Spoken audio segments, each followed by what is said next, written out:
Good morning, good morning. Good morning, please take seats. Welcome to day 2. I hope you had a wonderful evening after a day full of discussions with Secretary of State, Secretary of Defense, ministers, secretaries general of NATO. Lots of news yesterday coming both from the forum and from our colleagues at the summit. We have the NATO statement with the irreversible path for Ukraine to join NATO. We have clear announcements about F-16s flying over Ukraine's sky later this year. There is much, much more that will be previewed in our first panels. But let me remind you also of some housekeeping notes, which I actually wrote down to make sure that I have it all. Today we'll have a number of panels that will take questions. We hope to do a better job than yesterday on taking your questions. For those in the audience, please line up behind the mics, or actually behind the, on the outside of the far side of the room. For those joining us online, you can do it on the website. For Twitterati in the group, please use the hashtag @NATO Summit on Twitter and Facebook. We have lots of good things happening on the website, behind the scenes, YouTube interviews, so on and so forth. I'm just going to skip through it. Before we start, I also wanted to thank our co-organizers, our hosts, of course, the NATO Public Diplomacy Division, US government, as well as our partners and co-organizers, Atlantic Council, CNAS, GlobeSec, Hudson Institute, and my organization, German Marshall Fund of the United States. And with that, now let me turn to our scene-setting conversation run by Marie Doha Besançon, Assistant Secretary General for Public Diplomacy, conversation with Julie Smith, US Ambassador to NATO, a good old friend, and frankly, a former GMFer as well. Marie, the stage is yours.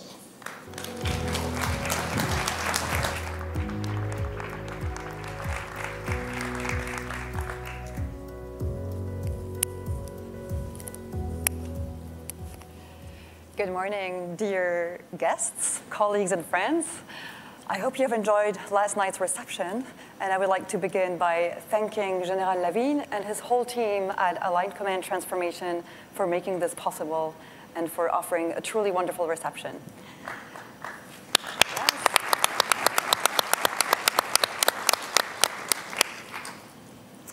As we open day 2 of our public forum, I would like to thank the United States government for the incredible support and making this forum possible for 2 days. I would also like to extend our thanks to you, dear Julie, for the excellent cooperation between our teams in Brussels, which made this possible. Thank you. Thank you. Thank you very much. But I have to return the thanks right to you, Marie Doha. I mean, you and your team in Brussels, it's just been a wonderful partnership.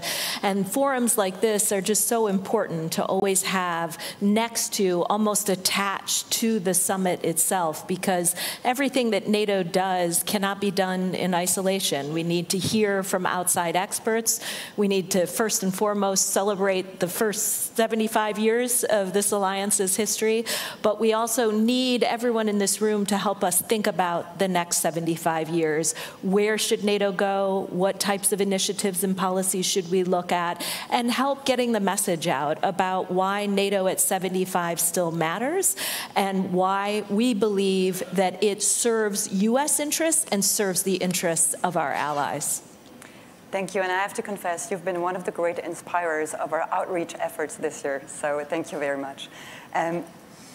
We had a very great first day here at the forum, a full house throughout the day, with tremendous leaders who provided their reading of NATO's key priorities right now. What struck me personally is how strong their vision was, and how determined they were, and also how aligned they were, the profound convergence between all of their views.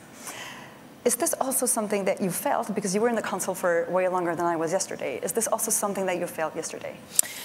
I did feel it in the Council yesterday. So we had a 3-hour, our first session. The North Atlantic Council met at the leaders level. And what was really interesting about that session was to, first and foremost, watch the unity around the table on maintaining our support for Ukraine, first and foremost, keeping an eye on Russia and fortifying ourselves to be prepared to deter, prevent, respond to a variety of hybrid attacks that the Russians are using on a regular basis, either just on the margins or in NATO territory. But above and beyond Ukraine and Russia, what was fascinating about that session yesterday was to hear multiple allies raise issues in their neighborhood. Obviously, those allies towards the south are focused on instability in that region. We had some of our Nordic friends talking about the Arctic and the North Atlantic. Obviously, it depends on where you sit, what your priority list looks like. But there were multiple times during the session yesterday where a Nordic ally would comment on the importance of focusing on the South, and a Southern ally would talk about the North Atlantic. And so, you know, you hear allies talking a lot about this 360-degree approach. Sometimes it might feel like a nice slogan, but it's not a slogan. It's actually the reality of how we operate across the alliance. Day in and day out, we are focused on, first and foremost, Russia's unprovoked war of aggression in Ukraine, but we are able to maintain focus 360 degrees around the alliance and tune in to the challenges that exist across the continent. I think this resonates very well with what we experienced yesterday. What struck me also was the geographical diversity and simply the broad ground that we cover because we are so many. So yesterday we heard from the Spanish Prime Minister about the importance of the southern neighborhoods. We heard from the Slovak Prime Minister who engaged us to be really firm with our eastern neighbors. And then we also heard from American voices, Senator Shaheen of New Hampshire, Senator Wicker of Mississippi. Each one of them is really bringing their own views on why NATO matters to their own citizens. So I think it resonates very well. This was also felt in the NAC, right? Yeah, absolutely. You heard one leader after the next talk about the importance of the alliance, the importance of messaging their own publics on its value and utility, and combating the narrative that NATO's time has come and gone. I think sometimes Russia and other actors are putting out these false narratives either about what NATO's doing, or, for example, Russia likes to often talk about NATO is on the ground in Ukraine, which of course is not true, but they're also trying to undermine societies and our public's kind of overarching perspective of whether or not we need NATO going forward. They're trying to sow divisions across our societies. So we heard leaders talk yesterday about the importance of pushing back against those counter-narratives, and I think we'll hear more from leaders on that subject, particularly on the subject of disinformation later today. That is very dear to my heart, and thank you for mentioning this, and we will have a panel on hybrid this afternoon. So what's in store for us today? So maybe a few words about what we will have here on the public forum. We will be starting with Ukraine. We will continue with new threats and also new partnerships. So we will cover climate change, digital challenges, terrorism, hybrid, emerging tech, working with the industry, and resilience. We will hear from the President of South Korea, from National Security Advisor to President Biden, from our Deputy Secretary General, Mirta Jonah, and from the most senior military voices in NATO. And how about your day? What will be covered in the NAC today? So there are actually two NACs today. It's a doubleheader, and the first NAC will be focused on the Indo-Pacific, and we are excited for the third summit in a row to welcome the 4 Indo-Pacific partners of Australia, New Zealand, Japan, and South Korea. We'll also have the European Union join us for that session. And I think what that that does is continue to remind us that many of the challenges that we face, such as disinformation, but I would add malicious cyber attacks, I mean, the list is long of the hybrid toolkit, these are challenges and threats that no longer have any borders. And so we at NATO find great utility and value in sitting with our Indo-Pacific partners and the European Union to talk about ways in which we can strengthen our policies, either individually at the national level or collectively through the NATO alliance, to bring the Indo-Pacific and Europe together to talk about how do you roll out a new cybersecurity policy? How is your country coping with artificial intelligence and other emerging and disruptive tech? How are we all coping with the challenges of defense production? There are lessons to learn kind of across the alliance and with our partners on all of these subjects. So that particular session is one I'm looking forward to because I think, first of all, our partners enjoy it, and I know NATO allies enjoy having them in the room and learning from their collective experience. Second part of the NAC, the second NAC of the day, will be this new format that we created last year, which is the NATO-Ukraine Council. So we'll have President Zelensky at the table with us this afternoon. And this is just a fantastic way to bring Ukraine into the conversation, to have them, in essence, sit at the table as an equal. We will be eager to hear from them about what the immediate requirements look like, what more we can do for Ukraine, and we will be keen to project unity and get the message out on everything we're doing to build that bridge to membership. You've heard the announcements on the F-16s flying this summer. You heard the air defense announcement at Mellon Auditorium when the president spoke. We are rolling out a new command for Ukraine to help them with modernization and interoperability, and we're working on this new financial pledge that we rolled out yesterday as well. So taken together, plus the language in the Declaration on Ukraine, that is in essence a bridge to membership. We're bringing Ukraine closer to the alliance, and today's afternoon session will just be a wonderful, wonderful opportunity to again sit down with President Zelensky and talk about what Russia is doing in Ukraine. So very important deliverables today. Yesterday we also saw the statement. Fewer paragraphs than last year. Yes, deliberately, yes. That was a challenge, and you made it. So maybe a personal question, how was it working as allies on that text? Well, negotiating text at 32 is always a challenge, and let me commend all of the negotiators that down to the last minute were negotiating up until about midnight, night before last. So it's an enormous undertaking, and look, everything that happens at NATO has to happen through consensus, and so you've got to go through every sentence of that declaration. This year it is shorter. Last year I think we had 90 paragraphs.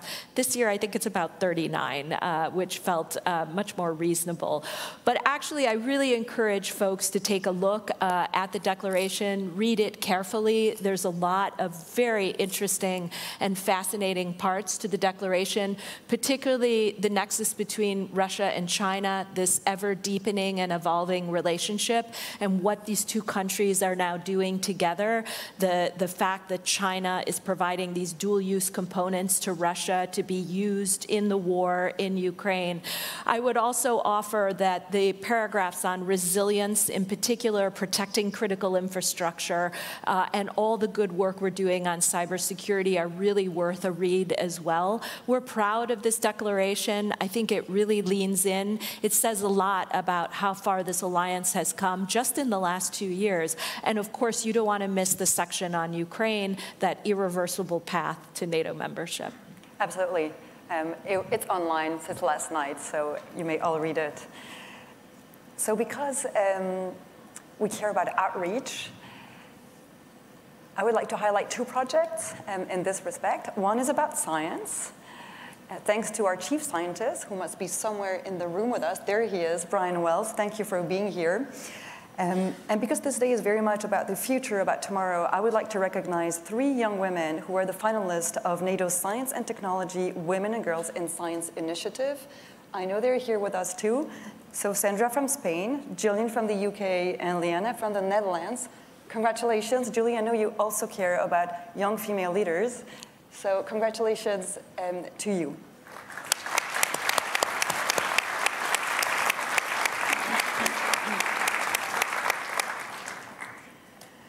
And finally, we believe in arts too. So there will be a physical legacy here in DC, as we did after the Vilnius Summit, a big mural. There has been a competition that we have launched. Many artists have actually competed to share with us how they would design and draw peace, freedom, and security. So the artworks can be seen downstairs. Please check them out. And please vote for your favorite one today on the app. And with this, I know you have to head back to the NAC, but if you have a final word. Yes, no, but thanks to everybody who came out to the public forum. Again, many thanks to all of the think tanks that came together, working hand in glove with NATO PDD. This is going to be a great day. I wish I could stay all day, but I'll try to come in and out around the margins of the two NACs. But thanks to everybody for joining us so early this morning, and look forward to hearing how it goes today. Many, many thanks. Thank you. Have a great day. Thank you.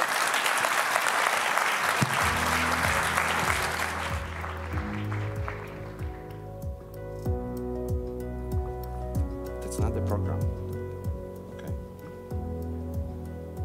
The program is different. Okay, fine. Thank you very much.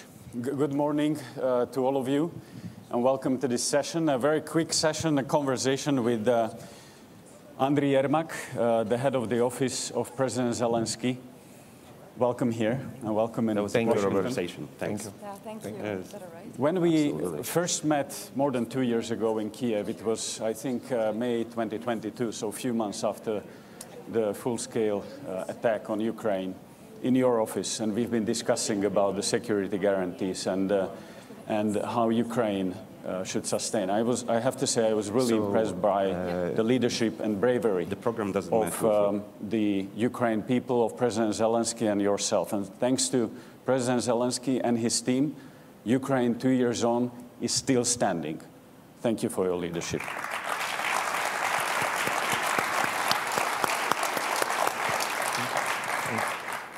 Andriy, this is your second summit in person. You've been in Vilnius last year. You are here in Washington. What's your assessment? How did the attitude change? What's your assessment of the summit so far? That you remember our meetings. Yes, of course, it's a lot of things happened. Unfortunately, the terrible war, Russia against Ukraine, it's continue, and everybody, all the world, I'm sure, see the tragedy of the 2 days ago. Then the Russian rockets, it hit directly to the children's hospital. And this is the one more evidence that Russia, it's terrorist states, and continue this genocide against our people, against our nations. If you ask me, are I happy of the results? And I can answer that not just me. Ukrainians will be happy, then we win this war. And then we withdraw the last terrorist from Russia, from our lands. This will be real when I can say that we are happy. But I can say that we are satisfied for the results of the Washington Summit, because the languages of the documents, it's really strong. We can see that the alliance made the real steps forward. I think that the next stop, it's Ukraine need to receive the invitation. But it's good what now we can see the unity of the alliance for the irreversible path for the membership, full membership of Ukraine in the NATO. Of course, it's very good that the new systems of the air defense will be delivered to Ukraine. It's critically important to secure our cities, secure our people. It's necessary. We need more. We need more to protect and to prevent that such tragedy which happened 2 days ago never happened, and our children never will be killed by Russian aggressors. Unfortunately, just yesterday, one more child died in the hospital after this tragedy. We are looking for some strong decisions as well today. The summit is continue. Today will be the meetings, the special meetings of the NATO Ukraine, and the work is continue, but unfortunately, and war is continue. And Ukraine showed during this more than 2 years that we're able to win. And our partners, our friends exactly understand what we need for this. So if I may ask you, there are a lot of talks about getting Ukraine closer to NATO and offering the membership. Well, in Vilnius, you were not offered the membership, but the perspective of the membership. It was said that once you will become the member of NATO, here we are talking about the bridge to the membership. Does the bridge bring you closer?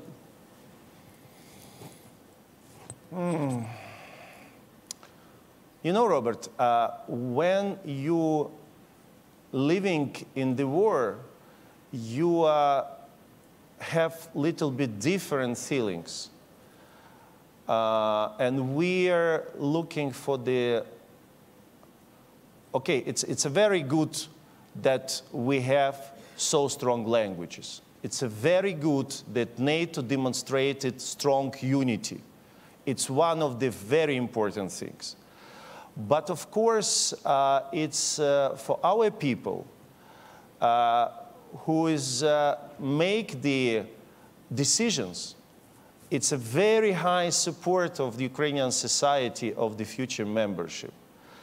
And of course, it's as I said, is a step forward.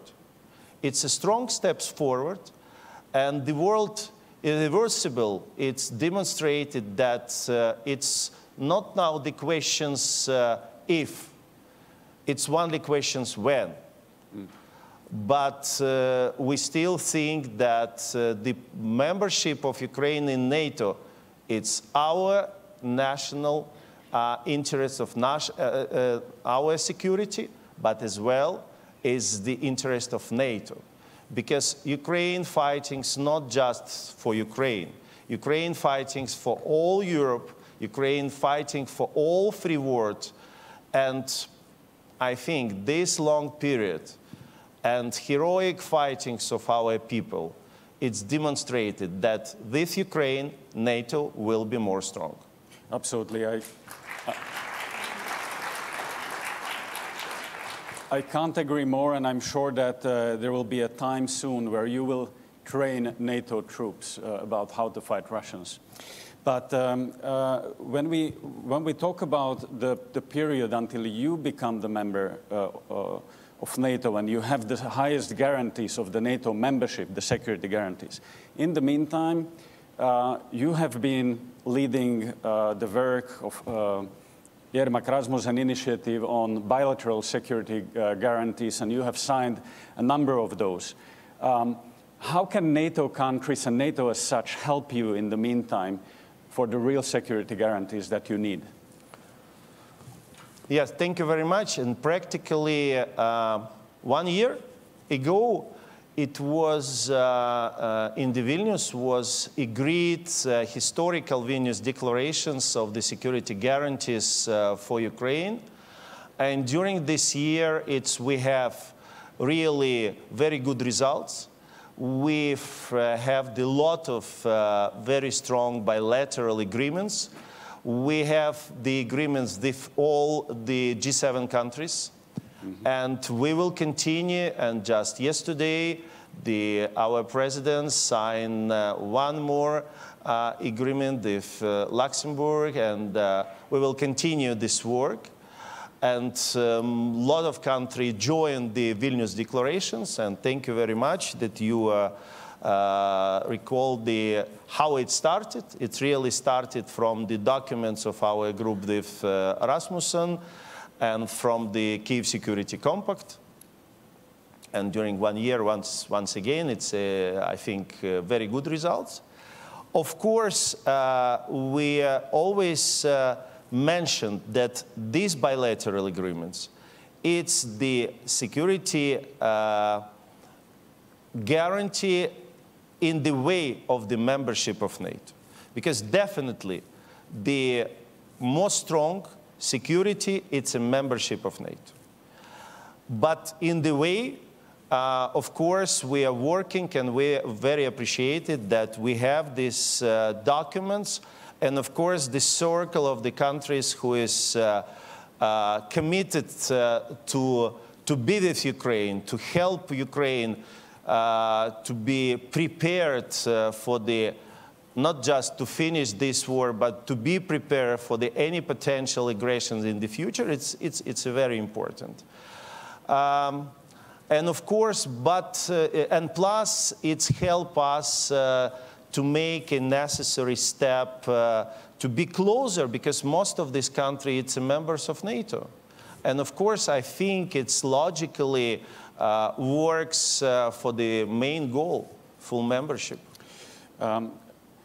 Andrei, the allies have announced a lot of pledges during these days. We've heard here on the stage ministers saying that F-16s, the first F-16s will arrive by summer this year, that you will receive very quickly new Patriots from US and anti-missile defense systems from European allies, that NATO has agreed that next year they will support Ukraine minimum with $40 billion US dollars, so the same level as this year, minimum. But my question is, this all helps you to sustain the country. But the question is, if you would wish one thing which would change the dynamics in the conflict, what would it be to change the dynamics and to help you to win this war? I'm sure that the partners have to take off any restrictions to use these weapons, not just by Ukrainian territory, but have the possibility to answer, including the territory of Russia. Because it's impossible to fight then enemies have any restrictions. Enemy can directly attack to our civilians, children hospitals, schools, and we have these restrictions. I think that it will be a really game changer, and I hope that our partners understand it and agree these decisions as soon as possible. Thank you.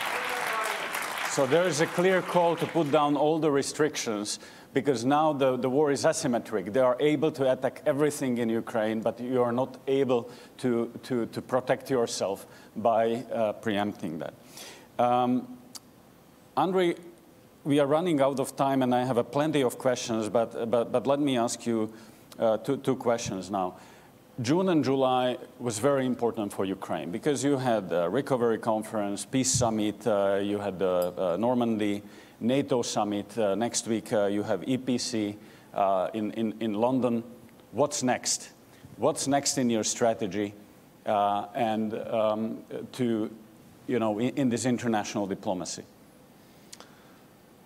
Robert, again, we are a little bit living in different understanding of reality, because we in the war. For us, it's not next something. We are 24 hours, 7 days, working, living, fighting, because we have war. Every day, our heroes in front line fightings. Every day, our people under attack of the Russian terrorists. Thank you that you have mentioned, yes, of course, the last couple of months, it was really, I think, successful for Ukraine, and the recovery conference, and then G7 with very strong decisions, bilateral agreement with United States, historical documents, and historical first inaugurated peace summit in which we was able to have more than 100 countries and international organizations. And this is the first step. We don't stop to work to realize the peace formula of President Zelensky. We're looking just for the next weeks for the thematic conference by each points of the formula.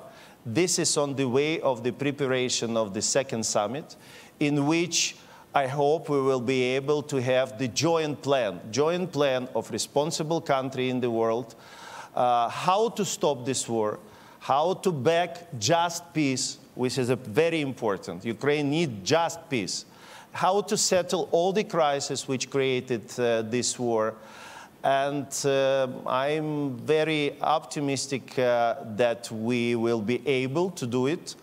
And for us, we're not stopping for any, just not day, just for minutes, because all of us, all Ukrainians, we living in the war. And this can stop when we win this war. Andrei, last question. There will be some very important elections in US and Europe. And there is a lot of conversation that if the elections how the elections in US can change the support to Ukraine. Are you in touch with Trump people? Are you talking to them? What's your assessment?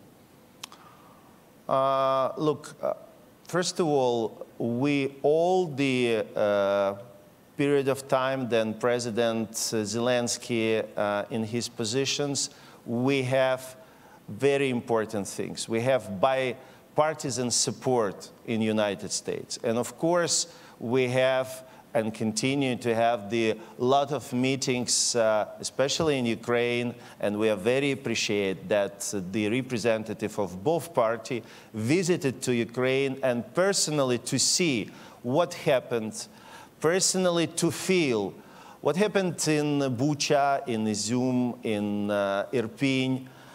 And after this, it's not necessary to explain for what Ukrainians fighting and why we are so strong and why we are so strongly sure that we're able not just to defend, but to win. And very important that just during this couple of the days, once again, we feel how strong support of American people. And we very much appreciate it because it's historical moment that our two nations very close, and ordinary Americans very clearly understand for which values we are fighting. It's really very understandable here in the United States because we are fighting for democracy, we are fighting for freedom, we are fighting for our independence. It means that the election in the United States, it's choice of American people. And we very much respected it. But our goal to keep the support of American people, American society in high level, and to work with our friends, colleagues, and partners in the different levels. And I can say that we really have historical level of the cooperation between administration of President Biden, the president who is made for Ukraine. I can say that what never made another president of United States. And Ukrainian people have very much gratitude and of course it's cooperation between our military, it's cooperation between Congress and Parliament of Ukraine, and we will continue to this work. Election is the domestic case here, and Ukraine very respect any choice of American people.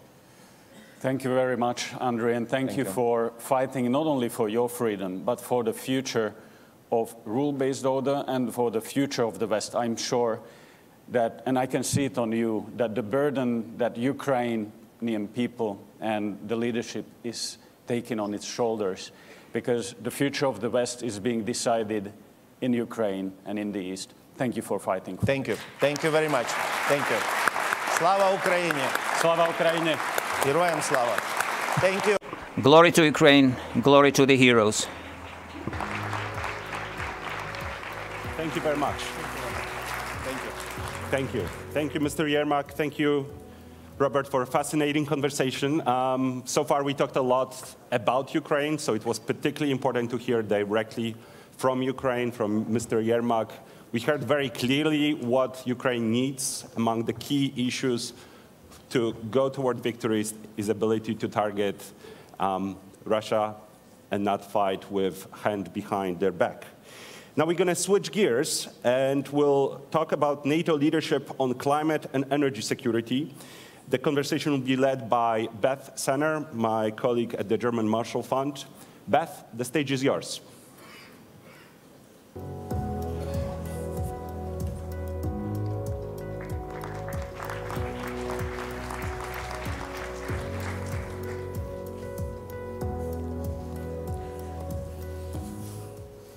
Well, thanks everybody for being here this morning. It was a fantastic day yesterday.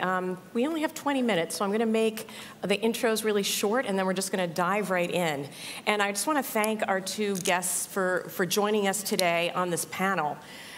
We have Mr. Podesta, which I think that John Podesta is well known in capitals around the world, including the United States, probably first as Chief of Staff for President Clinton. He joins us today as Senior Advisor to President Biden for international international environmental policy, and during his day job is overseeing the IRA, which is the historic legislation to bring clean energy and technologies to America. And Foreign Minister Bart Aida. The minister is a two-time foreign minister and a defense minister, but he's here with us today because he brings unique perspective as also having been Norway's environment minister up until last year. So let me just kick this off with Mr. Podesta and review for everyone. Not everybody in the room probably follows environmental issues, but NATO has really stepped it up in the last 2 years since the strategic concept in 2022, making the environment a centerpiece of strategic and operational planning. NATO has set up the Center of Excellence on the environment, thank you, Canada, and just this week released a study, a very good study actually, worth a read on climate and security. So why do you think, John, that NATO should be focusing on climate change? And what do you think are maybe the first, second, third order effects, something here that we're not focused on as much as we should be as a security community? Well, thanks. And I want to start by calling attention to Secretary General Stoltenberg's effect on this space, particularly the Climate Change and Security Action Plan that was developed by NATO, now the third assessment in light of that plan, looking at a range of issues and how climate change is in fact affecting security. If I could take a moment, you noted I was here with President Clinton, and I was here at the 50th anniversary of NATO. At that time, our senior director on the National Security Staff for Africa, Gail Smith, went into the White House briefing room and said that transnational effects like pandemics, like HIV/AIDS, and climate change were indeed the security effects that needed to be taken into account by the security establishment. She literally was laughed out of the briefing room.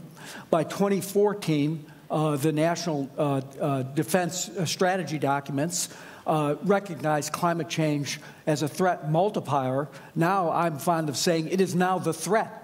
Why? Because of its profound effect on human security, the ability to affect everything from water and food systems, drought, floods, extreme weather, displacing people, pushing them into conflict, pushing them across borders. Clearly, both from the perspective of what the security environment looks like, climate change is very much a real security issue, and that's why NATO has embraced as a concept the idea that you have to plan for it, you have to train for it, you have to purpose your mission to anticipate extreme weather events. And U.S. is sort of kind of what's next, what's kind of missing. And I think in that regard, we're continuously learning and need to build both intelligence systems and early warning systems that help us plan for stronger responses, but build more resilience into societies, into our militaries, into our domains, to ensure that we can react to a rapidly changing environment. Thanks for that. You know, I'm convinced, but I don't know if everybody at this conference is convinced. This room isn't as full today as it was for some of our other sessions. And so I want to kind of turn it to this question of competing priorities. There are voices here in the United States who have publicly said, and I think also in Europe, who have said, you know, look, the focus of militaries on climate is coming at a cost to our focus on our core challenges, particularly going toe-to-toe with China and Russia. What would you say to that? I would say that those voices are wrong, and that what NATO is doing is right. People live in the physical world, and the physical world is changing massively because of climate change and biodiversity loss. You know, we have two crises, the climate crisis, the NATO crisis. That undermines directly the ability to live in certain parts of the world. You know, it undermines the ability, as John said, to produce food, to have clean water. That can displace people. That will bring groups of people into more tension over increasingly scarce remaining resources. And we have many examples of how the peace dividend in post-conflict situation is also undermined by accelerating climate change. And the militaries of NATO and the intelligence services, for instance, in this country, the National Intelligence Estimate has for several years now said that the effects of climate change is one of the biggest security challenges in the long run, because it's on several levels. The first level is it changes the security landscape that we relate to as security policymakers or militaries or people trying to analyze the situation. But it also affects the ability to conduct military operations. So you know that naval bases are obviously located close to water. Now we have sea rise, and we also have much more frequent extreme weather, particularly affecting shores. There's already thinking about that you might have to move entire massive installations to other places. In my country, and I know it's true for, you can see it even in the war in Ukraine, that the period of the year where you can move heavy equipment, tanks and artillery, in my country, if it's sort of full winter, no problem, steady, good ground. If it is full summer, no problem. But these sort of muddy spring and autumns are getting much longer. So you have also these practical effects. And then, of course, you have the effect of the rest of the world gradually moving into new fuels and new technologies. Shouldn't the military also be part of that? Because who will produce the classical fuel that you need for your tanks if everything has been electrified elsewhere? So there is a lot of challenges on the security level. There are challenges to the military themselves, and there are opportunities for the military themselves in this. So I would say if NATO did not look into this, it would not be doing our job. Because, and I say that not only as a former climate minister, but also as a former defense minister, you always need to think about the current, but also the future. If you only focus on the current crisis, you may overlook the trends that will take us to the next crisis. Just as much as if you only look at the next crisis, you'll not be able to dealing with the current. So you need to do both. And that's why NATO officially launched a few days ago the center in Canada, which is a NATO Center of Excellence on the relationship between climate and security. It's already been running for some months, but it was officially launched at the great ceremony at the Canadian Mission. It's placed in Montreal, which is also the home of the recent Kunming-Montreal Global Biodiversity Framework, by the way. And thanks for mentioning the National Intelligence Council. I oversaw the last two of those, and we have the new global trends will be coming out in the next couple months. Well done. So I'm going to switch gears and ask Mr. Podesta, in your role as overseeing the IRA, it is no news to you that some Europeans have chafed at this legislation and seen it as too protectionist, and that it was maybe a symbol. Maybe people on both sides of the Atlantic see both Europeans and the United States approaching climate issues in a way of competition rather than collaboration. What can you tell us practically, instead of just some of the talk, but practically, what are the things that we can do to really emphasize collaboration between allies to advance this goal? Well, I think, particularly when we're talking about our European allies, I think the biggest response to the Inflation Reduction Act and the other actions that President Biden, Vice President Harris took at the beginning of this administration, like rejoining Paris, was thank God. Thank God they're back in the game. They're actually made a commitment to reduce our emissions by 50%. They're making the investments that are necessary to do that. They're creating whole new industries. And I would say, and as I have said to others, and particularly our European colleagues, what we're doing here is also driving change, innovation, cost reductions. BCG estimates that the effect of the investments on Inflation Reduction Act, now $410 billion since the President came into office, in clean energy, will reduce particularly these newer technologies like green hydrogen and others by as much as 25%. That's good for the world. It's in a sense, it's a global public good. But we do that in the context of encouraging others to go along with us. If anything, we have to speed up this transition. We have to go faster.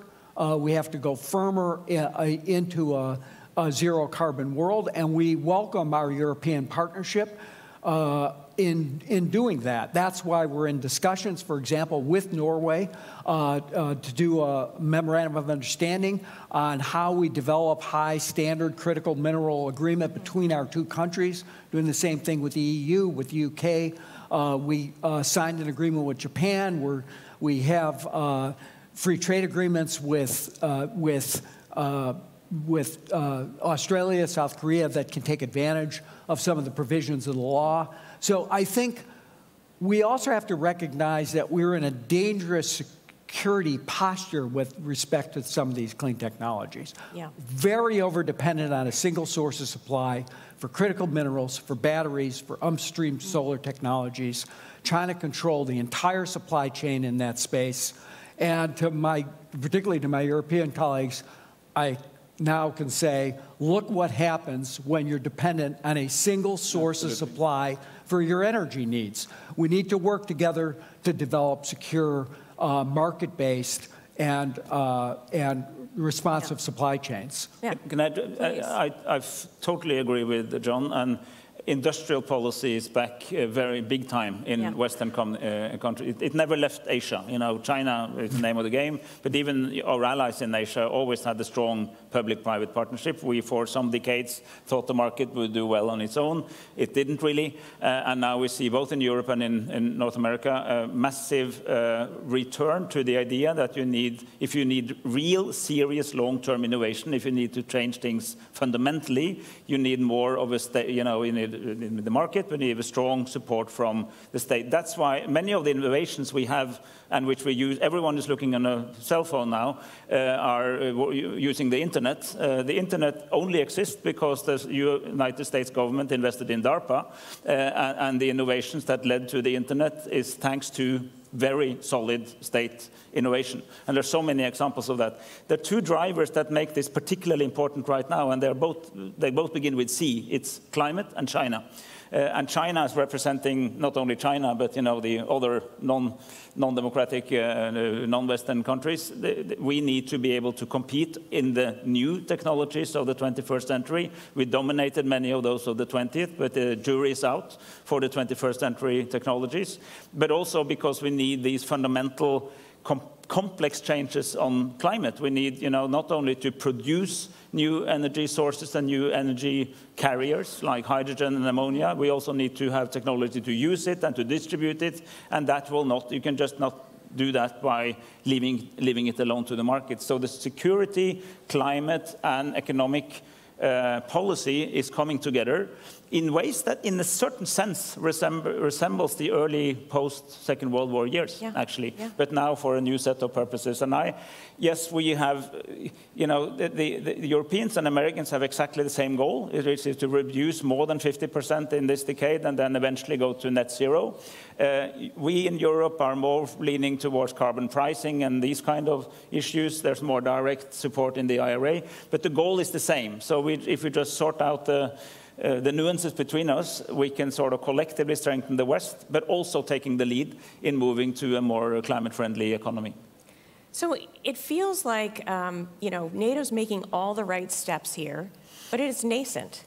And just this discussion is very overwhelming. There's so much to do. Having everything being a priority means nothing's a priority. In the last couple seconds, what do you both think are the key priorities that NATO should focus on in this area in the next few years? I'll start with you. Well, number one, we started, it's nascent, understand the depth of the influence of these trends on security landscape, both globally, but also in specific context. Number two, find out what NATO itself can do to contribute to climate mitigation, sort of reducing impact of its own operations. I mean, here, for instance, new technologies like simulators means that you can learn more without spending, burning so much fuel as we're waiting for the new fuels. And thirdly, adapt to climate change for NATO's own operations, own missions. That, recognize that the world in 20, 30 years will look fundamentally different, the physical world, and we can start to predict what it will look like. So don't build stuff today that will be irrelevant in 20, 30 years, because all major military investments are supposed to be there for at least 30 years. So make sure that you're adapted to the physical world that you will have in 30 years already now. John, last I would say analysis, threat assessment, planning, training, operating together in an environment that's rapidly changing, understanding those mission needs, using the transformation command to basically resource those. And then I would put a big emphasis on early warning, building the systems that will give people the ability, and both our own countries and countries across the globe, the ability to respond early enough that the most extensive damage can be mitigated at the front end, which is a lot cheaper than doing it after the fact. Thanks to both of you. I think we covered a lot of territory in 20 minutes. And thanks to the audience. Appreciate it.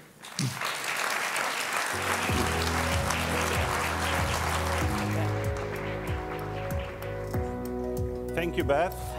Thank you, panelists, for enlarging scope of our discussion. Climate is certainly impacting the way our militaries train, fight.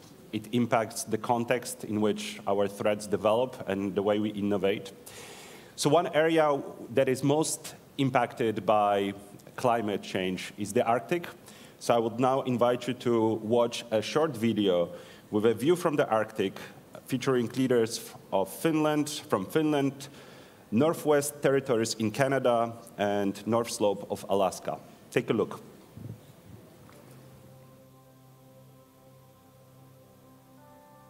NATO complements Finland's unique concept for comprehensive security in the sparsely populated north.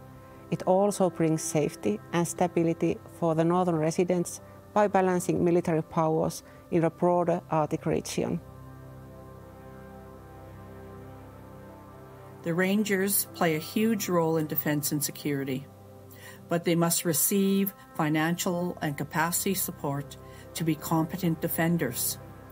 Community businesses and entrepreneurs are well positioned to build up infrastructure systems and security workforces. Rovaniemi is the home of Lapland Air Wing and the Jäger Brigade's anti-aircraft unit. Finland's first F-35 fighters will be stationed at Lapland Air Wing. Additionally, Rovaniemi hosts Western Europe's largest shooting range and military training area. We still have so much to learn about the Arctic. The moon is better mapped than the Arctic Ocean floor. NATO has had a very good record of supporting science over its history.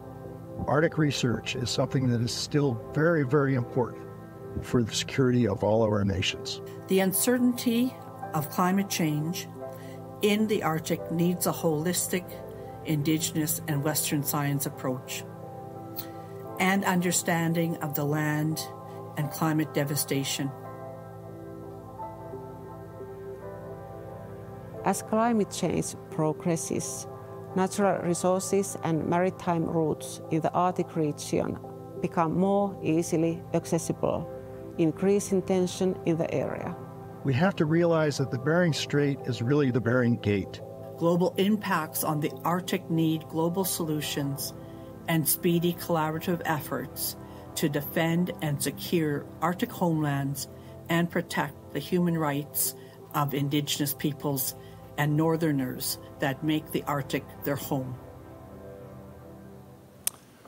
Thank you for joining us for this video. For our virtual participants, you can now tune in for conversation with youth voices from Ukraine and a conversation with General Philippe Lavin, Supreme Allied Commander Transformation. And for guests here, please feel free to join us for a coffee break, get caffeinated, get some conversation going, and meet us here in 30 minutes. Thanks.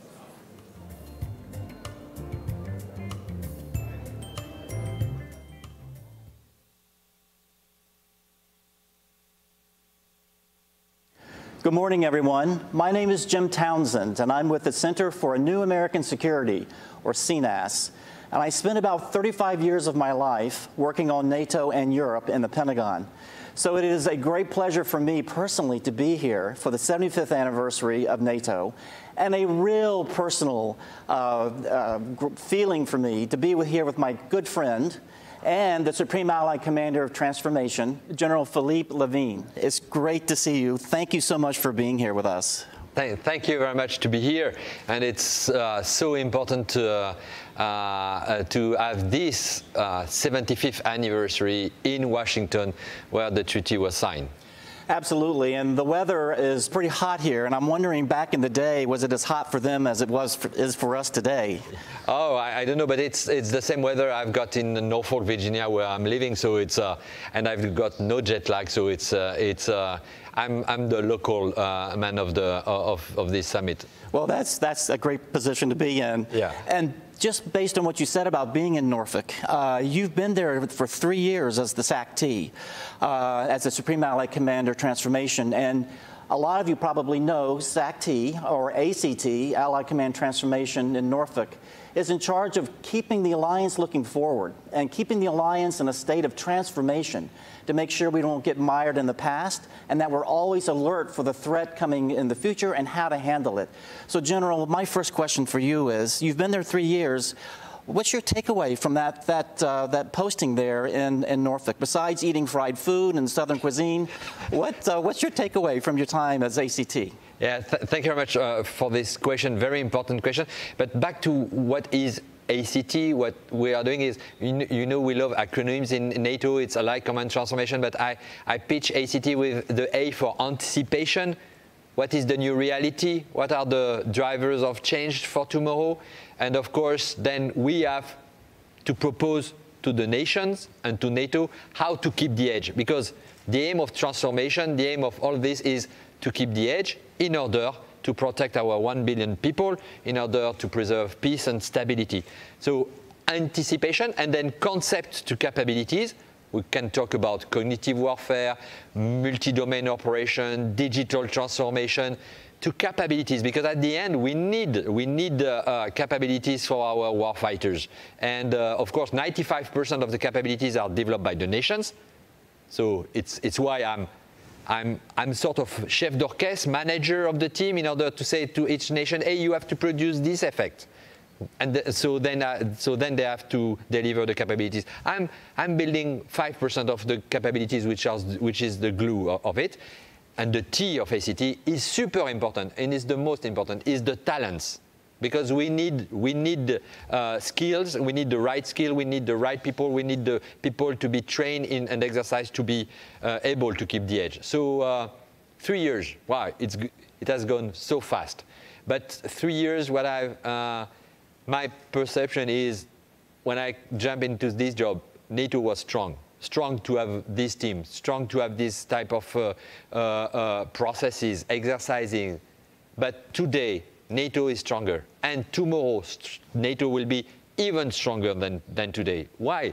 Because we have refocused. We have refocused on collective defense, which means more able to deter, be stronger in our defense. Of course, we can talk about, and I'm sure that Chris Cavalier has talked already about operational plan, C2, command and control, and forces.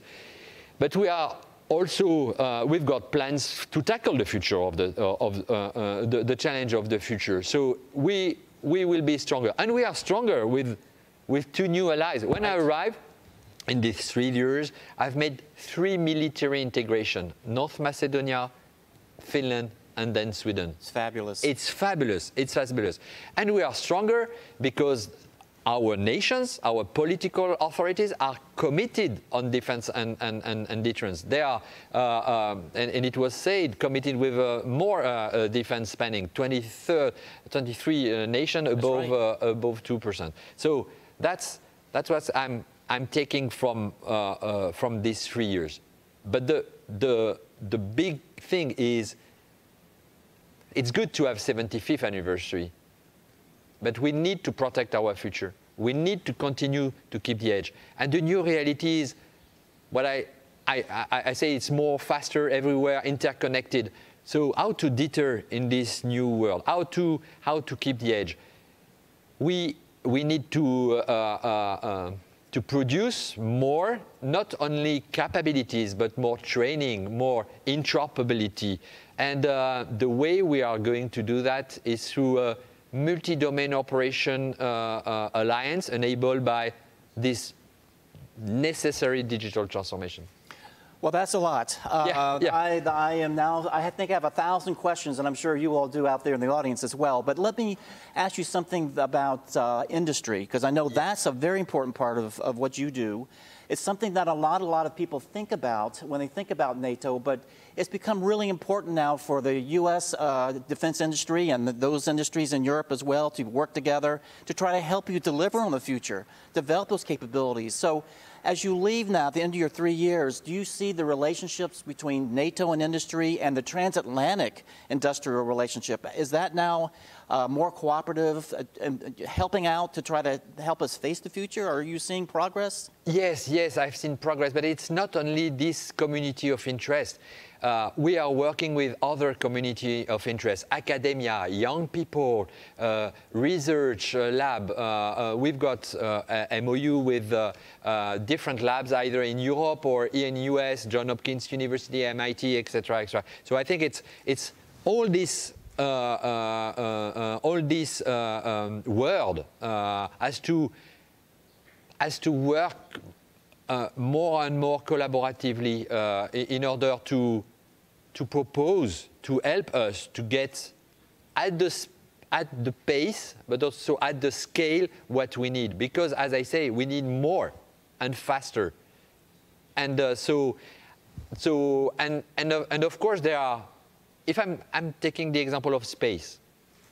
Space is, and especially the new space. We need the civilian, the private sector in order to help us to build either our situation, our space domain awareness. We need it for high connectivity, low latency for autonomous system. We need for the new command and control we are going to deliver. We need to work. But how to do that? It's by opening our military exercises, training, experimentation, brainstorming. We have to be all of us around the table. And yes,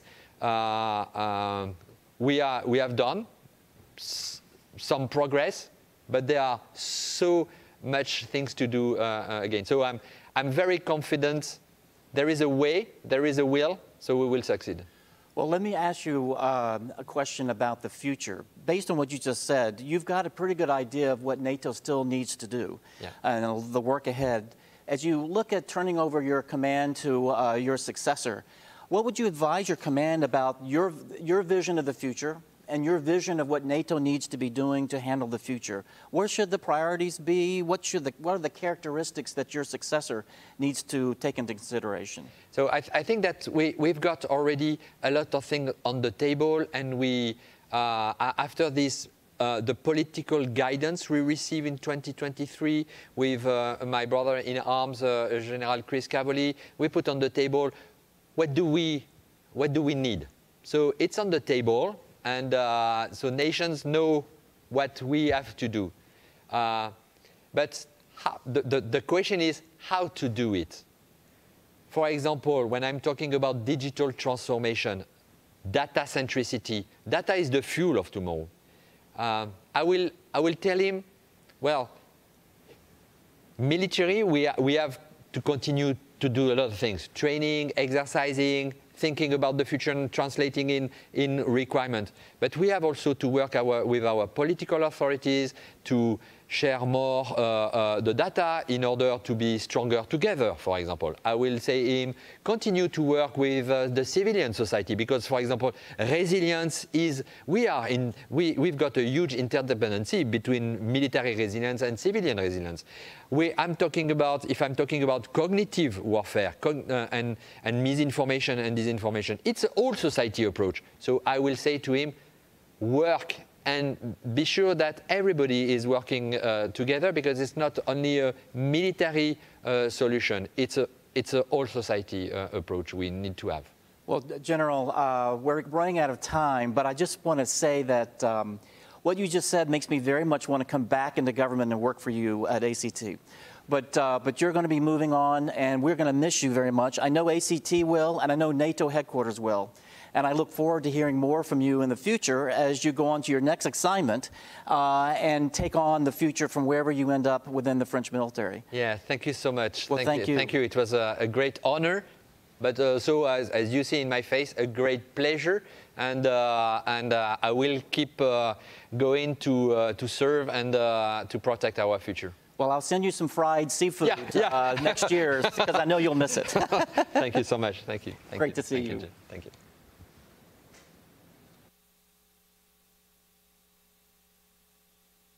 Kept in brutal conditions for 2.5 years because they defended your family. Beaten every day, slept standing up, weighted 45 kilograms. That's the reality of my brother. As a prisoner, as a war prisoner. To be heartbroken 4 times because Russians said that your son dead. To lose all your property 4 times because a missile hit your house. But to stay and continue to fight. That's the reality of my family. Everyone has their own reality in the world right now, everywhere, but fighting and staying true to ourselves. That's only what we have right now. Every day, millions of Ukrainians perform a heroic feat by defending Ukraine with arms in hands. Despite air raids and blackouts, we continue to work, study, and help others. Volunteer and raise funds for those who are on the battlefield and those who have been injured in the shelling, to protect our freedom and independence. It's a heroic feat of being brave, strong, and unbreakable. Today, each of you can perform the same feat, to save the lives of those who are saving yours in this very second. But there's only one way to save the life, one simple thing, to close the sky. The time has come for a common feat, for the common dreams to come true. It is time to make a final decision and not back down on it, because together we can change the course of history and ensure a future of peace and justice. Everyone, thank you very much for tuning in. I'm very excited for the discussion that will follow. We are the TV studio of the NATO Public Forum. My name is Max. I am from Ukraine. I make educational videos online. Why don't you guys introduce yourselves to our audience? Yeah, sure. My name is Mariam Goblashvili. I'm a vice president of Youth Atlantic Treaty Association. Hi, my name is Josie Bloom. I'm the NATO research team lead at the Center for Warfare Analysis and Evaluation. Okay, amazing. Let's kick it off with the first question. Sure. It's going to be a hard one. How has the Russian invasion of Ukraine changed the lives of youth in Ukraine? Yeah, exactly. We are observing that it has happened. And actually, the Ukrainians, young Ukrainians, they should work and study in Ukraine, in a peaceful Ukraine, are facing this kind of war and try to survive. I can tell you a story.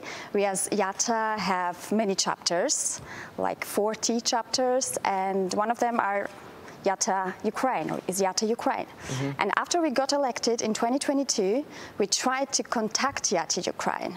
It was very difficult. And after a long time, we got an answer that the president of YATA Ukraine is on the battlefield and fighting. And this is the reality young generation is facing. And we as Europeans, we as member of NATO should do everything to support these great people. They try to be helpful for their country and are fighting for Ukraine against Russian aggression. I think for me, the biggest takeaway was that it really can happen to anyone. And I think while that's scary, I think it's an important thing to understand. I don't know, I grew up at the height of the global war on terror. And I think while I knew things were going on, I wasn't fully old enough to understand all that. And all of a sudden, I'm 18, 19 years old. Even just at home, scrolling through TikTok, I'm seeing videos of Ukrainians making things like get ready with me to go to the bomb shelter, or they're doing days in their life where they get attacked halfway through. And it really honed into me that this can happen to anyone, and that for many people over in Ukraine, that is an unfortunate reality. And I think that while we've seen the resiliency of them demonstrated countless times, I think it's important to understand that this is an absolutely real threat that does happen, and we need to be taking steps to address it. I was actually on the way here, I was on the call with my grandma, I call my grandma every day. And then the connection just cut off because the lights were cut because of the Russian strikes, and she had to go to the bomb shelter. She actually finds it very comfortable. She set up a whole thing for herself there of all her favorite things. As a Ukrainian, I think sometimes it's tough to find a balance between asking for more help, but also being grateful for the support that we get. But if I can address this question to you, the question is, what more can NATO and other international organizations do to help the Ukrainian effort in our fight for freedom? Yeah, sure. I would say that the support of NATO is essential. And I would like to underline that NATO supports Ukraine greatly. But, of course, we should support Ukraine more and greatly. That means that I would wish more financial support, more military support, faster support for Ukraine. Of course, I would also underline that we should support young generation, because the young generation is one who will build the future of Ukraine. From this point of view, I can tell you that I saw during the public forum some Ukrainian friends of mine, and I was very happy that I could meet them here. And this is the right way to have these people here, to talk with them, to involve young generation of Ukrainians with these processes, and to enable them to be active and engaged in this kind of processes. And a friend of mine was also here, and I can tell you that here T-shirt has the title, the sentence like, "Be brave like Ukraine is." And I think that is the message we should take also for us, we as NATO and as European Union, and also as individuals. First and foremost, I echo everything Mariam said, but I think something that we kind of forget sometimes, although it may seem obvious, I think that one of the most important things, truly, is to be listening and hearing what they're saying and really taking it in. I think that while we have the luxury of not being in that situation, that's not a situation that everyone's in, and unfortunately not everyone has that luxury. I just think that it's important that they know, the people of Ukraine know what's going to help. And while it's important that we're giving them things, we've heard talks of F-16s being sent and munitions and logistics support, That's all important, but at the end of the day, I think it's more not we can help you with this and how can we help you. Mm-hmm.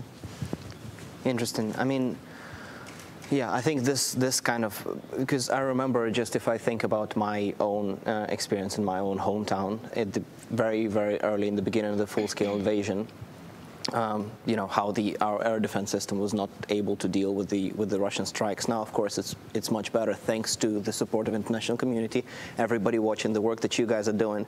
But of course, we do need more, and thank you very much for saying this. I'd like to move to maybe a slightly positive, optimistic conversation. I think, you know, Ukrainians as a nation, I think we are optimistic at our core. I think we always think about the future, think that the future will be bright, which I believe it will be. You know, from your perspectives, given your fields and your expertise, what does the don't even want to say post-war, post-victory future look like for Ukraine? Yeah, that was actually very nice that you said post-war, post-victory. This is essential. So we should often mention this kind of words, not what will happen after the war, no, what will happen when Ukraine will win. And this is essential. There must be no another scenario than victory of Ukraine. And this is essential for us, for young generation, for Europe, for freedom, liberty, and democracy of Europe and transatlantic, etc. Because Ukrainians are not fighting not only for their own country, but for all of us. So after Ukraine wins this war, I see the bright future of Ukraine. I think that after this terrible war, Ukraine can gain the strength, and afterwards we will see Ukraine with better infrastructure, with more European institutions, with brighter success in every field, and I'm looking forward for this day. And I want like to mention also that many people lost their lives during this terrible war, and we all should help Ukraine and support Ukraine in name of these people who lost their lives. And we as youth, we as young organization, Youth Atlantic Treaty Association, are happy to help in this process, to rebuild Ukraine and to support Ukraine and young generation of Ukraine. I think that post-victory, I see a Ukraine where the people don't have this looming threat of Russian aggression over their heads. And I think that without that looming threat, Ukraine can begin to work on meeting those benchmarks to join NATO. And joining NATO, as much as, you know, Ukraine needs NATO, we need Ukraine. I think it's important, Ukraine, we can help strengthen democracy and really help protect stability and political democracy within that region. And I think that's something that we often forget. I think it's super important to defend that. Mm-hmm. Yeah, I think, you know, you mentioned the sacrifices that people in Ukraine have made. You know, for the audience watching, I'm sure you guys are aware, there's, I don't know, a Ukrainian family that hasn't had a loss in the family or close to the family, including mine. And, you know, I think it's really great to see at this summit a lot of really positive, strong, bold support for Ukraine. But as you have mentioned, what we're looking for are also actions, but also not just today, on the day of the summit, but also most importantly on the other 364, right? 364 days in the year. I wonder maybe if we could finish with a slightly different question. So I'm from the south of Ukraine, the northern coast of Black Sea. I wonder if there is a part of Ukraine that you would like to visit post-victory. Yes, sure. That would be Odessa. Good choice. Yeah. Okay, great. I have a friend who just last week visited Kyiv, and it honestly looked amazing. I think seeing everything, even seeing it now with everything going on, it just seemed incredible. I think post-victory, I would love to visit it, not only for the history, but just to see, here's what a post-war Ukraine looks like, and here's what, you know, Ukraine should look like. Okay, both of those places, highly recommended. If you do get a chance and you want something maybe Hopefully that will be less busy. It would be Mykolaiv, that is my hometown. We have loads of bridges, loads of rivers, loads of good snacks. I'm looking forward. Yes, I would like to maybe close, because we are at time. For the people watching, thank you very much for tuning in. Thank you very much for support, and your support means a lot to us in Ukraine and to the international community. And I, really appreciate the NATO Public Forum and everything that's happening here. And yes, I think for me, I've seen a lot of positive things, but I think to summarize what we've been saying here, we are looking for more bold action and bold steps by NATO and the international community. For also all the Ukrainians watching, дякую вам дуже, and Slava Ukraini. Slava Ukraini. Slava Ukraini.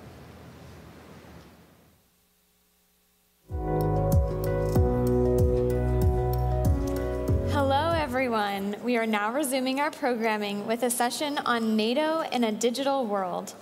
It is my great pleasure to invite to the stage Ambassador Kornblue, Distinguished Fellow at the German Marshall Fund, to moderate this panel. They will be delving into the ways that NATO and its commercial partners are deepening collaboration in order to combat disinformation and safeguard the alliance's technological edge. Please join me in welcoming Ambassador Kornblue to the stage.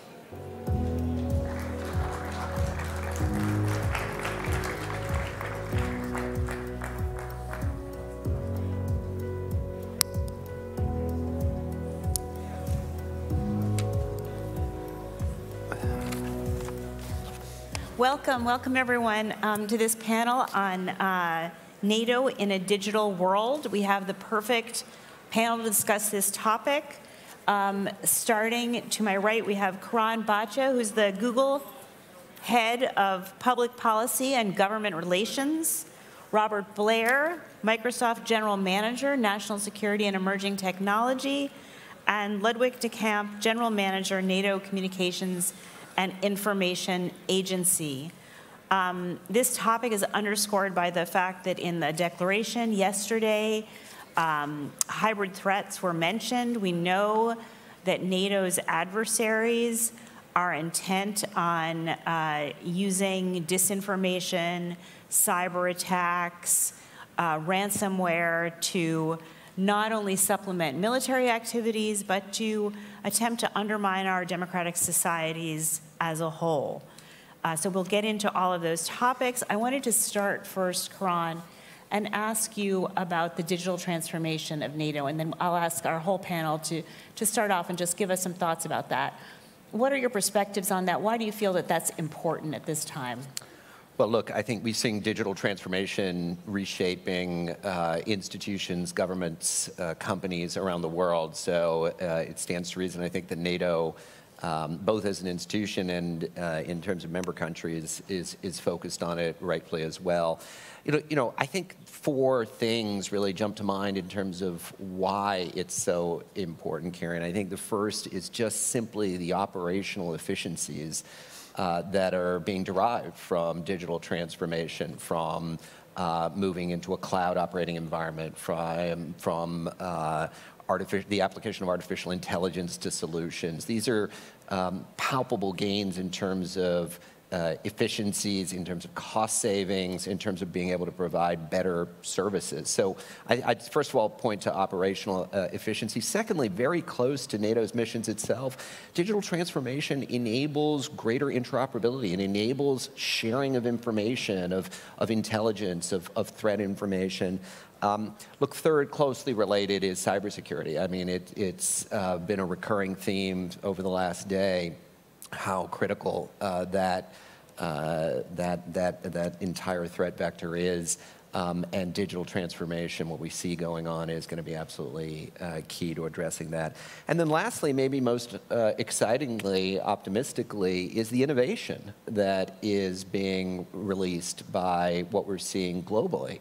The ecosystems of innovation that are happening, often in partnership with entities like NATO, that are creating these test beds of new technologies that are going to be really the differentiator, we think, for NATO and for the NATO member countries going forward. So altogether, we think there's a broad set of reasons, but I all counsel in favor of leaning into the digital transformation process that's underway. Thank you. Robert? What are your thoughts on the digital transformation and why it's important at this time? Well, I think before I should add just a couple things to what Karan had to say. First, thank you for having us up here today. This is an incredibly important topic, and I think that you've really got at least two extraordinarily well-qualified people up here to talk about it. So I think it's important to talk a little bit about the threat environment that NATO's facing, both currently and then potentially in the future. Currently in the cyberspace, it's an active area of operations. We're seeing nation-state actors operate across the world in cyberspace, and we don't see that threat vector going down anytime soon. And just in terms of cyber attacks, we're facing roughly 345 million cyber attacks, Microsoft and our users every day. 345 million every day. And these attacks are not just prolific, they're becoming more advanced. That shows us that the actors that are behind them are seeing significant value, or at least not seeing a lot of cost in implementing these against people like Microsoft and other nation states. Not only that, they're becoming more consequential if they're going to actually succeed. More and more, in fact, we're tracking at this point of roughly 40% of nation-state cyber attacks are against critical infrastructure targets, and we've revealed some in the recent past. These are targeted largely toward civilian infrastructure, not necessarily military infrastructure. So it's incredibly important that NATO begins to occupy this space in order to ensure that we don't cede it to potential adversaries. I think the other one builds upon major lessons learned from the Ukraine crisis. The main reason that the Ukrainian government was able to sustain its control, its services to its people, is that it digitized its economy. It digitized its government. It digitized its services to its people so that when the Russians combined cyber and kinetic attacks in what we're calling a new sort of hybrid warfare, they were able to move those services outside of areas of harm into areas where they could continue. So this is the time for NATO to take a look at these threat vectors. This is the time for NATO to digitize, and we're really proud to be a partner for that effort. And Ludwig, you're living it every day, so tell us how it's going, but also why you think it's important to be doing this at this time. Thank you, Karen. I believe the composition of this panel is already part of the message, because digital transformation is very much about NATO partnering with industry and making concrete advances in digital transformation. But the centerpiece really is for NATO to be able to work across multi-domain and conduct multi-domain operations. What does that mean? Everybody's familiar with land, maritime, air. We added to that as domains of operations cyber, which is not just cybersecurity, it's the cyberspace domain, so the information domain, if you wish, and in addition to that, also space. And so digital transformation is really an enabler. It's not just about technology, it's also the human dimension, it's also how we adapt as an organization. So that bottom line is these new technologies and emerging and disruptive technologies pose a lot of risk and challenges upon NATO, but they also offer a lot of opportunities. And so it would be a significant handicap if we just were focusing on dealing with the challenges of new technology and not reaping the benefits of that new technology. So that's why digital transformation is so important for NATO. Terrific. Let's get a little more specific. And maybe I'll start with Robert, because you bring up some of the cybersecurity challenges. Can you dig in a little bit deeper? As you said, Microsoft is often on the front lines, as is Google, of these attacks.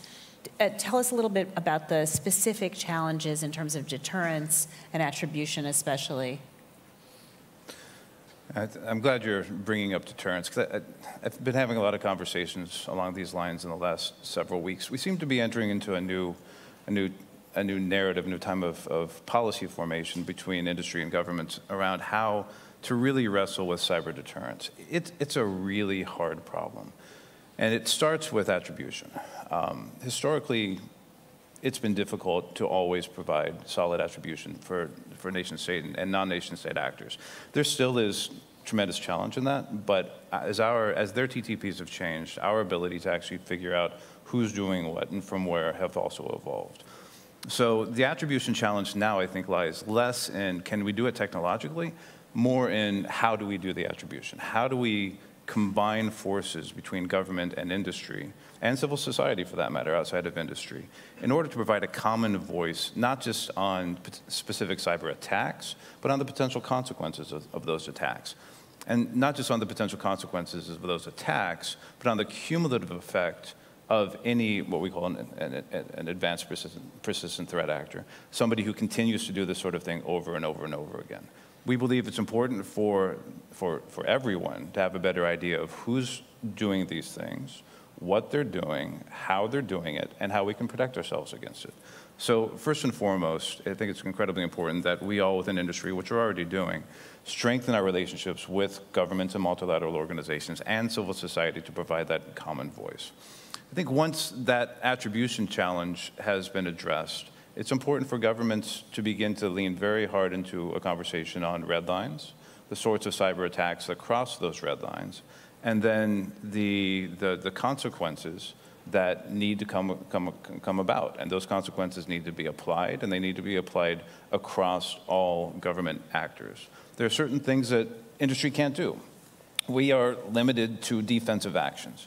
And the quote that I said earlier, 345 million attacks a day, I mean, if you look at it, we talk about 5 nines, right? 5 nines as being the epitome of reliability in any critical system. So that's 1 in every 100,000 events. We can stop everything besides 1 in 100,000 events. If there's 345 million attacks, that's still 3,450, if I did my math right, 3,450 attacks that make it through every day. That is an unacceptable level of penetration. And we think it's much lower than that based upon our stats. But still, as the number of attacks go up, it's important that we move away from an attempted deterrence by denial, which is where we are today, to deterrence by consequences. And that's something that only governments and multilateral organizations can step into and achieve in cooperation with industry and civil society. Okay, great. We'll turn back to Ludwig in a second. But Karan, you have released a video and a white paper that I've seen on cyber defense, how to support cyber defenders. Can you talk a little bit about that? Look, what Rob describes, we're certainly seeing as well. We have, long been, by virtue of our significant consumer set of products as well, intensely aware of this set of threats. We're defending, the personal information of billions of people every day at Google around the world. So it's a threat that we've been acutely focused on for a long time, and certainly see a lot of what Rob is describing. But the paper that you're referring to looks at the potentially very exciting new opportunities that artificial intelligence presents. And it certainly can be AI. I think we've discussed previously in forums like these, presents threats. But it can also be an incredible enabler for the defender in this scenario, and really for a number of reasons. I think the first is in detecting, identifying the threat, the challenges that is faced through the sheer volume of information that people on the front lines are forced to deal with is a task that AI is perfectly made for. And we are already seeing, as Google's deploying its technology, that being one of the biggest advantages that AI presents. So taking that massive volume of data and turning it into really actionable insights for the defender. I think the second thing, not just in the threat detection category, but in the response category, AI has got this extraordinary capability of helping people writing code, doing it better, doing it more securely, doing it faster. And that has allowed the systems to become more robust in a way that's really a bit of a game changer. And then lastly, it's simply a question of the time savings, the focus that AI allows, the alleviation of repetitive, tedious tasks to allow for the defender to really be at the forefront of, strategically acting against what the biggest challenges are. And so the combination of those things are one of the reasons why at Google we've been investing in AI for cybersecurity in a way that we think is going to be, in partnership with entities like NATO, a game changer. Terrific. Ludwig, I want to also put on the table disinformation, because I know that's part of, as you've said, part of cyberspace and the challenges of cyberspace. You know, in the U.S., just in the last days, the Department of Justice deterred or dismantled a bot network that was Russia was using, powered by AI, to try to sow discord in the U.S. So this challenge of disinformation is not going away, and China, Iran, you know, others are learning all too quickly how to sow discord in our democratic societies. How does NATO think about this topic, and tell us what you're doing about it? Yeah, okay, AI was mentioned, and of course it poses threats, as was mentioned, also in terms of coding and cybersecurity and so on. But we also want to see how it can help us with our situational awareness in cyberspace, and that includes misinformation, disinformation campaigns. And so NATO has adopted a strategy with regard to AI. First, as part of that strategy, and we're working very closely together with industry on this, is responsible use of AI. So we have agreed on a number of principles for responsible use. But also we said we want to do AI in a step-by-step approach on concrete use cases. And one use case is exactly that, Karen, is created an analytical tool with industry so that we have a better insight into information domain, public media, and so on, social media, and so on. And also we can identify misinformation and disinformation campaigns, that then we pass on that information to our colleagues from public diplomacy so that they can take counteraction. And that is an AI-enabled platform that we have developed together with industry that provides that level of insight. That's just one example. I have several other examples where NATO is step-by-step implementing in real terms through these use cases, AI. Give us one more use case. Well, we have a... I just think it's important for people to really understand what's happening every day, yeah. Well, part of the challenge is also because AI is very much a learning environment that learns from data, widespread and data available. And that's why the computing power and so on is so important, and also cloud is so important. But also we have in NATO classified information, operational classified information, and what we have done is a use case on creating a NATO-owned environment where we can upload up to NATO secret data that allows us then to run AI tools on that data.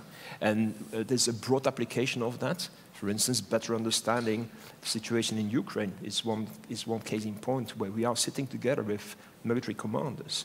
You can do trend analysis, you can visualize what's happening. That's another use case that I thought is quite interesting. So, as you said, one of the things that's unique about this space is that it is, unlike traditional military endeavors, it's not run by governments. The private sector is where all of this defense and offense is located. So maybe you could, not all of it, obviously, but a great deal of it. So maybe we can start with the private sector with Karan, and then Robert. Talk to us a little bit about some of the obstacles to government and the private sector working together, and what kinds of things can be done to overcome those challenges. How should the private sector and governments, and especially NATO, be working more closely together? I mean, a couple of thoughts, Karen, and you're exactly right. I mean, look, the days of 40, 50 years ago where much of the innovation resided in government or is not the world we live in anymore. This is an imperative that there be good coordination and collaboration between the public and private sectors. I mean, a couple of thoughts. One is cloud. The reality is that much of the innovation, particularly the AI-related innovation that we're talking about, needs to happen in a cloud environment. It's just simply implausible that it would happen in a sort of on-prem... Say one more sentence about that for those who don't understand why. I mean, historically, many entities, private sector companies have run their own computer systems. And the belief in the past had been that that is safer or more economical.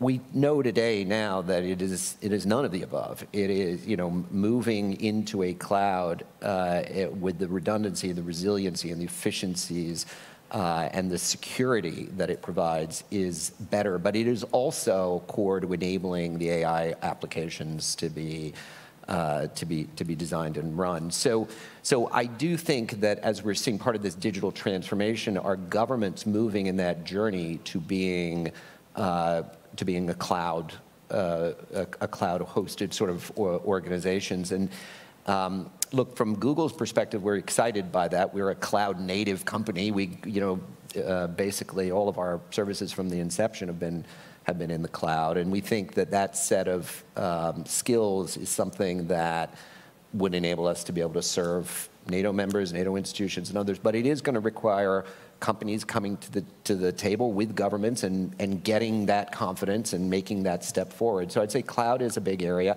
The other area that I'd flag that I think there does need to be good collaboration, coordination, is regulation. I mean, a lot of the entities that you're talking about here are private sector companies that may or may not be familiar with working in a governmental environment. We want to see those companies succeed. We want to see those companies grow. We want to see the ecosystem get built. That's going to require thinking about sort of the broader regulatory and policy environment in which those companies are coming up. Is there the right set of policies around a whole host of things? How data is dealt with, privacy, tax law, I mean, you name it, and there needs to be thought provided, which is not a traditional space, I think, that the national security community necessarily goes to.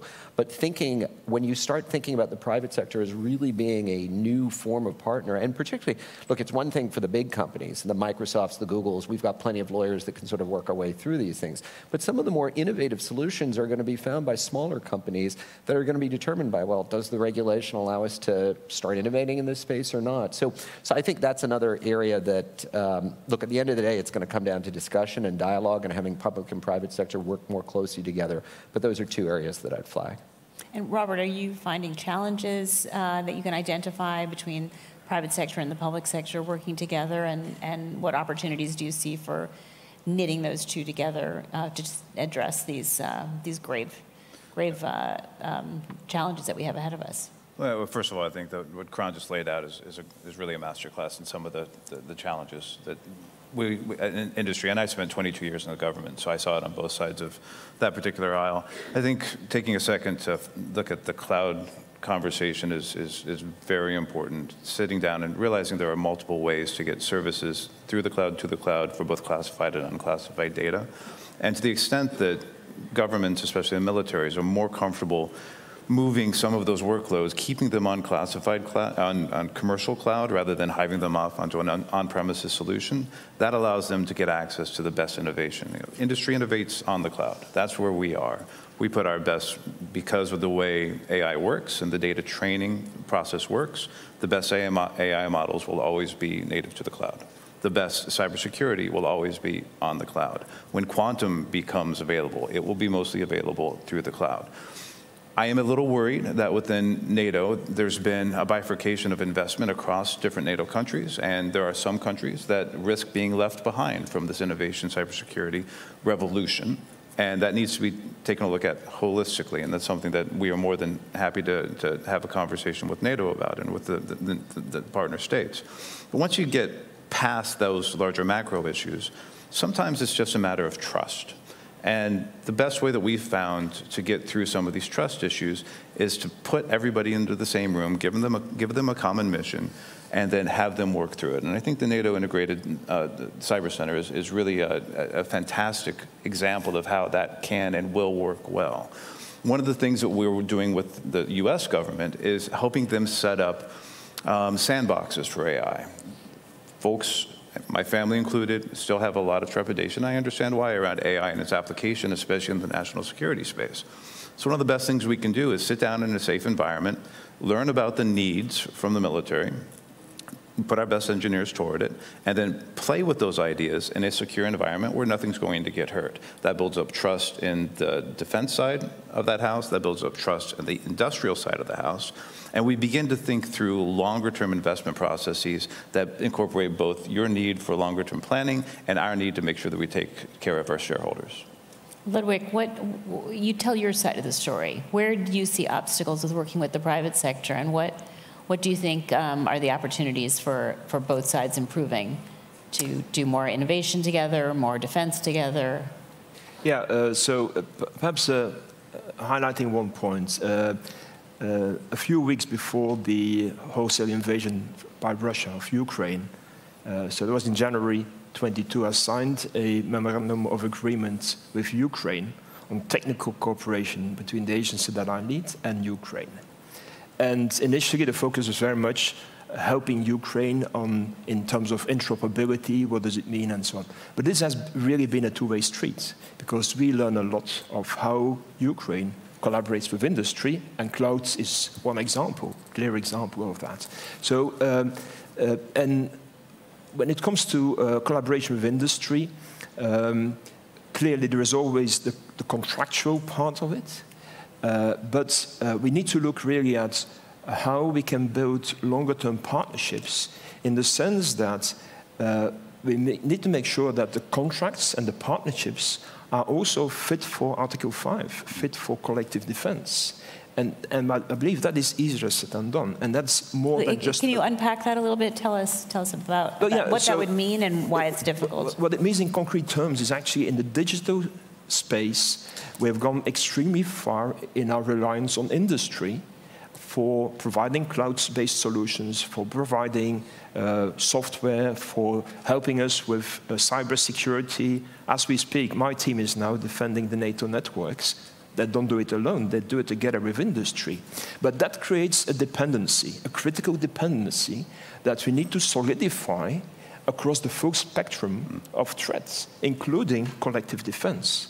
And so there's no way back, and I think it's a good thing, that dependency, but it needs to be managed, because there's a lot of innovation that comes from industry, a lot of capacity that comes from industry. For instance, just in this cybersecurity space, I'm aware of the number of people you have on a day-by-day basis monitoring the cyber threat landscape.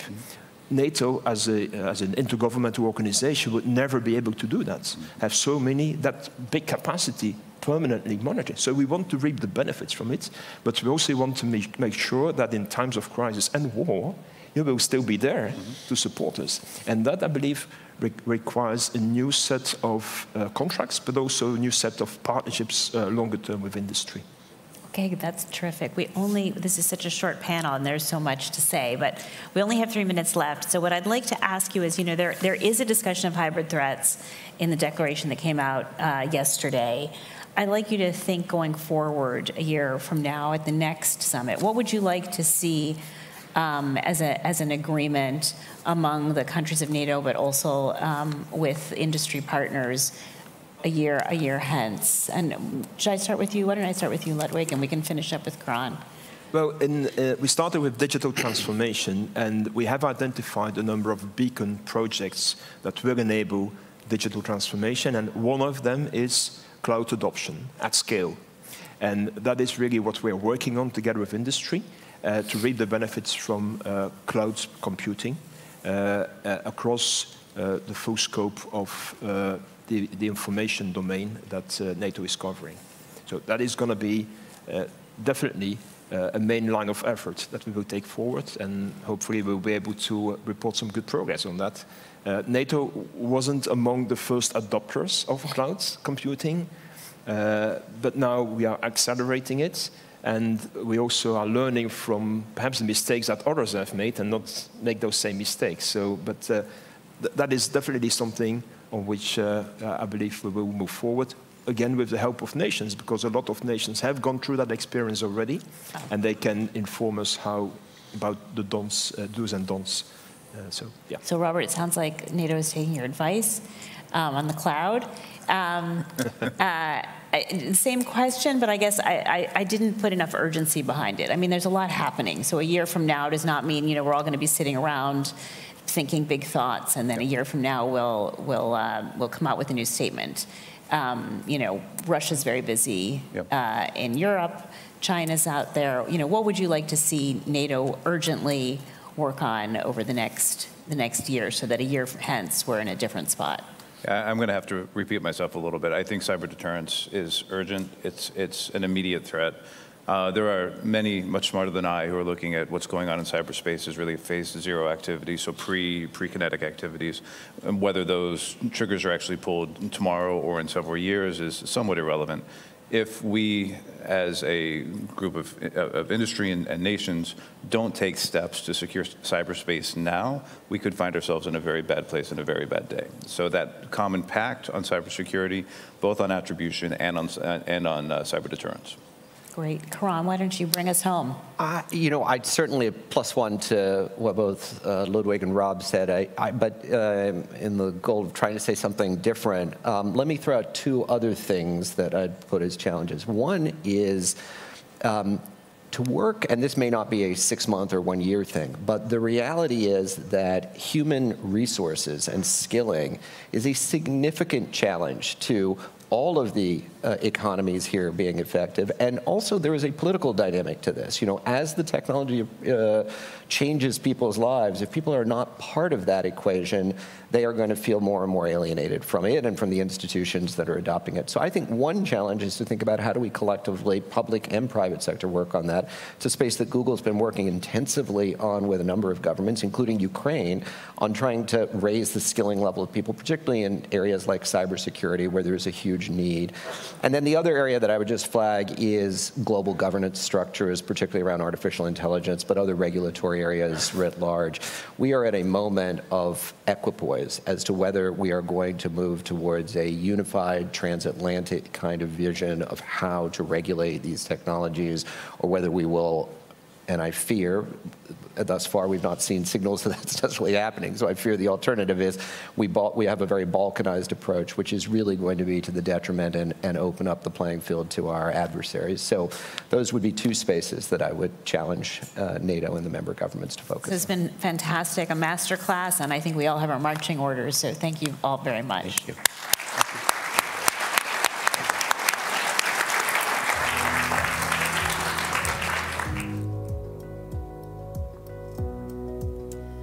Ambassador, thank you for facilitating an interesting discussion, and panelists, thank you for bringing in both the private sector perspective and NATO's.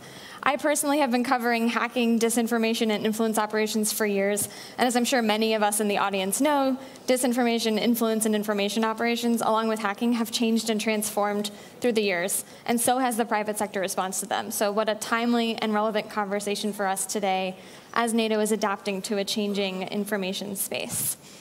Now we are thrilled to feature today's political scene setter up next. Please welcome to the stage Frederick Kemp, the President and CEO of the Atlantic Council, for the introduction. Thank you.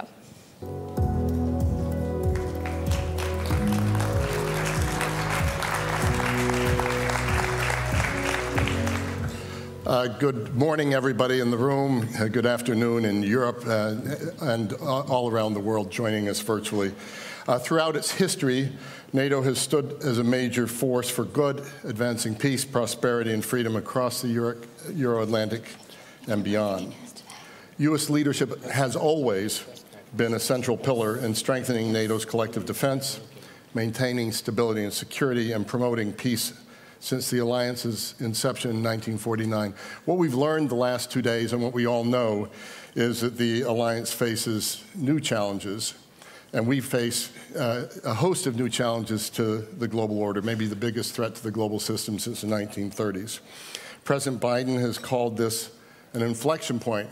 The Atlantic Council has been using that language for some years, seeing it as the fourth inflection point, the period after World War I, period after World War II, period after the Cold War, and the fourth now will be the period after Ukraine prevails in its war, in Putin's war of aggression against Ukraine. What all those inflection points have in common is they've been shaped by U.S. leadership alongside partners and allies in a less favorable way at the end of World War I, more favorable way at the end of World War II, and this is history in motion. The post-Cold War world is over, and we're entering a new era that our next speaker, National Security Advisor Jake Sullivan, has defined as an era of strategic competition in an age of interdependence. Navigating this new era will again require U.S. leadership, principled U.S. leadership alongside partners and allies. It's in that spirit that it's my distinct honor to introduce a U.S. strategic thinker and actor whose insights and vision are crucial as we navigate the complex challenges of this century. His dedication to safeguarding international cooperation and advancing collective security has been unwavering. Jake Sullivan's career is marked by high integrity, intellectual rigor, a deep commitment to diplomacy, strategic thinking, and the pursuit of peace and stability. His leadership has been instrumental in strengthening our alliances, addressing global threats, and promoting a world order based on mutual respect and cooperation.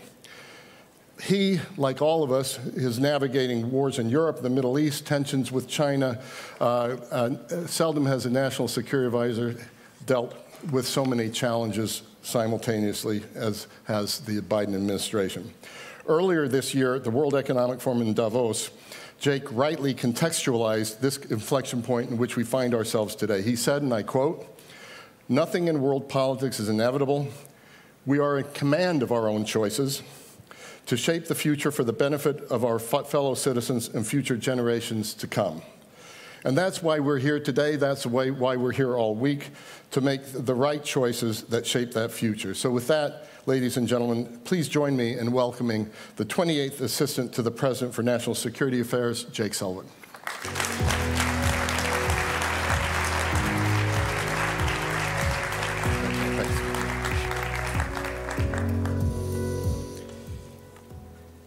Well, good morning, everyone. It's great to be here with all of you, and I really want to thank Fred for that unduly generous introduction.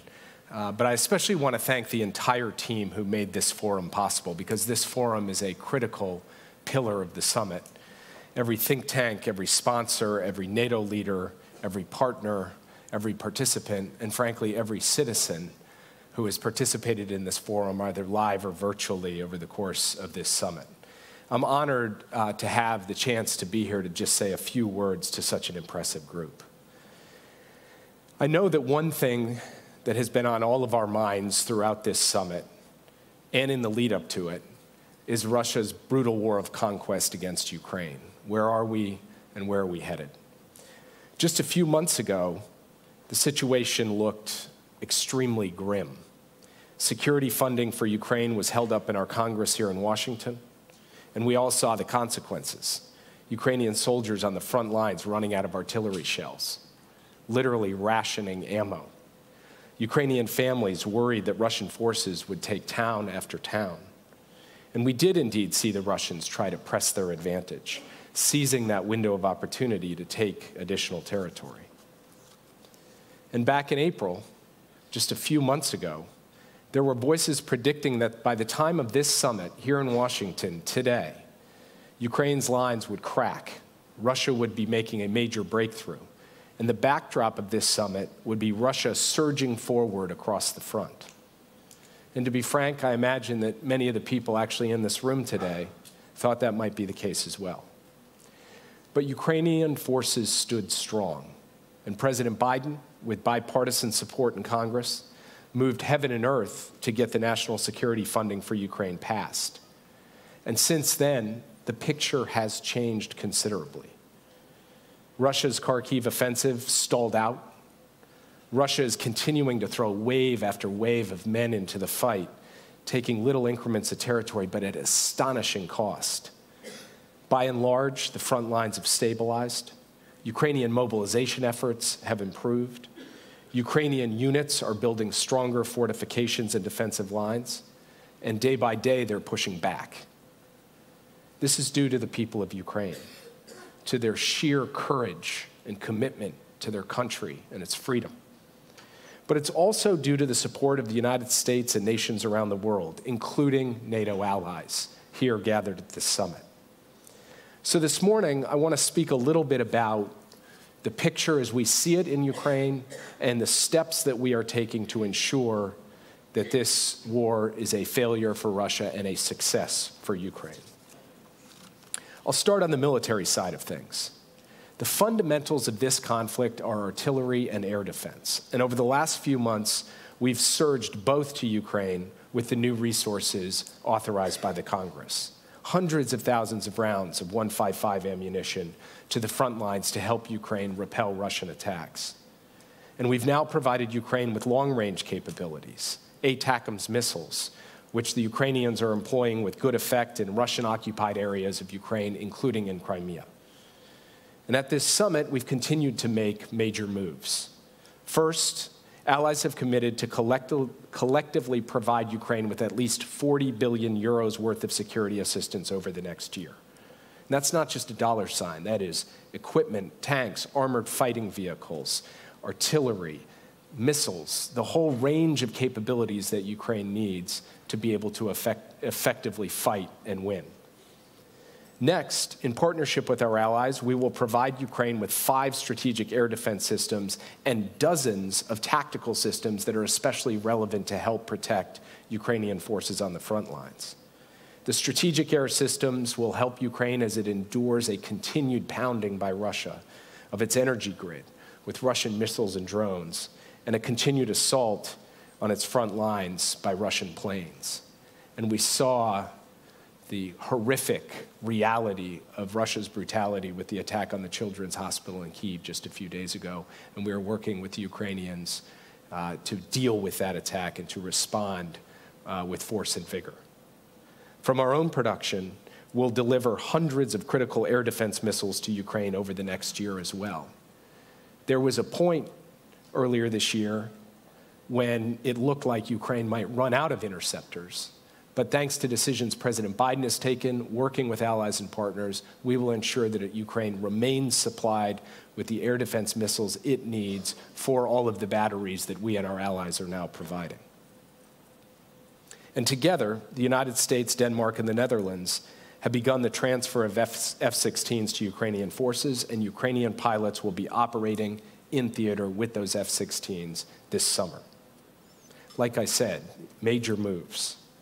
And we're also steeled for the struggle ahead. President Putin thinks he can outlast Ukraine and its supporters, and he's taken steps to put Russia's war industry, its defense industry, in fact, its entire economy on a wartime footing. And with help from Iran, from North Korea, and from the People's Republic of China, he's attempting to undertake Russia's most significant defense expansion since the height of the Cold War. But make no mistake, this unsustainable war spending masks underlying weakness and fragility, and the economic costs for Russia are mounting and will compound over time.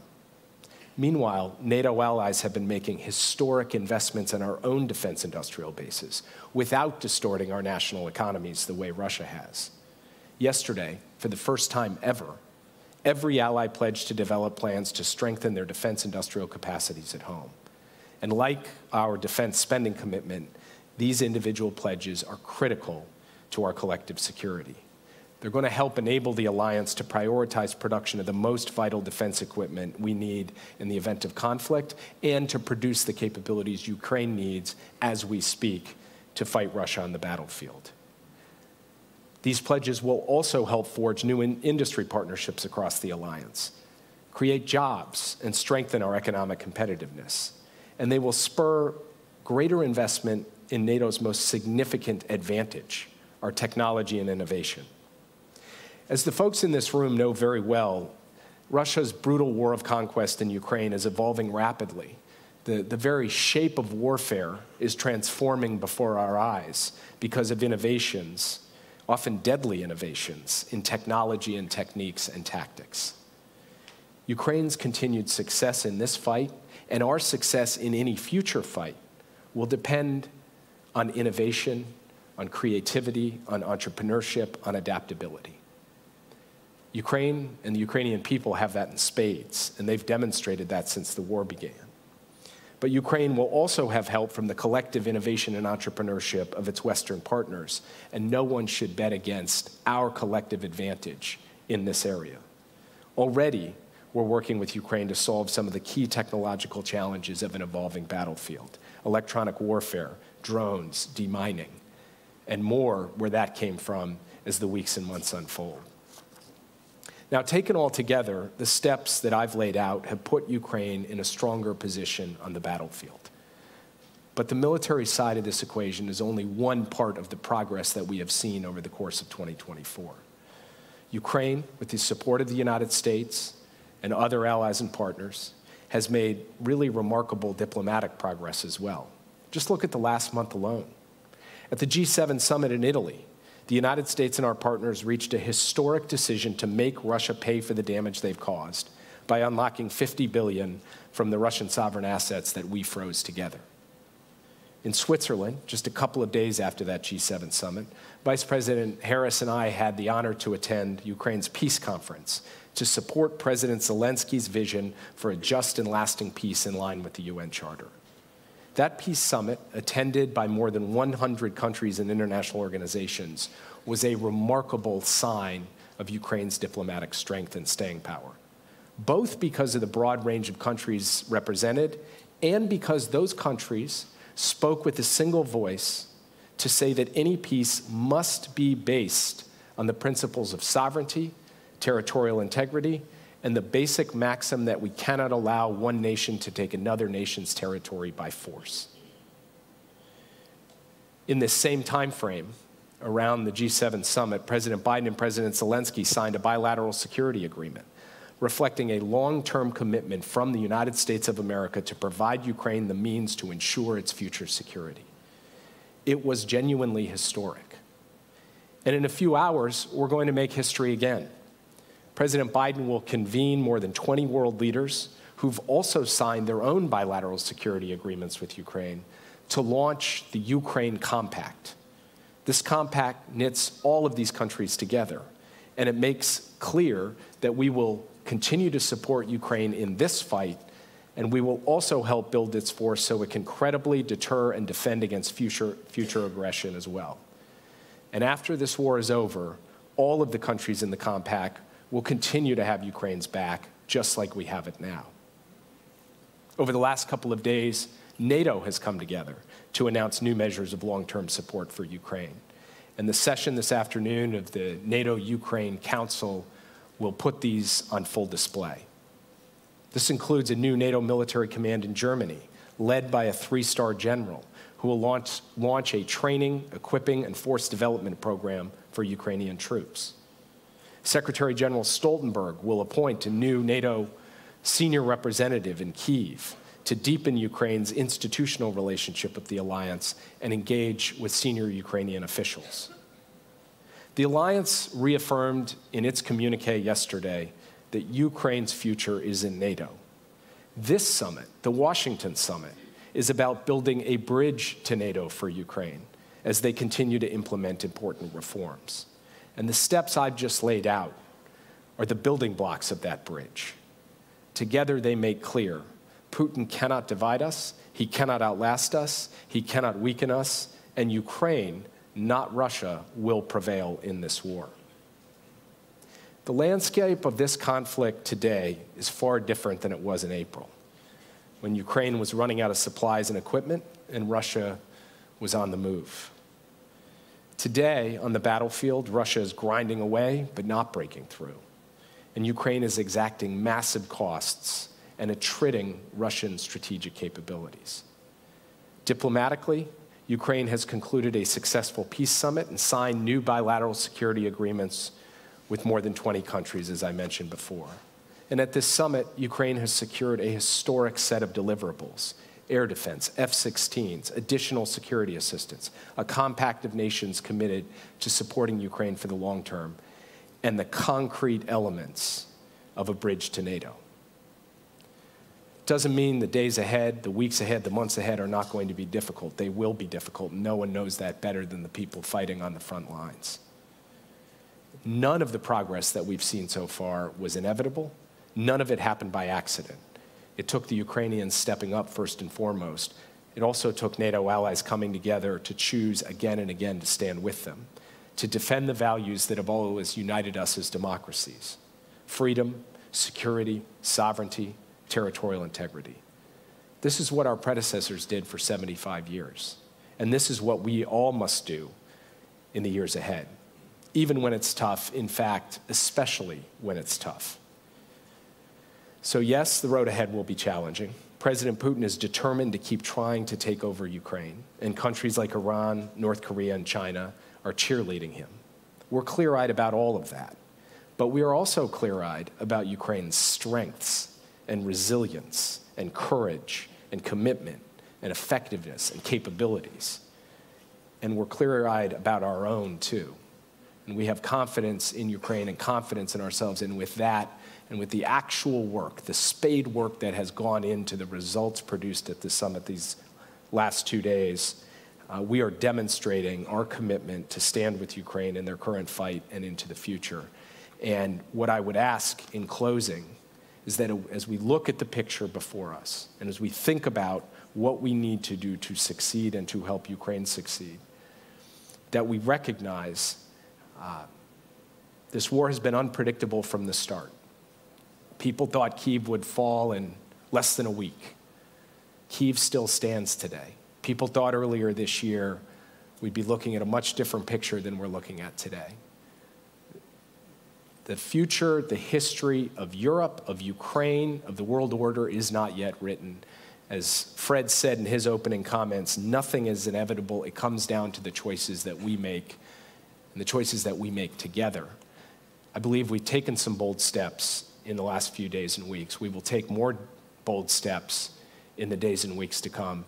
President Biden will have the chance to sit down with President Zelensky in a couple of hours to review all of this, and not to rest on our laurels by any stretch, but to say, now that we've come this far, what more do we have to do to get the job done? And we will together get the job done. So thank you for giving me the opportunity to be here today. And thank you for everything you do every day in service of our common vision for the transatlantic community and a better world for all. Thank you very much.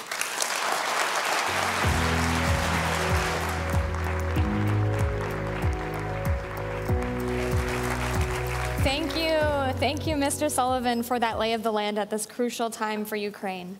Next, we will turn to a session on addressing the evolving threat of terrorism. Please join me in welcoming our next moderator to the stage, Elena Kuzko, the Vice President for Policy and Programming at GlobeSec. Elena Kuzko.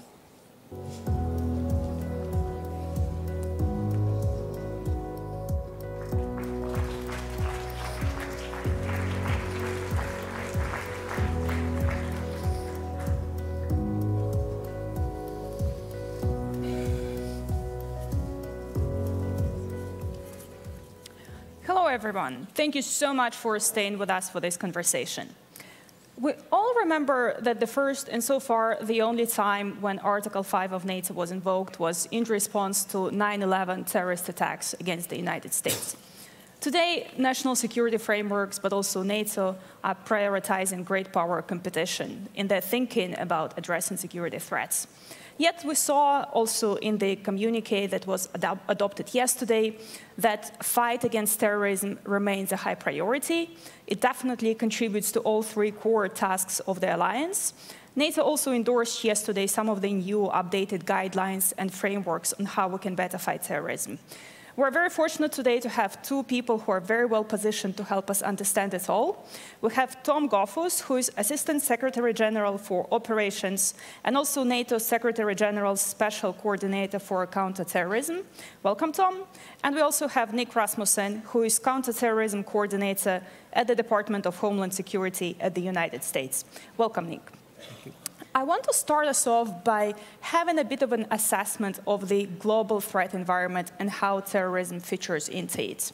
Tom, I'm going to go straight to you.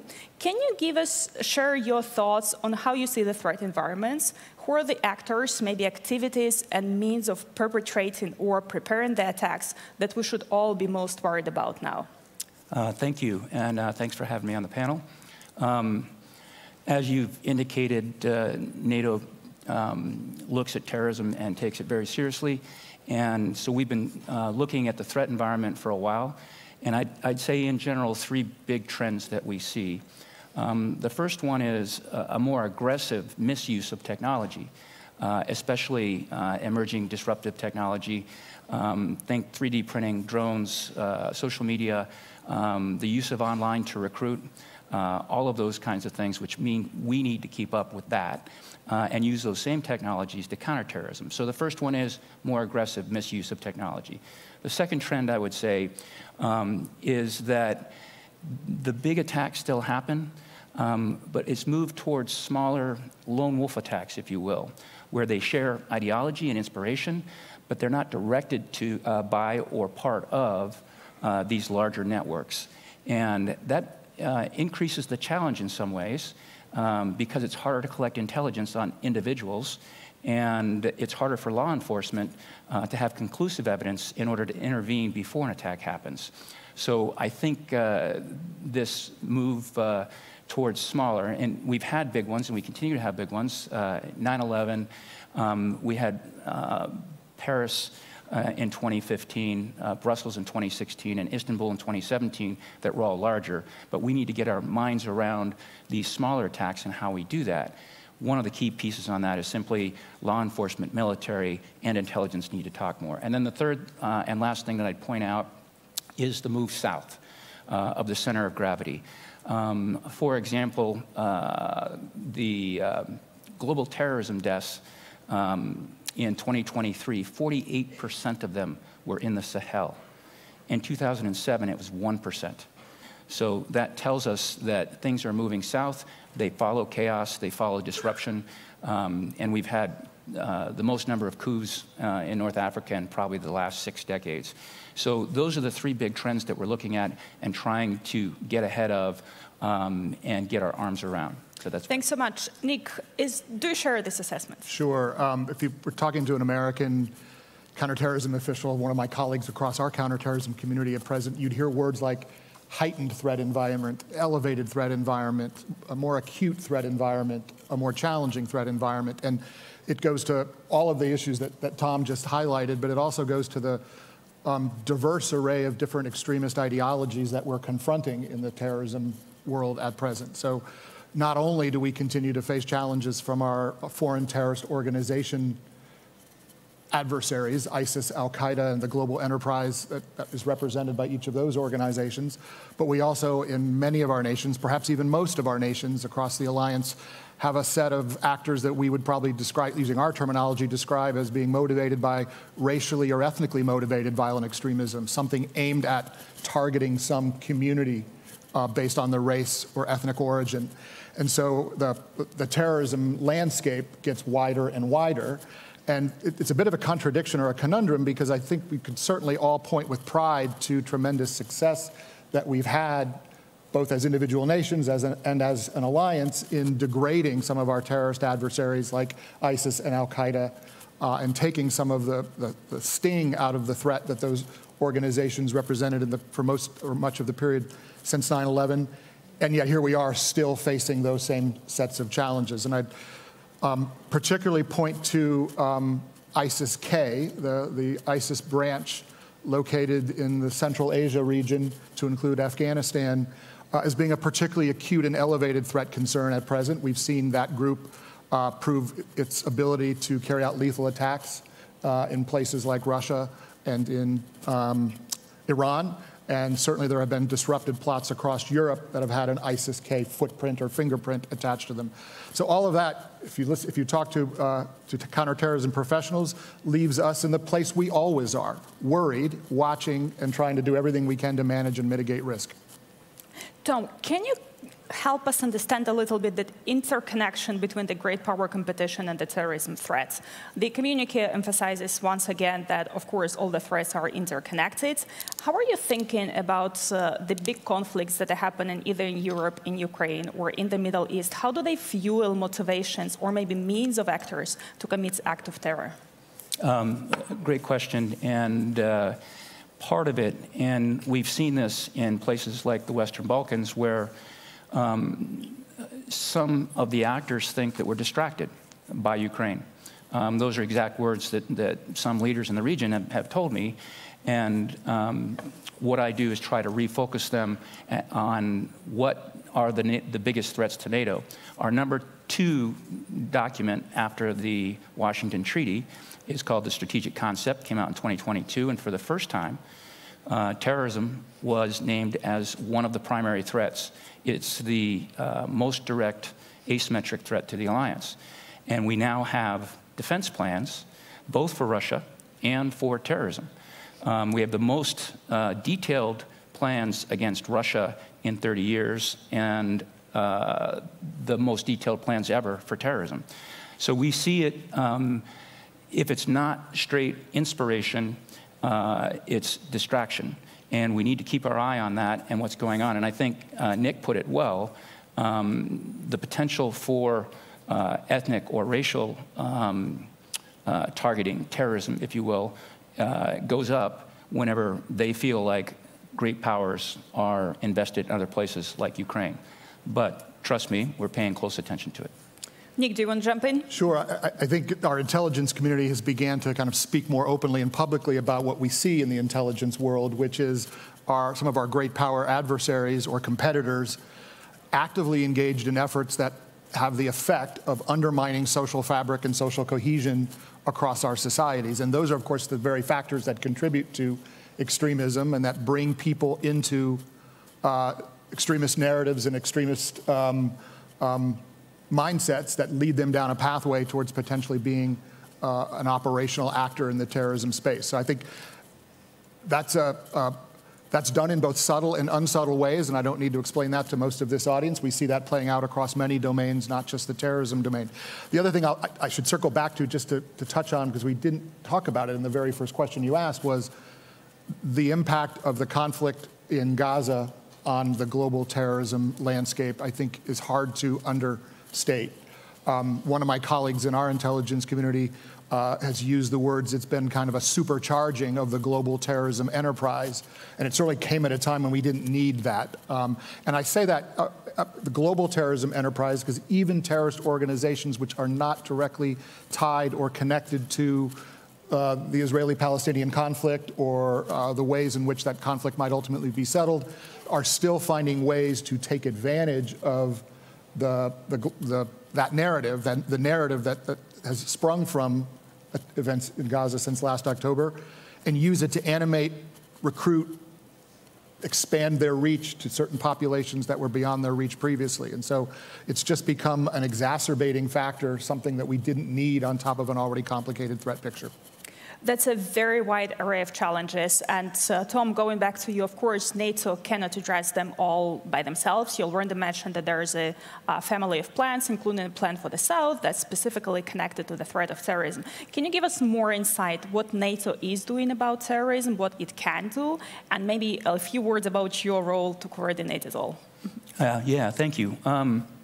The NATO, the 2 documents that you referenced, we have a new policy guidelines and action plan that reflect what Nick has been talking about, the change in the threat landscape. And the idea that NATO looks for as an international organization is, how can we add value? How can we best do that? And these documents help us circle in on 3 main areas. The first main area is shared awareness.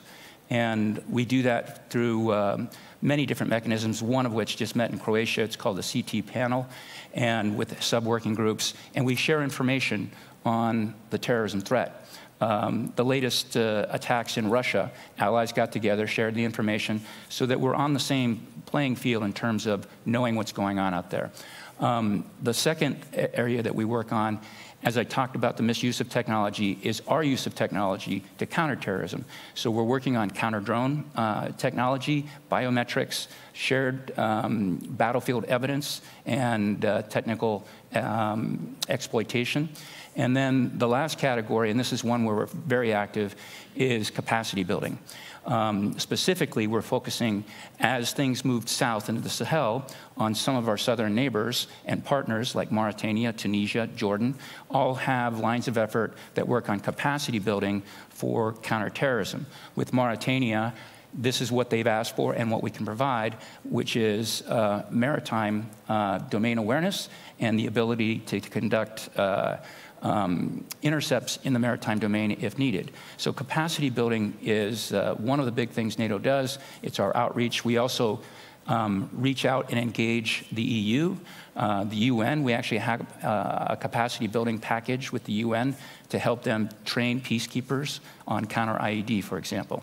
So those are the three areas: awareness, shared awareness, capacity building, and then capability development. Nick, two things that Tom said, and I want to follow up in depth with you. First one, intelligence sharing. That's a famous, maybe blind spot that we have in the alliance. We have so much of it, and yet we're not that good at sharing it, both between the countries, but also within the countries. Can you give us assessment? Are we making progress? Have we gone better at that? And maybe where do you still see challenges? Sure, it's a great question, and I think let me put that also in the context of a resource environment that looks different today from a counterterrorism perspective than it has looked for most of the post-9/11 period. If you think of most of the post-9/11 period, terrorism or counterterrorism resource requirements would have been at the front of most any line to be met across our various systems, certainly here in the United States. Now, of course, there are a wide array of pressures on the resource pie. Great power competition foremost among them, but other national security challenges we face. So in the counterterrorism domain, we're having to either hold steady or in some cases even make do with less. And I'm getting to the point here because that puts a premium on cooperation and engagement with partners even more so than ever more so. We are not in a position globally in every place, in every country, at every time to gather the kind of intelligence we would need as Americans to carry out to meet our counterterrorism objectives. We need to be partnered with not only longtime friends and partners like we have in the alliance, but also sometimes non-traditional partners that we work with in specific regions around the world out of shared interest in preventing terrorist attacks. So I guess I would say a lot of the intelligence sharing that we do will still happen most effectively in slightly narrower bilateral channels than it will happen in large-scale multinational fora or settings like NATO. That said, establishing that common shared understanding, that shared intelligence picture that allows us all to resource appropriately, identify priorities appropriately the way Tom was describing, that's an essential pillar of cooperation in a context like NATO's. You're in a very tough spot. It seems like you have a broader set of challenges in front of you, very different ones, but fewer resources to address them. So thank you for the work you're doing. And I'll stick with you for another point that Tom was mentioning earlier, and you alluded to it as well. It's the impact of emerging technologies on the terrorism. We talked about that there's things like 3D printing, social media, that all affect the ability of terrorists to perpetrate attacks, plan for them, recruit people. What's your take on that? But also, can you tell us a little bit how we can be using technology to address the very same threats? Again, great set of questions, great set of, important set of challenges. I think one of the things that we as the United States and we as Western partners have long enjoyed is a technological advantage over our adversaries, to include terrorist organizations. I would argue that that gap is narrowing, not in our favor at present. And you just simply need to look at some of the modern technologies that are available to you on your cell phones as evidence of that. If you can communicate with your loved ones in an encrypted application that is outside of a government intelligence organization's reach, so can fellow or conspirators looking to carry out a potential terrorist act. And you've certainly heard our FBI Director, Chris Wray, and other members of our intelligence community speak to the challenge that encryption places on us in terms of getting ahead of terrorist plotting, being able to gather the kind of anticipatory warning and intelligence that would allow us to disrupt plots before they take shape. That's not to say or argue that we shouldn't be looking, or that we shouldn't be embracing these modern technologies to include encryption. They enable a wide array of very positive things as well. I'm just pointing out they come with challenge as well. And I guess the way I look at the technological challenge right now is a bit of cat and mouse, or a bit of a race to try to stay one step ahead of our terrorist adversaries, so that that technological edge that we've enjoyed for most of the last 20 years in the post-9/11 period does not get narrowed too significantly. And then lastly, some of these tools are also tools we can put to use in our own defense and to enhance our own counterterrorism capabilities. Artificial intelligence is now being put in service of efforts to look at large data sets that will help us assess patterns of terrorist movement and migration across the globe, for example. Help us understand what populations of concern might be worthy of greater intelligence focus. We can use these modern technologies to help us be more effective and more efficient in our intelligence work as well. Tom, back to you. We just actually had a great panel on digitalization of NATO and how the private sector can contribute to that, what role it plays. And of course, here we're talking about the tools that's primarily now being developed by the private companies. And as we have the challenge to stay ahead of our terrorist adversaries, we also need to work closer within ourselves to make sure that we have the capabilities to do that. In your work, how closely are you trying to bring in the private sector into your counterterrorism activities? Maybe what are some of the challenges that you see doing that, and where do you think you can do better? Another great question, and part of the operations division at NATO headquarters is something called a situational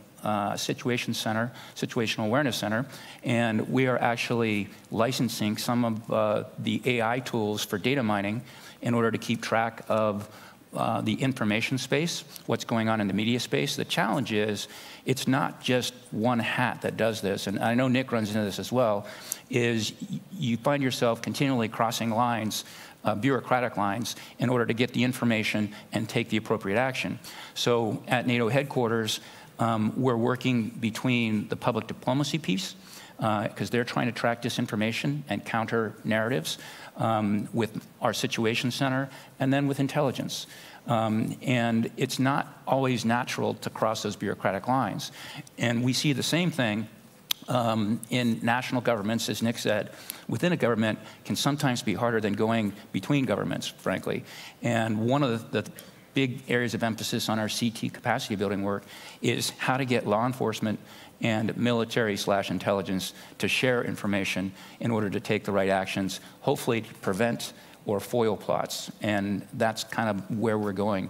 Primarily right now, we license the tools that are AI driven and developed, especially in the information sphere. Nick, we mentioned several times the importance of cooperation between different states who are trying to fight terrorism.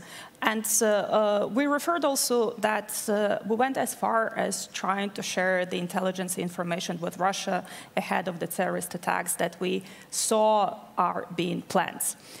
What is your way going forward? How much scope we can to cooperate with our adversaries like Russia or Iran on countering terrorism, and what form and shape this cooperation can take, if at all? So it's been publicly reported, as you suggest, that information was shared by the United States with Russia in advance of the Crocus attack in Moscow. And that may have been surprising to some observers, but from my perspective, having served in senior roles in government, that was a simple policy matter. It was, we have an obligation when we are in possession of information that will prevent loss of life in a country, even a country with whom we have very difficult or even adversarial relations. And I can think of numerous occasions over the last 20 years where we've been in a similar position, where we've shared, sometimes directly, sometimes through third parties, information that was designed to save lives or prevent a terrorist attack from happening in a country with whom we had very difficult relations. That does not automatically translate into a cooperative relationship. Sometimes it can be just as bare bones and as simple as just sharing a de minimis amount of information as a duty to warn. And the duty to warn principle is something that's fundamental in our system here. Beyond that, though, there are countries around the world with whom we have shared interest in confronting certain terrorism challenges, even if we don't have a broad array of shared interest. And there, developing working partnerships is a challenge, because while there is that shared interest, we have to make sure that our cooperation remains within a framework that accords with our values and law as well. We cannot enable a partner to, for example, take certain steps to prevent terrorist attacks from happening if they would do so in a way that would cross our own lines in terms of the way individuals are treated, or that would result in violation of what we would consider fundamental human rights. So this is one of the challenges that we've dealt with through the entire post 9/11 period, how to develop a framework of partnerships where you can receive the positive output of those shared partnerships without necessarily contributing to conditions in those difficult countries or difficult partners that may actually make the situation on the ground even more challenging. Tom, is that a shared approach between allies? I'm sorry, say again? Is that a shared approach that the entire NATO would endorse? I think the way that Nick put it was excellent. There's a duty to warn, and then there's also the left and right limits of making sure that we're not providing information that somebody's going to use to violate human rights, for example. So I think it's a tough road to plow, but I think Nick parameterized it very well. We're running out of time, so I'll sneak in one more question to both of you. There's a lot of ways how terrorism can be done today. Going forward and looking into the future, what do you think is the next big thing? What is a blind spot that we might be not paying enough attention to right now? What do you think we should be thinking about more that would be more important in the future but might be not visible that much right now? And Nick, I'm going to go to you first. Sure. I wouldn't necessarily think of it as a blind spot, but something I worry about quite a bit looking into the future is the non-kinetic attempts by terrorist actors to have impact on our societies. We all worry about the kinds of attacks we see today, bombings, shootings, stabbings of individuals or in highly public settings. But of course, we also know that terrorist actors have broader ambition than that. They seek to engage in activities that would target our critical infrastructure, whether that's through cyber means or some other means. And so while they have, to date been less than completely successful at widening their skill set to the point where they can threaten our collective critical infrastructure in that way, that is one of the asymmetries I worry about the gap closing over time. Tom, what are you worried about? I agree some of the non-kinetic pieces, specifically the undermining of our democratic institutions. I really worry about that, and there are a lot of elections coming up. Safeguarding that process is critically important, and the credibility of that process. The second thing I would probably highlight is geographic. Central Asia has the potential, given what's going on in Afghanistan right now, to be a net importer of a potential terrorist activity. And so capacity building with Central Asia might be a spot that I'd look for in terms of what we should do. And then Nick highlighted this earlier. And the Houthis in the Red Sea really point at how disruptive they can be now that they've adopted and have technology that threatens air and missile defense really hardcore. I think that's the third area that we're becoming aware of, partly because of Ukraine, but these kind of weapons in those kinds of hands make it tough. Thank you so much both for taking your time and for sharing your insights with us. Fighting terrorism is the definitely whole of society approach, so we'll do our part to help you do your job. Thank you so much. Thank you.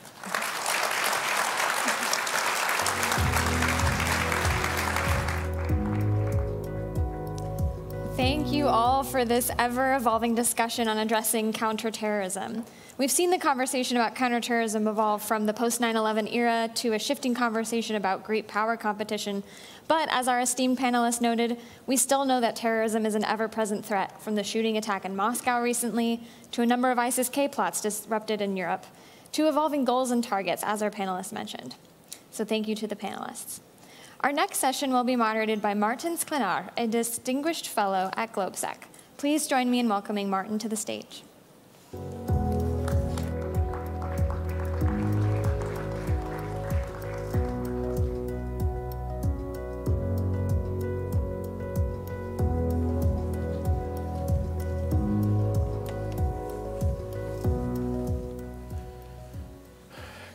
Good morning, everyone. My name is Martin Sklenar from GlobeSec, and it's my great pleasure to be moderating the next panel today on the public forum. And we will be talking a lot about industry, which seems to be appropriate. We've heard a lot about the industry so far in the 2 days that we've been here in Washington during this summit. I'm joined today by three very good panelists, and I hope to have good discussion with them. Please welcome with me Stacey Cummings, the General Manager of the NATO Support and Procurement Agency, Max Peterson, Vice President of Sovereign Cloud at Amazon Web Services, and Stephen O'Brien, Corporate Vice President and Global Business Development Officer at Northrop Grumman. Very happy to have you here, Stacy, Max, and Stephen. Great to have you. Thank you for coming. And we have a lot to talk about. We just heard also from Jake Sullivan, there's a lot of equipment actually rolling from the west to the east somehow, you know, to ending up in Ukraine. So the equipment has to come from somewhere. And let's discuss where it's coming from and how's the capacity that we want to have to produce it. So let's focus first on where we are and what has been done so far. We have seen NATO allies, but also the EU putting more and more attention on the industry. Following Russia's illegitimate aggression against Ukraine. We have seen defense budget rise. We have, as part of NATO's defense investment pledge, including the commitment to spending 20% of that. And this is, you know, some large amounts of money that are going into modernization of the equipment. And we have seen orders. We have seen actually orders being placed, significant ones, and we have seen political statements from NATO allies and NATO officials on the need to expand industrial capacity. And as recently as yesterday, NATO adopted the next level of the pledge, which is called now the NATO the Defense Industry Expansion Pledge, with 9 specific lines of effort. So that's the situation where we are. We will see allies developing their individual plans, and let's start there. Allies will let us know what is actually the demand. How do we set this what do we do with the demand now? How do we define it? What is the situation, Stacy? If you want to share with us how did the role of the industry change after the aggression in Ukraine? How is it connected to deterrence and defense that we talk about so much at the summit? Well, thank you for that question. So the Secretary General has said that without industry, there is no deterrence, there is no defense, there is no security. And so collectively, we of course look at the defense industry as a key partner to be able to enable deterrence and defense. When we look at the changing demand signal, you mentioned increased defense spending and that focus on not just buying to replace the stocks that have been diminished through donations to Ukraine, but also looking at how do we ensure that allies are buying the next generation, the most modern defense equipment that they can, and also with a focus on moving beyond interoperability to interchangeability and commonality. And so as this creates an opportunity for nations to actually work together to buy common equipment so that when they're operating together, they're operating the same equipment, but also designing commonality and interoperability in from the very beginning of the life cycle of a weapon system. And that's where my agency, NSPA, can play a very strong role in aggregating demand, but also in bringing together common requirements and sending that demand signal to industry in terms of a contract, a funded contract, which allows industry to make the investments that they need to increase capacity, and it allows nations to buy together and get economies of scale at the same time, and I'll repeat myself, a common solution that has the benefit of commonality in operations, but also from a supply chain perspective. Great, thank you very much. And we'll speak about the signals. They seem to be important in this discussion. But first, Stephen, we do need capacity. I mean, this is about how do we get to more capacity, and we need it quickly. How do we do that?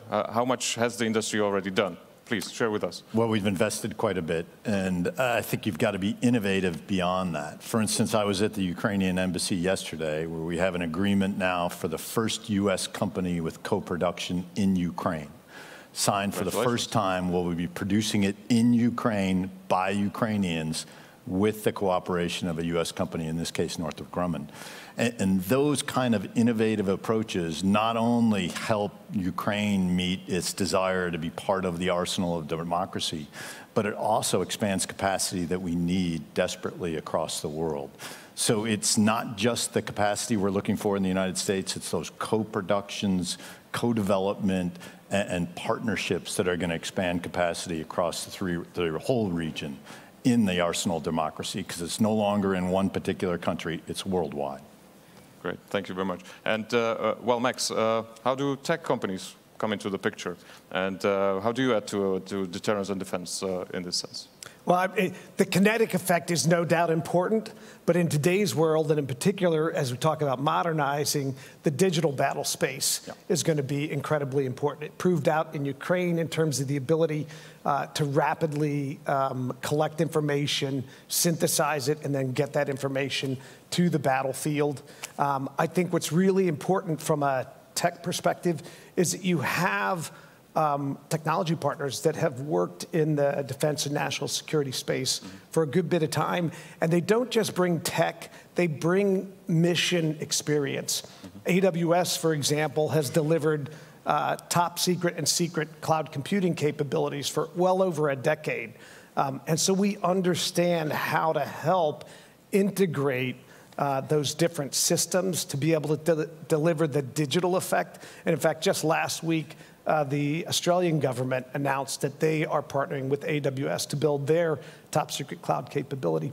So I think that mission understanding is really important, and I think partnership is really important.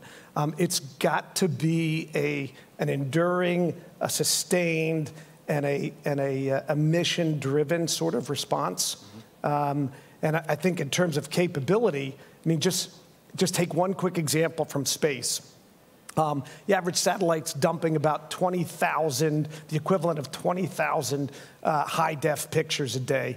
And when you multiply that across all of the collection capabilities that we're talking about here, you've got to have a substantial, a sustained, and a highly capable digital fabric to be able to process and store all of that, but importantly, to be able to share it across all of the NATO member community. But also, at the same time, protect it from, Security has always been job one. Great. Let's talk on signals then. Stephen, what signals is it that the industry expects from Stacey and, the governments? What are you looking for? Well, we're looking for contracts, as Stacey will tell you right off the bat. That's the best signal that you're ever going to get. I'm shocked, I have to say. Yeah. What Stacey's doing is incredibly important. It's not just the contracts. It's the predictability that allows us to have a stable supply chain, if you will, a stable workforce where we're not having peaks and troughs in our production line that makes it impossible to keep the people employed and that talented workforce with us the entire time. And also that contracting mechanism that Stacey has is now streamlined. So no longer are we doing many different contracts with many different countries and many different languages. You have a single contract that Stacey's able to do. Obviously, that reduces the cost to the players, but also reduces the time. You get a stable workforce, and we get investment that industry is able to make by doing that. And it's all made possible by Stacey's team. And I think everyone's a winner for it, Stacey. Thank you. Yep. So, there is one demand signal to industry, and that is a funded contract. And what we would recommend is that nations come together to bring I already talked about commonality and the benefits of commonality, but buying together increases quantities, and this is a commonly known, the more you buy, the more you're going to save. And so if we can bring together multinational, large quantities with multi-year commitments, with assured quantities, then we can get the best possible price from our industry partners, because they can optimize not just their production line, they can optimize their workforce, they can also optimize their supply chains. And just a great example of this is where we entered into a contract late last year for Patriot GEM-T missiles. And we bought at a quantity that allowed industry to invest in not just new capacity, but an entirely redundant supply chain. But you have to have the quantities in order to create the right incentives for industry to be able to make that investment. And we can't be entering into contracts with assured access for 1 or 2 years. We really have to be able to give that assured access in years 3 through 7, 3 through 10, because that way, again, not only are we giving the right incentives, but we're going to get the better prices that way. And when you get better prices for things like Patriot missiles or Stingers, that means you can buy more. That means that you can fill up your stockpiles, and it means that nations have the confidence to be able to make those donations that we've been talking about to Ukraine. Can you share with us an estimate how much more the agency is now actually procuring from the industry than before the Ukraine happened? Sure. In 2021, we executed 3.6 billion euro in funded contracts. In last year, we executed 10.6 billion euro in funded contracts. So that's significant increase. That's significant. So the signals are there. They're being picked up. The money is on the table. But to make it happen, to fill the contracts, you still need investment. I mean, you have to invest in producing the capacity. And that's where, with every investment, some risks come into play. Let's discuss, who's willing to take the risks. It seems that it is pretty straightforward, right? I mean, the situation is bad. It's not going to get better very soon. So who's going to be taking what kind of risk? Stacey, do you have you're like in the intermediary position between the governments, the most customers, you being a customer as well, but still, how does it look from your desk? Who should take the risk? So there has to be a balance in risk. One side or the other can't take all of the risk. We have to understand the dynamics of the defense industry. That's different than the dynamics of a commercial industry. And so risk is measured in a different way for a commercial company than it is for a defense company. Defense companies have one customer, and that is the government. And so the type of risk that we expect industry to take is different than the type of risk we would expect a company that has a new technology or that is delivering something where you can have the entirety of the market is available to you as a customer. So that risk has to be balanced, but there are tools available.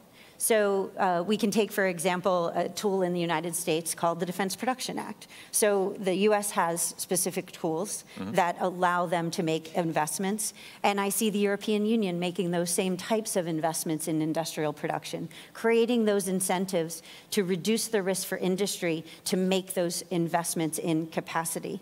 There are other things we can do around contracts. So we can have contracts with incentives in them. We can have contracts that have pricing based on quantity bands, again, to create those incentives. So the more you buy, the lower your price is. And we can also create contracts with innovations in cash flow. So that way, we're sharing the risk, but we're also creating the environment where the defense industry has the confidence to make investments while the governments are making those purchases to get the products that they need at the right price. Okay. Yeah. Max, Stephen, what's the industry's take on this? How much risk are you willing to take on? Well, we actually pioneered a slightly different model where what we do is we work on understanding deeply what customer demand is, and then we build in advance to that demand signal. So we just announced 7.8 billion euro investment in Europe to build a European sovereign cloud.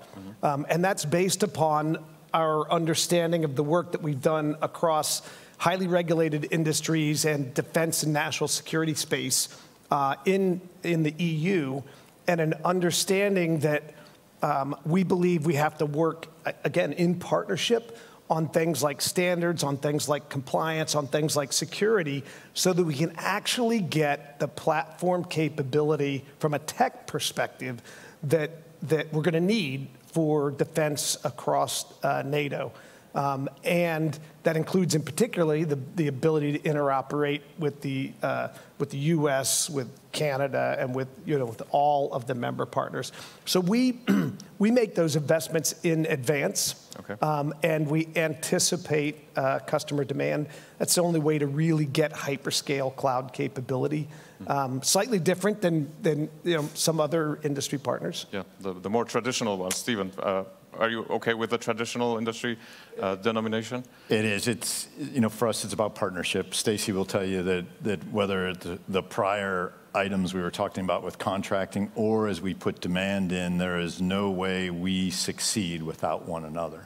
And governments and industry on that partnership and bringing the business cases that are sometimes difficult for governments to see, whether it's the other companies that are going to invest in with us, other countries that are going to invest on this, all to meet the demand that we foresee it, and lay it in. But we can't have excess demand without a partnership to absorb that extra cost for surge capacity. So the traditional commercial model of build it and they will come, we really have one customer, and the build it and will come is a partnership that we look forward to the demand signal together, and then we put innovative business cases and investments in there to build toward that demand. I understand that, and it seems that this is the time now for building it because they will come. I mean, it looks like everybody is coming this way. What is it what is it that you need in like more detail to be able to plan out that investment? Because it's not just to find the customer, but is it time? Is it amount, or what is it that you would be looking for if you could choose? Well, it's the investment that we need, and it's the government cooperation to make it possible, both for our company on the U.S. side as well as the international governments to do that. There are environmental concerns. There are obviously licensing concerns. The only way this becomes reality in that is a partnership between government and industry to make it happen, whether it's international governments and U.S. government, in this case with our company. That's the path to success. I'd add on to what Stephen just said by saying I think we need aggressive tops-down leadership as well, because we are at a place where speed matters, and in fact, speed matters disproportionately if we're going to continue to defend. And that goes to the kinetic effect, and it also goes to the digital effect. We've seen some great strides, in particularly, spurred by the conflict in Europe, by Russia's invasion in Ukraine. But I still think that we need to move faster and with a greater sense of urgency across that spectrum. So I think that's another key ingredient. I fully agree. Let me try to put in a little bit of a government perspective. I used to work for the Slovak government a little bit, and the phrase that is missing from this discussion is public procurement, I guess, because if you talk about time, that usually puts on the brakes just a little slight amount to the urgency and the top-down approach. But I get it. I mean, if this is if we have all the political signals, there needs to be strong decisions and steps to make that a leaner process, at least if not quicker. But let's try to address. So, how much capacity do we need? How big are the muscles that we are flexing here, and how much time do we have to get there? Stacey, you want to try? So I think the challenge that we have in defining from an industry perspective, how much do we need? You're looking across multiple nations that have sovereign decision making. Mm-hmm. Nations can come together when they choose to, and of course we have a ready-made platform to incentivize nations to come together and to consolidate their demand. How much we need is based on what is the stock levels that we're looking for, how much have we already donated, what do we need for the foreseeable future to support Ukraine, and then what is the level of stocks, level of systems, defense systems that we need in the future to continue to deter our adversaries. And when you put all that together, you also need to consider that we don't all buy exactly one thing, that we're going to say we need 1,000 of these one things, because we have a lot of different configurations, we have a lot of different systems, and nations do make that decision based on their requirements and based on what's in the best interest for them and the way that they operate. And so the idea that we can say, well, we know we need a lot, so industry should start building it. I do agree that the public sector needs to give clear requirements, and the way we give clear requirements is through contracts. And by doing it together, we can get economies of scale, and we can also create more certainty for industry so that we can fill our stocks, make sure we have exactly what we need, and industry knows that they will be able to continue to support the demand that we're going to have in the future, not just the demand that we have for today. Exactly. I think the other important piece is resilience, and you touched on that, right? By taking that approach, you wound up getting an additional supply line. Right. And so it's both the demand that we need to plan to, but it's also the resilience that we need to think about when we're doing that. Great, Stephen. And you have to innovate. And some of the things, I mean, take 155, right? We talk a lot about it now in NATO and where it is. You know, NATO's 75 years old. Guess what? We're still making 155 the same way we did 75 years ago. And it has a lot of stresses on the supply chain. Forged steel, that supply chain is at its max right now. The automobile industry has gotten away from forged steel. They use Ost-tempered ductile iron manufacturing. Doesn't matter what it says. What it is, a much larger supply chain where you can use that to build the shells that go into 155. We're already doing it on the Navy 5-inch guns. Why not bring it into 155? Another way you can innovate, even on something like 155, just like we did on JDAM, which is an aviation weapon, but 155 is a ballistically guided round of artillery. In other words, it's just gravity fed. It's not as accurate as we want it to be. The simple way is replace the fuse with a guided weapons fuse. You don't have to produce as much because now you have a precision weapon and it hits the target. Instead of using 3 155 rounds, you can use 1 in that. Instead of building more, make it more accurate. Innovate in that way. Much different than maybe Max is using with the cloud, but you can innovate on some of the more basic items that we have out there and reduce the challenges on the supply chain, reduce the challenges on the total number that you have. That's the way that we've got to think about this from industry, and then we've got to bring it to government on what we can do. That's great. Let's dive into that. I would also encourage people in the audience and online to send in their questions. We'll have time. Let's talk about innovation a little bit, and I want to provoke just a little bit. I understand that as a case, but it looks that Russia is using Cold War style equipment to keep this war going. So is innovation helping us, or is it slowing us down in the quick increase of the capacity? Max, I mean, you've been called on innovation. I'm sure you've got a great answer. Well, I hope it's a great answer. Thank you. I mean, I just have to say +1 to what Stephen said, right? Our adversaries don't stand still. And that gives us the imperative to innovate.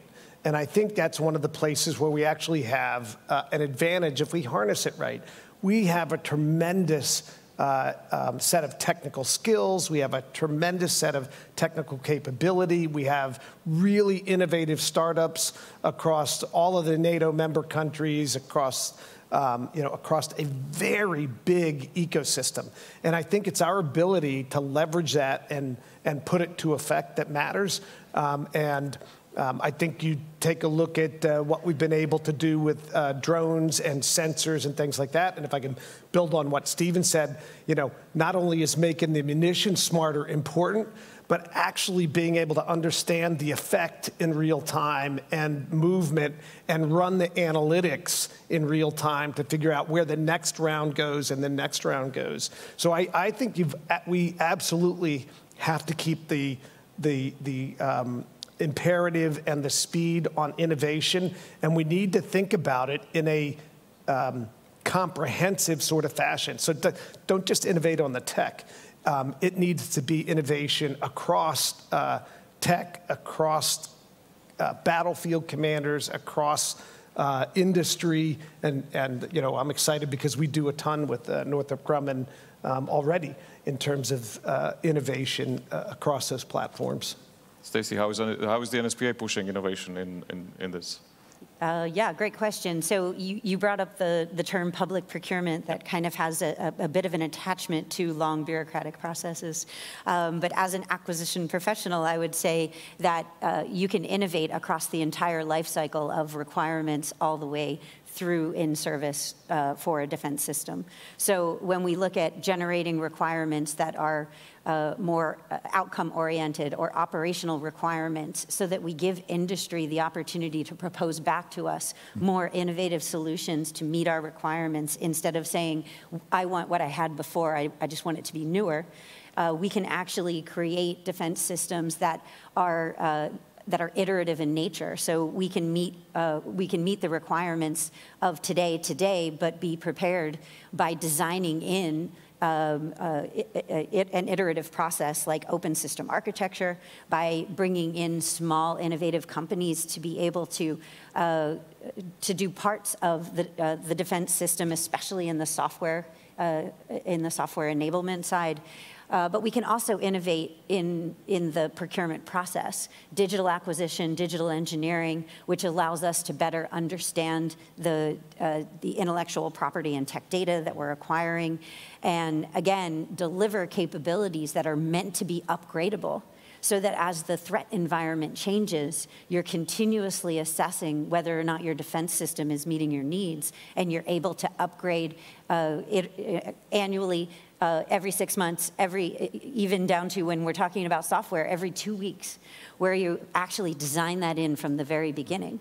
And I think that is the way that we transition from this thought process of public procurement being something that's bureaucratic to really talking about acquisition from the beginning all the way through the life cycle with a digital thread that enables the operator, but also enables the maintainer and the supply chain to be reactive, and where just-in-time is a good thing, because just-in-time means that you have everything you need to either build the part or to iterate on the design on a real-time basis. And so technology is really, I think, going to, and is already, transforming the way we design, acquire, and support defense systems. Great, thanks. Before I turn to a question from the audience, and we're getting some good ones, let me use your presence, Max, here from, I mean, the A in the AWS stands for Amazon, so, you know, I'm going to broaden it up a little bit. Yesterday we heard from Secure that some of the gaps that we have actually in the NATO force are in the enablement and the logistics, department. So how can we put more companies into the defense industry to help us deal with that? Amazon might have some experience there.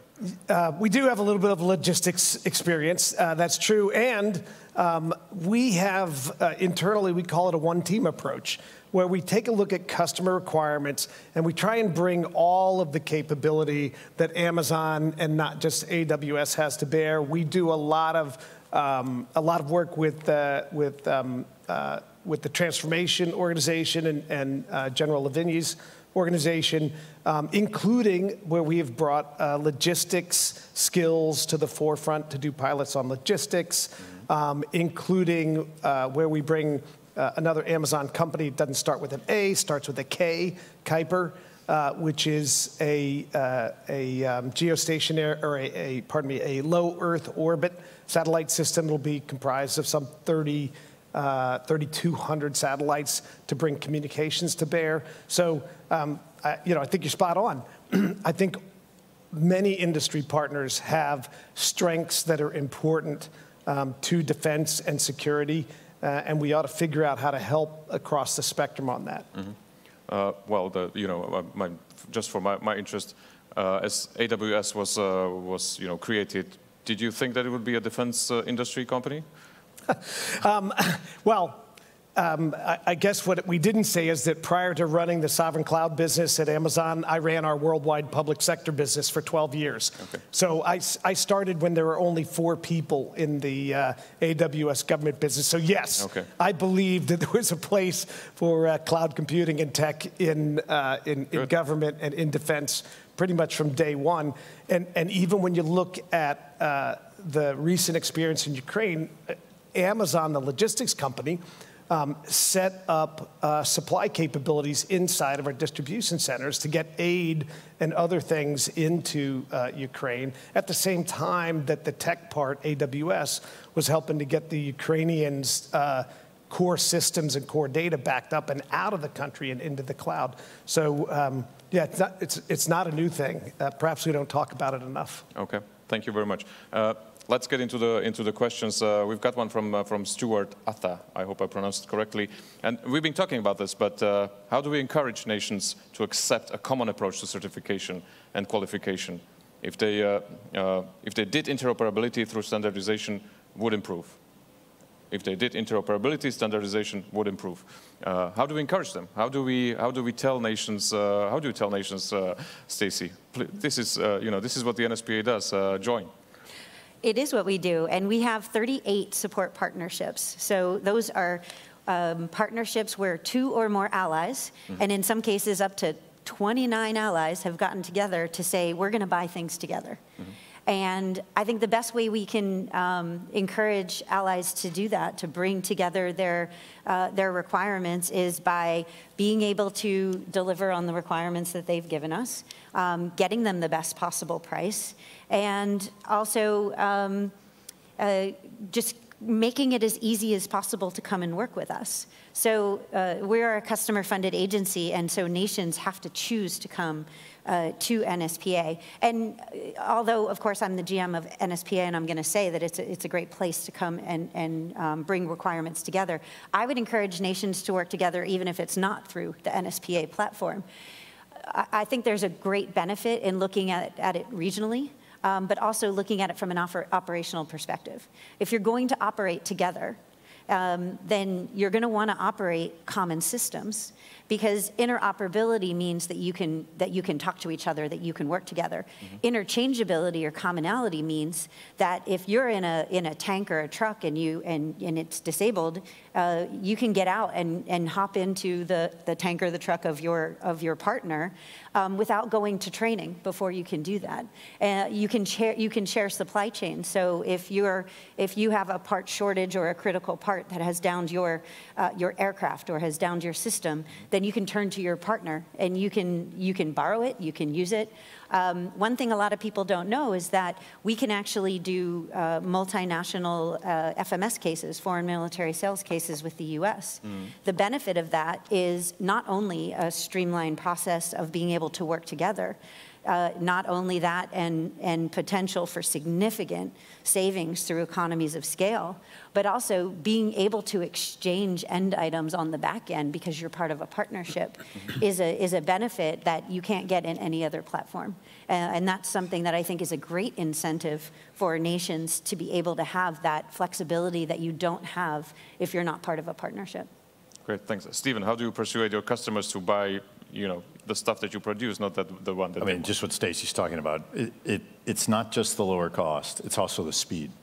So it is impossible to overestimate the amount of time the contracting timeline takes. If you're talking about individual contracts with each one of the NATO partners, sometimes, generally speaking, these contracts take about a year to negotiate, and it slows things down.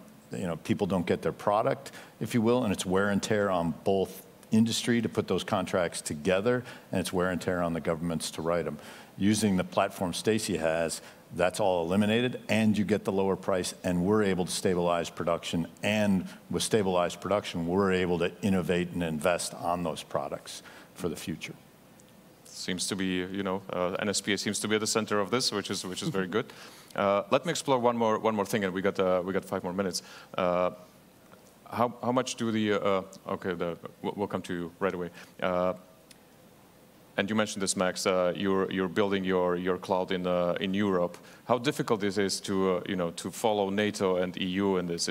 Are they close? I mean, we want them to be as close as possible in the industry. It's usually the same the same industry, producing very similar stuff. How difficult is for you to to move between those contacts? Well, I'm going to piggyback on the standards question because standards are vital. And so we work really closely across the EU on standards, security standards, privacy standards. We're working very closely on something called EUCS, which is the cybersecurity standard for the EU.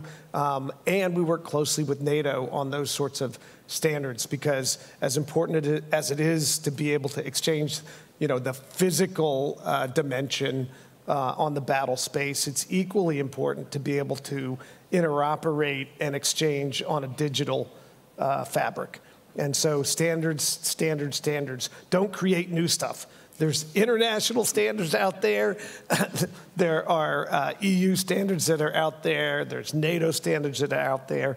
To the extent that we can rally around those things, it makes things faster, less expensive, and more seamless in terms of integration. And that's what NATO can do on this. It can drive the interoperability by setting the standards on a number of these weapons so that you do drive to interoperability and interchangeability that Stacey talked about.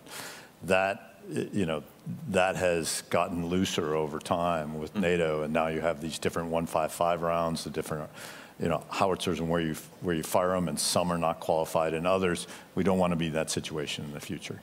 We want to get to interchangeability, interoperability in all these weapon systems, not just 155. And we're all looking forward into the information that we're going to get from the JTAG, the Joint Center in Poland, where Ukraine is actually doing this, right? I mean, they are trying to see how much interoperability there already is in the equipment, and they have to, and we're looking forward to seeing it. Let's go to the question from the audience.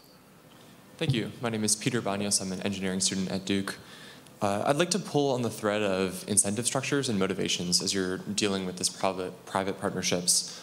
You mentioned the difficulty of innovating, even just switching from the type of steel you use.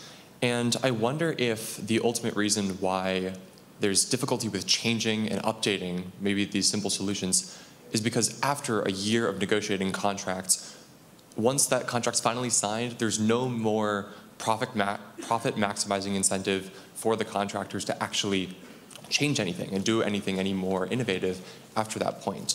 So if that's true, and maybe it's not, are there ways that we could change the way that we write contracts or develop these partnerships so that there still is that either flexibility or direct incentive for contractors to build those new innovative solutions? I'll start. Go, please. I think that there are examples out there, great examples out there, of where a contracting officer can be as flexible as they need to be in order to get the capability or the outcome that they're looking for. That being said, we are public sector. We need to be transparent. We need to be fair.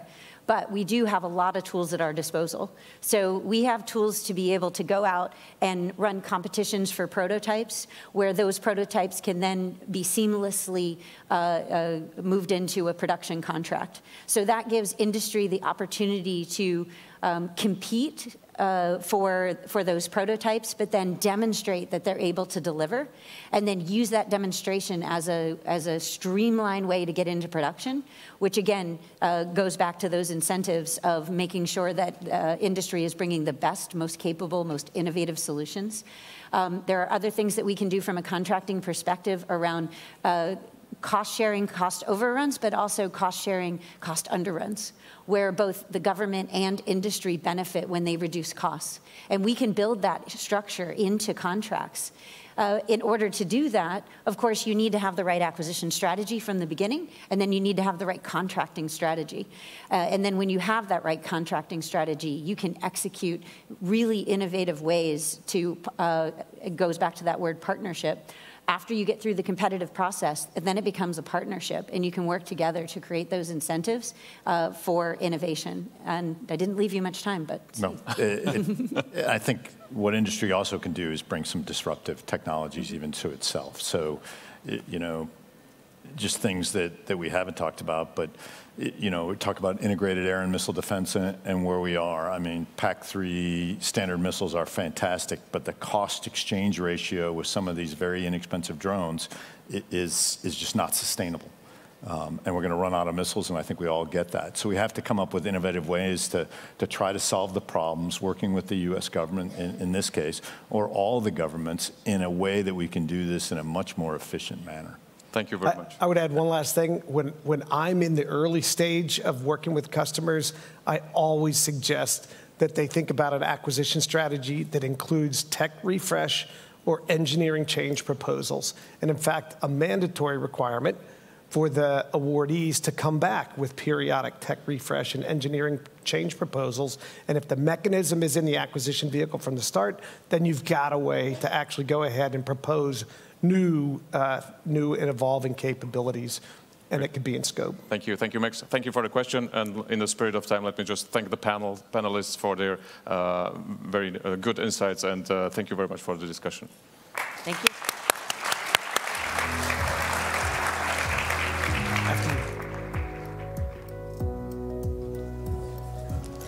Thank you you to our panelists. What an important conversation to wrap up the first half of today's programming, from looking at stocks and what Ukraine needs to fight Russia, to the ways that government and private sector can better collaborate to optimize supply chains, which in many ways can make or break what effective defense can look like. We will now break for lunch, and our online audience will hear a studio interview featuring Deputy Secretary of Commerce, Don Graves. We'll reconvene at 1:30, and in the meantime, bon appétit.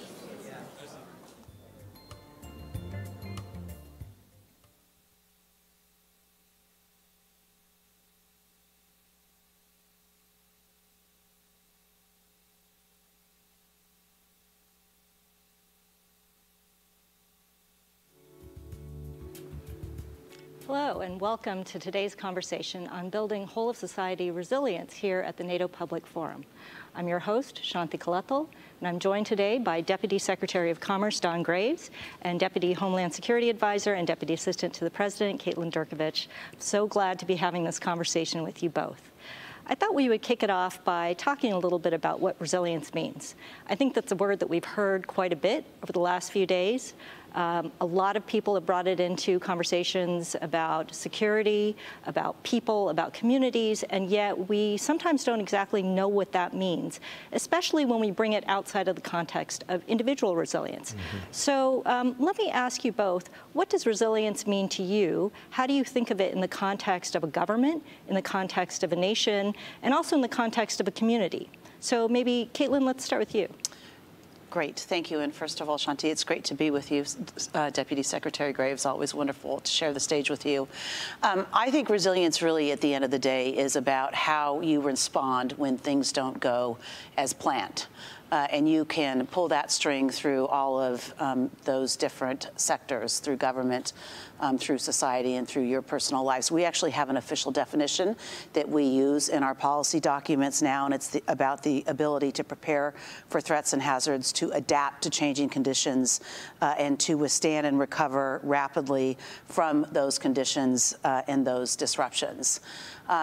Essential to all of that is how society responds to unplanned events and the need to work at the individual level to make sure that our citizens are equally prepared for those unanticipated events. I think a big part of this, again, is what you're going to do when something occurs that you hadn't planned for.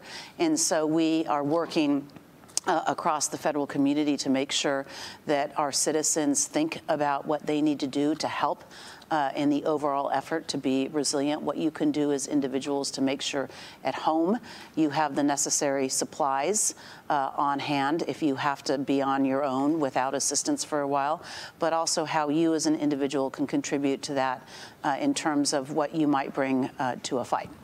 Oh, that sounds great. And Deputy Secretary? Well, Shanti, thank you for hosting this conversation, and I'm never going to disagree with my friend Caitlin here. I would just add that the President has said that part of resiliency is recognizing the need for us to free ourselves from the dangerous dependencies that we currently have.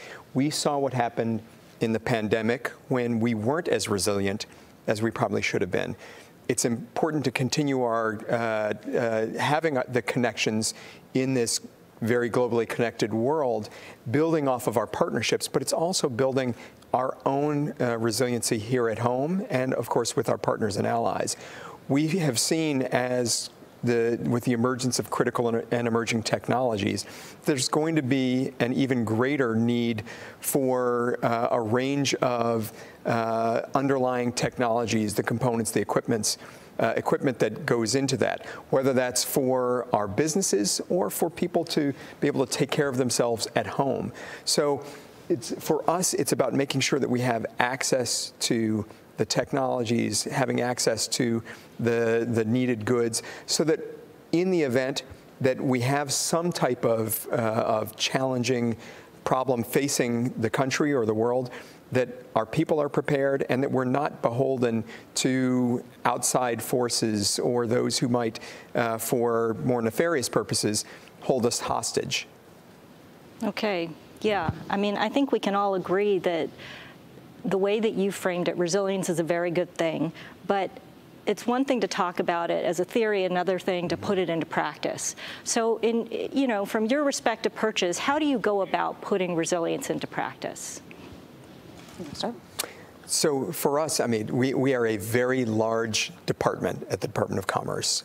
And so we think about things like climate change and dealing with weather and the types of hazards and events that can affect communities, can affect regions, can affect parts of the globe. So we're certainly spending a lot of time thinking about how we build more resiliency, more access to information, predictive capabilities, and the like. It's why the president we were so excited when the president was able to pass the Inflation Reduction Act. It gave us more of the tools that we need to disseminate information, because information is one of those critical tools that you need to be more resilient. But it's also about having the infrastructure, the foundation, and foundational access to some of these tools, things like semiconductors. So we passed this thing called the CHIPS and Science Act, which gave us the ability to invest tens of billions of dollars in onshoring and friendshoring more of these needed critical technologies around semiconductors. So building a more resilient ecosystem is also part of what I think is vital to our overall resilience. When you have an ecosystem that is healthy, when you have multiple communities across the country that have businesses and universities that are innovating, that are driving the development of those fundamental technologies, it allows us to be able to prepare for any sort of eventuality and ensure that we and our partners and allies around the world aren't, again, stuck in a place where we don't have access to things like chips, which means that whole industries have to shut down at times because they don't have enough of them. Sure. Caitlin. Shanti, that's a great question. And in fact, the president in late April signed out a new policy on critical infrastructure security and resilience, recognizing that the complex risk environment demands that we not only think about how we protect and secure our infrastructure, but that we need to bring that concept of resilience to it. Key to that is the notion that we have to be focused both on today's threats, but we also have to be attuned to what's out there on the horizon, right? That's that anticipatory piece that I talked about earlier. And so as part of the policy, the Secretary of Homeland Security has actually issued some strategic guidance to the federal government, those departments and agencies that are responsible for working with the owners and operators of critical infrastructure to help them manage the risk, about the things that they should be thinking about out in the future. That includes new technologies like artificial intelligence and both the opportunities they present, but how they can be weaponized. It includes thinking about the threat from the People's Republic of China and other nation states, and how we work to address both the cyber threat vectors that they use, but other hybrid threats. It includes thinking about the risk of the climate crisis and what that means for our communities. And then again, our increasing dependence on space and space-based assets and how we factor that in. And so each of the federal departments and agencies that work with industries are responsible for coming up now with a risk assessment of their sectors and then a plan for how we are going to strengthen the security and the resilience of those assets and systems and networks that make up that sector. So it's a whole of government, whole of society approach with a very aggressive timeline, because we, again, recognize that the risk environment that we are in is becoming more fraught and more complex, and it demands that we do a better job anticipating. I'm going to just say one more piece to this.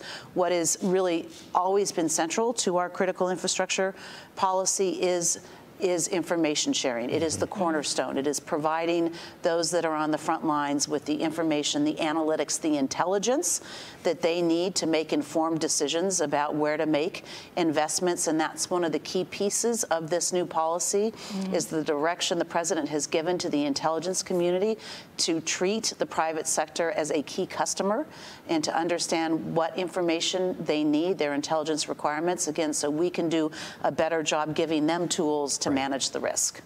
And, you know, this new policy, National Security Memorandum 22, how are the departments and agencies implementing this? How is the Department of Commerce going about implementing this new policy? Well, the great thing for us is that the policy is very explicit, giving us a number of tasks as it relates to fulfilling the mission. Broadly, it's everything that Caitlin just talked about. It's tackling the latest challenges, potential challenges to our national security around the development of a range of technologies.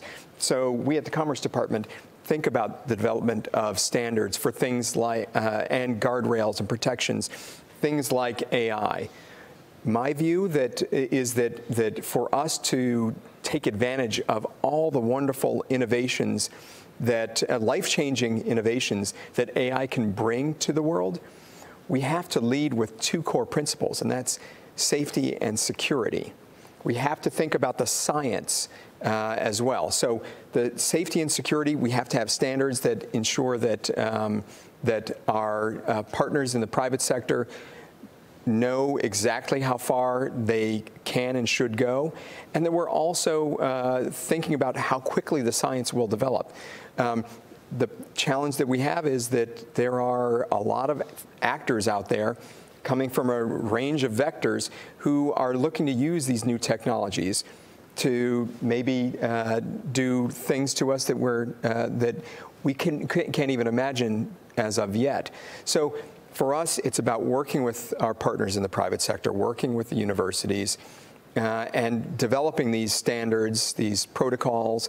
That's why we stood up the AI Safety Institute at the Department of Commerce to specifically look at the ways that we build guardrails and approaches that give companies the transparency, the clarity, the predictability that they need so that they can continue to innovate and come up with new approaches that will change our world for the better, but also protects us against all of the potential downsides that technology like AI could bring. Yeah, I mean, I'm glad that you brought up technology, and Caitlin, you mentioned hybrid threats. I'd like to expand on that a little bit more. I think, you know, obviously, with emerging technology, that can be a critical asset for us in building resilience, but it also can be a boon for our adversaries, and particularly when we get to hybrid threats, which can attack not only our infrastructure, but really the fabric of our democratic societies, really going after our democratic processes.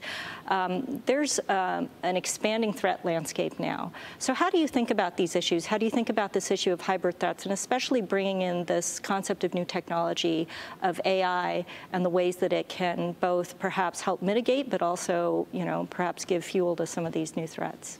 Caitlin, you want to start us off? Yeah, it's a great question, and we certainly have moved beyond an era of where we are, you know, solely focused on kinetic threats. One of the, you know, overarching or primary drivers of the new policy that I talked about, NSM 22, is the reality that our adversaries have actually made footholds into our infrastructure, largely through the cyber threat vector, which will enable, in a time of escalating tensions, for them to disrupt our ability to project force, to cause discord in our society, doubts in our ability to respond. So this is one example of how hybrid threats are playing out, and certainly an illustration that we are no longer protected by the oceans on our east and west and our partners to the north and south, and something that we have to think about. But increasingly as well, we are worried about how information is used as a weapon to do similar things. And one of the things that I have in my portfolio is actually disinformation and misinformation, something that we worked very closely on. And we have seen how disinformation can impact almost every mission that the federal government is responsible for, from disaster response to now we're in the 2024 election cycle, and increasingly worried not just about disinformation around voting, but also the use of generative AI, or what's known as deep fakes, where somebody can easily manipulate an image, a video, or create a video or audio of a candidate, for example, that is fake. and convey either improper or wrong information, or convey something that may not be true about the time and place and nature of voting. And so these are an example of how hybrid threats are playing out in our environment, again, with the intent of disrupting or preying on vulnerable and maybe unwitting individuals to have a broader kind of strategic impact. Yeah, please go ahead. And I think the key to this is making sure that we're getting to the points of potential critical failure in our overall system.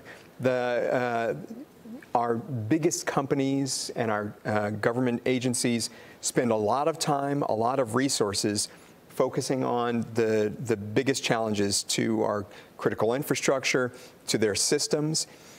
The problem that we have as a society, and I think this is across not just the United States, but all across the globe, is that the vulnerabilities exist within our supply chains. They exist within our key nodes across local communities, our small and mid-sized businesses, individuals who don't have the wherewithal, don't have the resources, don't have the full understanding of the nature of the challenge that we're facing. It's why we have our Cybersecurity Center of Excellence, as well as our Institute for Cybersecurity Education, which is meant as a counterpart to everything that the Department of Homeland Security is doing, that CISA is doing, making sure that the private sector and our partners all across the country, as well as American citizens, have the tools that they need to deal with this burgeoning challenge that we face. So it's certainly cybersecurity, but to your point, it's also AI. So more education is needed on all of this so that people are more aware of the threats that are coming at them that they may not even be aware about. Yeah, I think that, one of the points you made, Caitlin, about the threats and deepfakes and new types of information that may be manipulated, one thing to keep in mind is sometimes people may lose faith altogether and stop believing in things because they're hearing so much about these threats that it actually destroys trust in institutions even further. And that's, I think, something that I'm really glad to hear that the government's thinking about. I think we've been talking a lot about resilience from a U.S.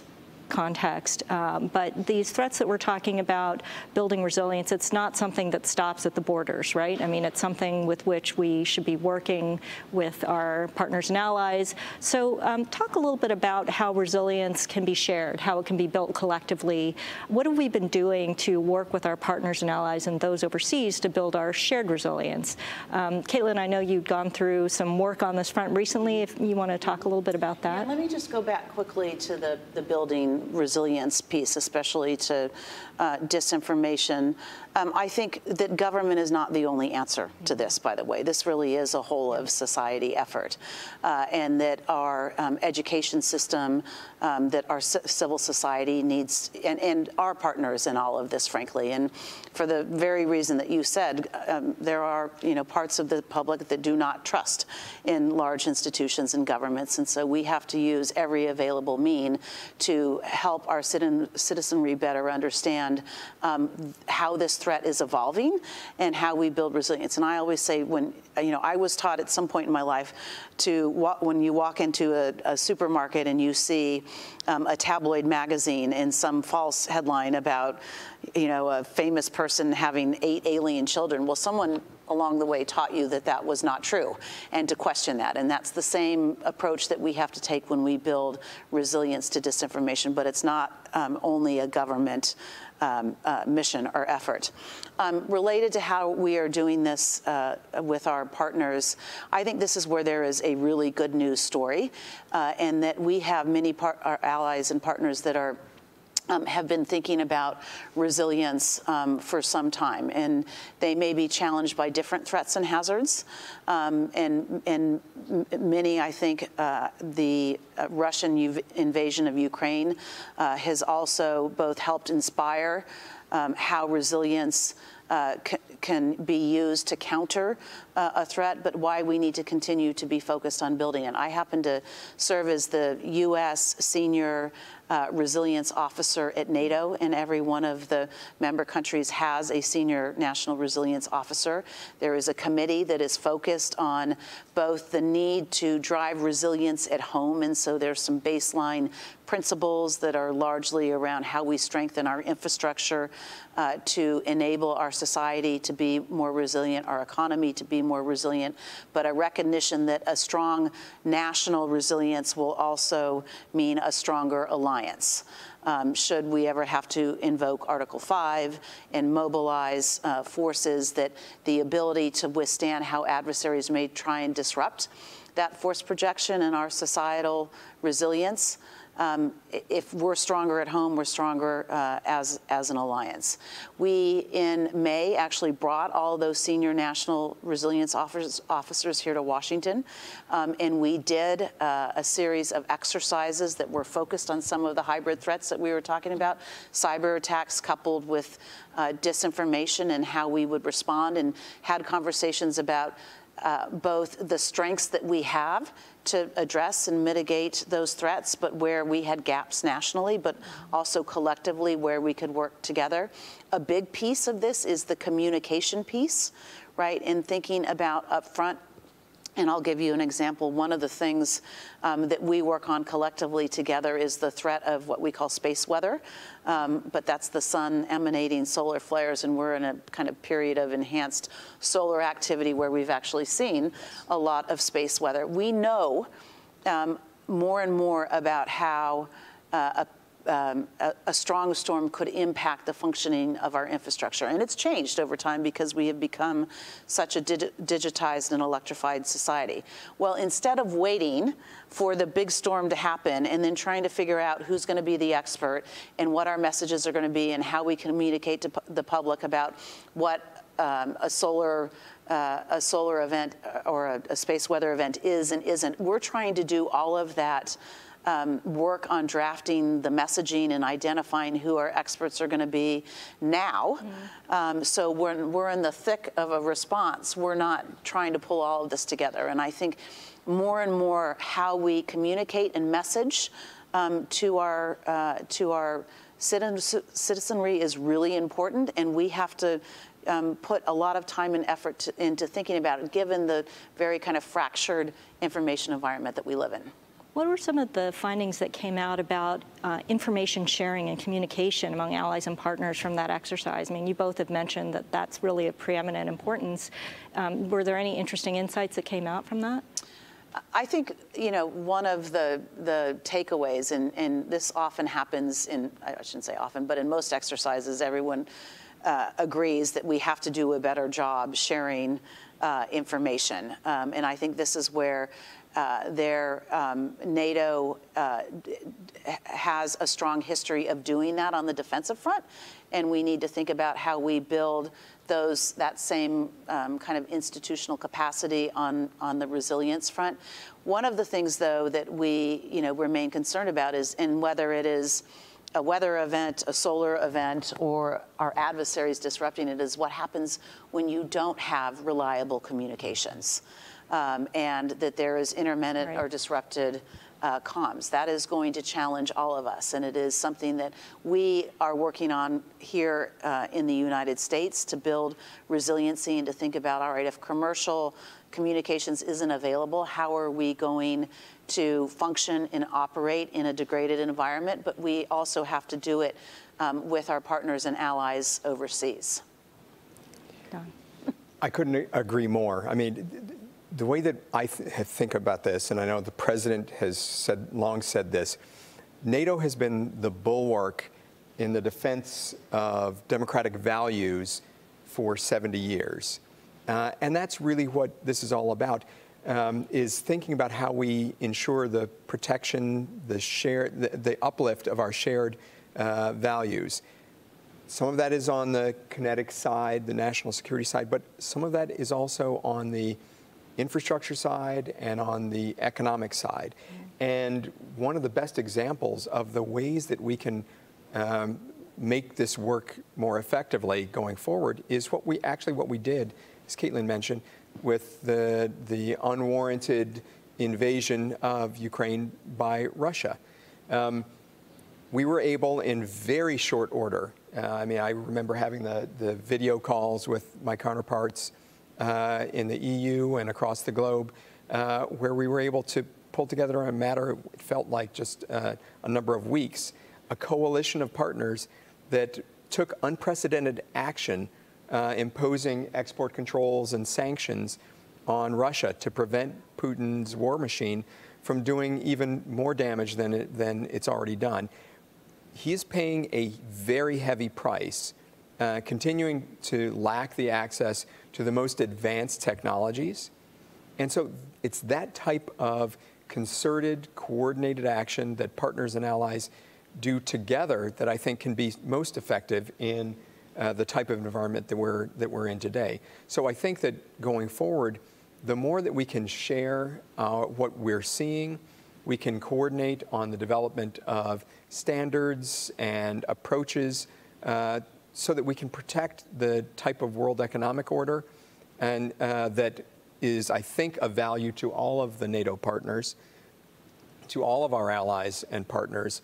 It allows us to have the type of security and resilience that will protect all of our people, whether it's from kinetic harm or from the type of hybrid types of attacks that we're seeing much more of in recent years.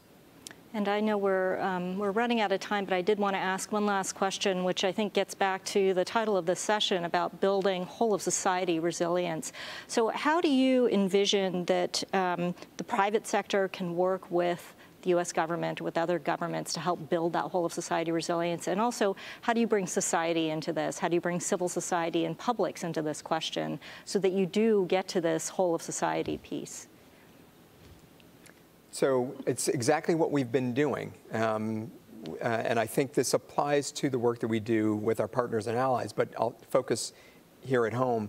When we're implementing the bipartisan infrastructure law, for instance, we have a Internet for All program that is building resilience so that, going back to the pandemic, you're not in a place where your kids can't get access to the education that they need because you don't have high-speed internet, or your parents who may be elderly and need to get access to telehealth don't have the ability to reach their doctor.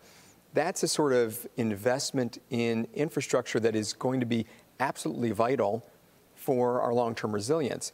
But we can't do that ourselves. This is one where we are investing in and with the private sector. We're utilizing civil society to help us develop the approaches to build coalitions so that we're getting this just right. It has to be a whole-of-society approach because when any of these various actors try to go it alone, invariably you're going to miss something. So for us, we have to make sure that we're communicating, that we're sharing, that we're getting feedback, we're taking that feedback in, and then we're acting accordingly. And I think that's the approach that's going to be very successful in building our resilience for the long term. Thank you. This is where I think we have a good news story in this country, and that the private sector has been part of this critical infrastructure partnership since the very beginning of our policy, our national policy around critical infrastructure protection, which was first promulgated when Bill Clinton was president in 1998. And they are essential to how we think about the security and resilience of our infrastructure, because at the end of the day, they own and operate most of it, and they manage the risk. And so that partnership, that voluntary partnership, has been, again, instrumental to how we have, over the course of the last 25 years, helped develop a strong and robust and reliable infrastructure ecosystem that has powered the economy in the world that we know today. I think increasingly we recognize that the voluntary aspect of it may have outlived its usefulness, and that we do need to do more. to drive standards and regulation, especially in those sectors where there isn't it. So we make sure that there is a minimum baseline of security and resilience practices that industry is following. We are bringing a lot of the lessons learned of our critical infrastructure partnership to NATO and having conversations about how we actually bring industry to the table, much like NATO has on the defense side, how we think about it in the resilience context, and bringing, again, those key captains of industry to the conversation.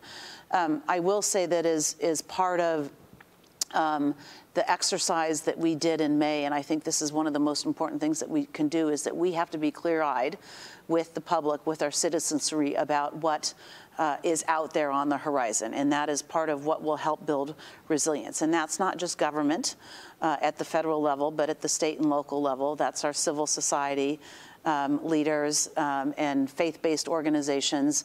We are I think, being forthright about what we're anticipating to happen here at the federal level in the next 3 to 5 years, and we have to make sure that our citizens understand that, and that that message needs to be consistent across partners and allies, and that is what will help drive resilience. If we are open with the American people about what we see out there on the horizon, I think that will help drive societal resilience and what we expect of them in a time of crisis. Well, this has been a great conversation. I'm sure we could all talk a lot more about this subject, and I anticipate that the themes of resilience are going to echo throughout the rest of the discussions here at the Public Forum. But I'd like to thank both of you for joining us here. It's been a great conversation. Thank you very much to the NATO Public Forum, and thank you very much to the online audience for joining us.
Good afternoon. Welcome back from lunch. Come on in, come on in, come on closer. Have a coffee with you if you can. This is going to be exciting.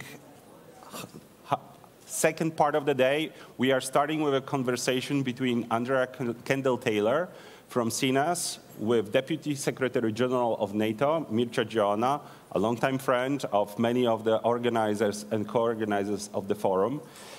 So come on in, close the doors, join us, and yeah, get ready for the second part of the day.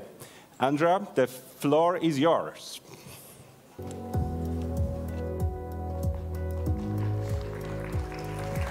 Hey, guys.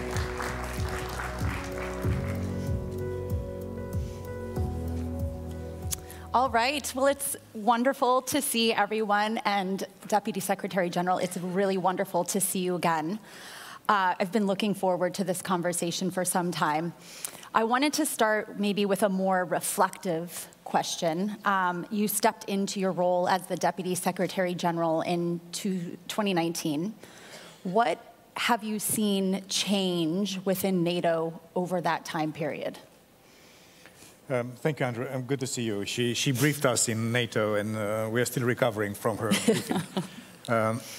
Good to be back at the Public Forum. Listen, I've been privileged to serve this alliance for the last 5 years, together with our Secretary General.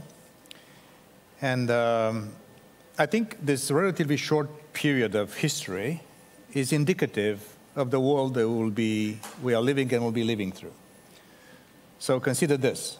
I just arrived, we have a pandemic. And this has put to test the way in which we work. And we work with lots of classified things, so teleworking is not always the easiest solution for us. And then we had the withdrawal from Afghanistan, which was a very complicated issue. And then, to be honest, we also had a number of cyber incidents, and the Secretary General asked me to look into cyber resilience of the organization. And then we entered the era of hyper-acceleration of technology. AI, biotech, synthetic biology. We have our chief scientist here, Dr. Wells, that is also looking into the future with, let's say, a lot of professionalism. So I would say that in its nutshell, and of course the war in Ukraine and the summit now in Washington. Yeah. So I would say that NATO we have in our genes, in a way, in our genetical code, a gene of adaptation to transformation of geopolitical and strategic environments. And I gave you a variety of shocks and transformative evolutions that are indicating that NATO is an organization that has this capacity to adjust, transform, and be relevant to our citizens. Yeah, we'll dive into some of that throughout this conversation. But so you talked about the shocks and the challenges, but you and with Secretary General Stoltenberg have accomplished so much during your time at NATO. You in particular have been focused on fostering NATO's partnerships, championing innovation across the alliance, and also finding ways to increase our resilience and adaptability. So a lot has been done in each of those ways, but what would you say is some of the unfinished business? Where do you think on some of those issues that you've been so instrumental in pushing forward, where do you think the alliance needs to go? You know, we made a lot of progress. I think where we all have to do much better is, one, to harness the talent of our innovation ecosystem all across the alliance and our partnerships. We just came from a second session of our summit with our Indo-Pacific partners, with the EU. They're, in a way, organically linked to us in terms of democracy, the way in which you see the world, and their economic models.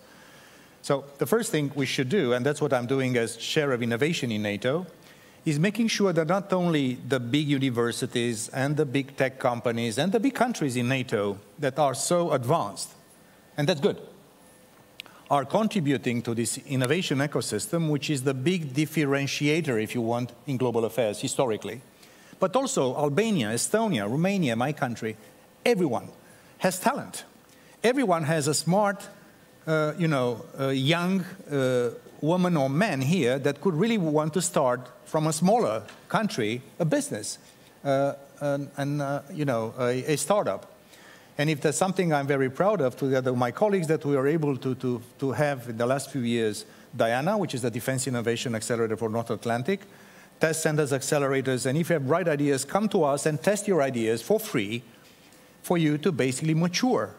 And I hope from this hall, or the ones watching us, will have the future unicorns. Mm-hmm. Also, we were the first ones in the world to create a NATO Innovation Fund, which is the first multinational sovereign venture capital fund in the world. Sounds counterintuitive and even explosive in what I say. Yes, we managed to do it, to convince allies to put some money, and that's the way in which we try to adjust.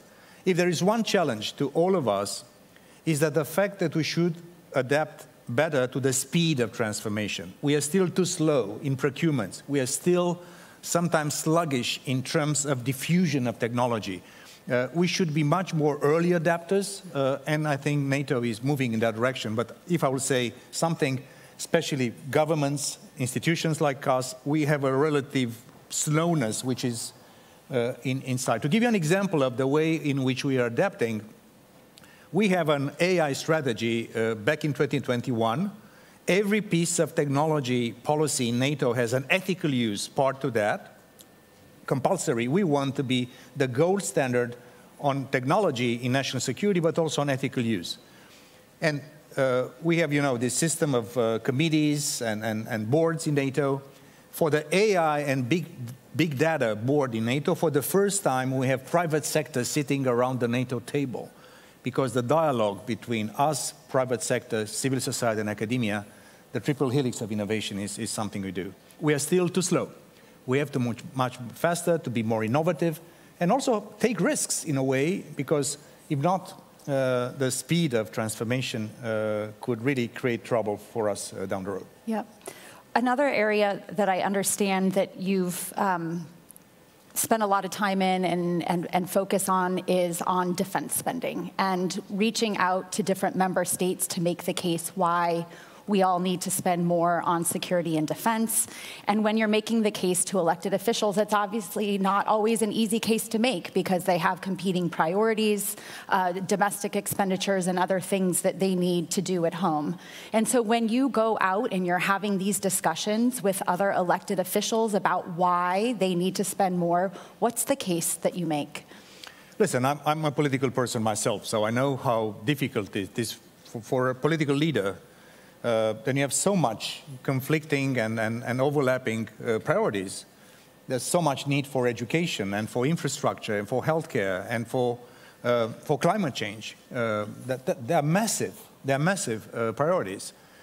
But I think what the war in Ukraine and the aggressiveness of Russia and if you want, this collection of China, Russia, North Korea, and Iran, at least in Europe, I think, it triggered a sort of a strategic awakening to a tough world. Yeah. So in a way, when you see war in Europe back after many decades, after the Second World War, in fact, our public opinions, our young ones, the taxpayers, in a way, they see, oh, this is dangerous, so there is a little bit easier for us to make the case to spend more on defense. And that's why from 3 allies meeting the 2% threshold in 2014 in Wales, now we have 23, and every ally has a plan to reach 2%, at least. But the problem is not only how much money you put in, but how you spend it. Yeah. And that's another place where NATO is giving exceptional guidance and advice to all allies. Because there's always, especially when you're lagging behind, many allies have underinvested in defense for decades. And now you have a little bit more money, and how do you spend that money? On which let's say, catching up with more classical equipment that we miss, or high-tech, high-end. And that's why NATO, through our NATO defense planning processes, we are in fact advising and guiding allies to making sure that they don't choose. It's a false dilemma, let's say, more traditional, conventional, or high-tech. It should be both together. And in a way, you're also saving taxpayers' money. That's why I'm so happy to see also here in Washington at the Chamber of Commerce so many signings of contracts among many allies, purchasing together, best return on investment, more agility. So this is something that I believe we are moving in the right direction. Let me also give you an example, especially for the young ones here in this room.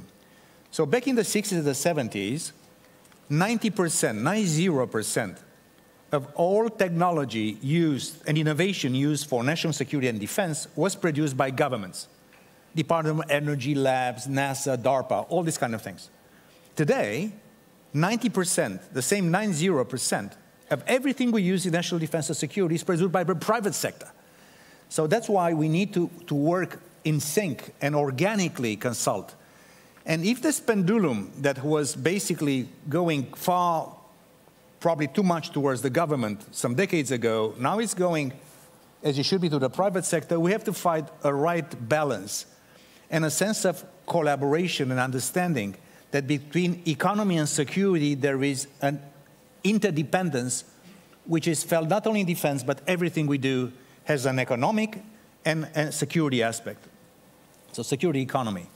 And something that we are very much working on together with many allies, and that's why we welcome the arrival of Finland and Sweden into our alliance, not only because they are, high-end, sophisticated, strong democracies, strong technological nations, because we are probably one of the best in the world in terms of societal resilience. They know how to absorb shocks. And if there is disruption in your society or economy for whatever reason, the idea now is not only to go back to the status quo ante, so just to restore the functions of government, but to use a crisis to move to the next level. So that's why societal resilience is something that we work very much, and that's why more on the resilience on a defense side and resilience on the civilian side is something that we do. You raised such an important issue on this resilience because, as we talked about when I was in Brussels, there is a significant uptick in Russian efforts to undermine the alliance using these hybrid threats, and everything from the GPS jamming to the news today about an alleged assassination plot against a German defense manufacturer, blowing up the weapons depots, et cetera, et cetera. There has been a substantive uptick in what Russia is trying to do. Is NATO prepared and equipped, and how is NATO planning to respond to these types of threats? Because the risk is that if it's just Latvia's problem or just France's problem, that those costs are manageable from the Kremlin. So how is the alliance thinking about taking this issue on? Our defense ministers, just a few weeks before the summit, we adopted that ministerial a beginning of a more concerted response from NATO to a concerted policy of aggressiveness by Russia against our interests across the board. Cyber attacks against water plants in America, assassinations, espionage, sabotage, risks to our critical infrastructure, things that disinformation, misinformation, meddling with our election campaigns.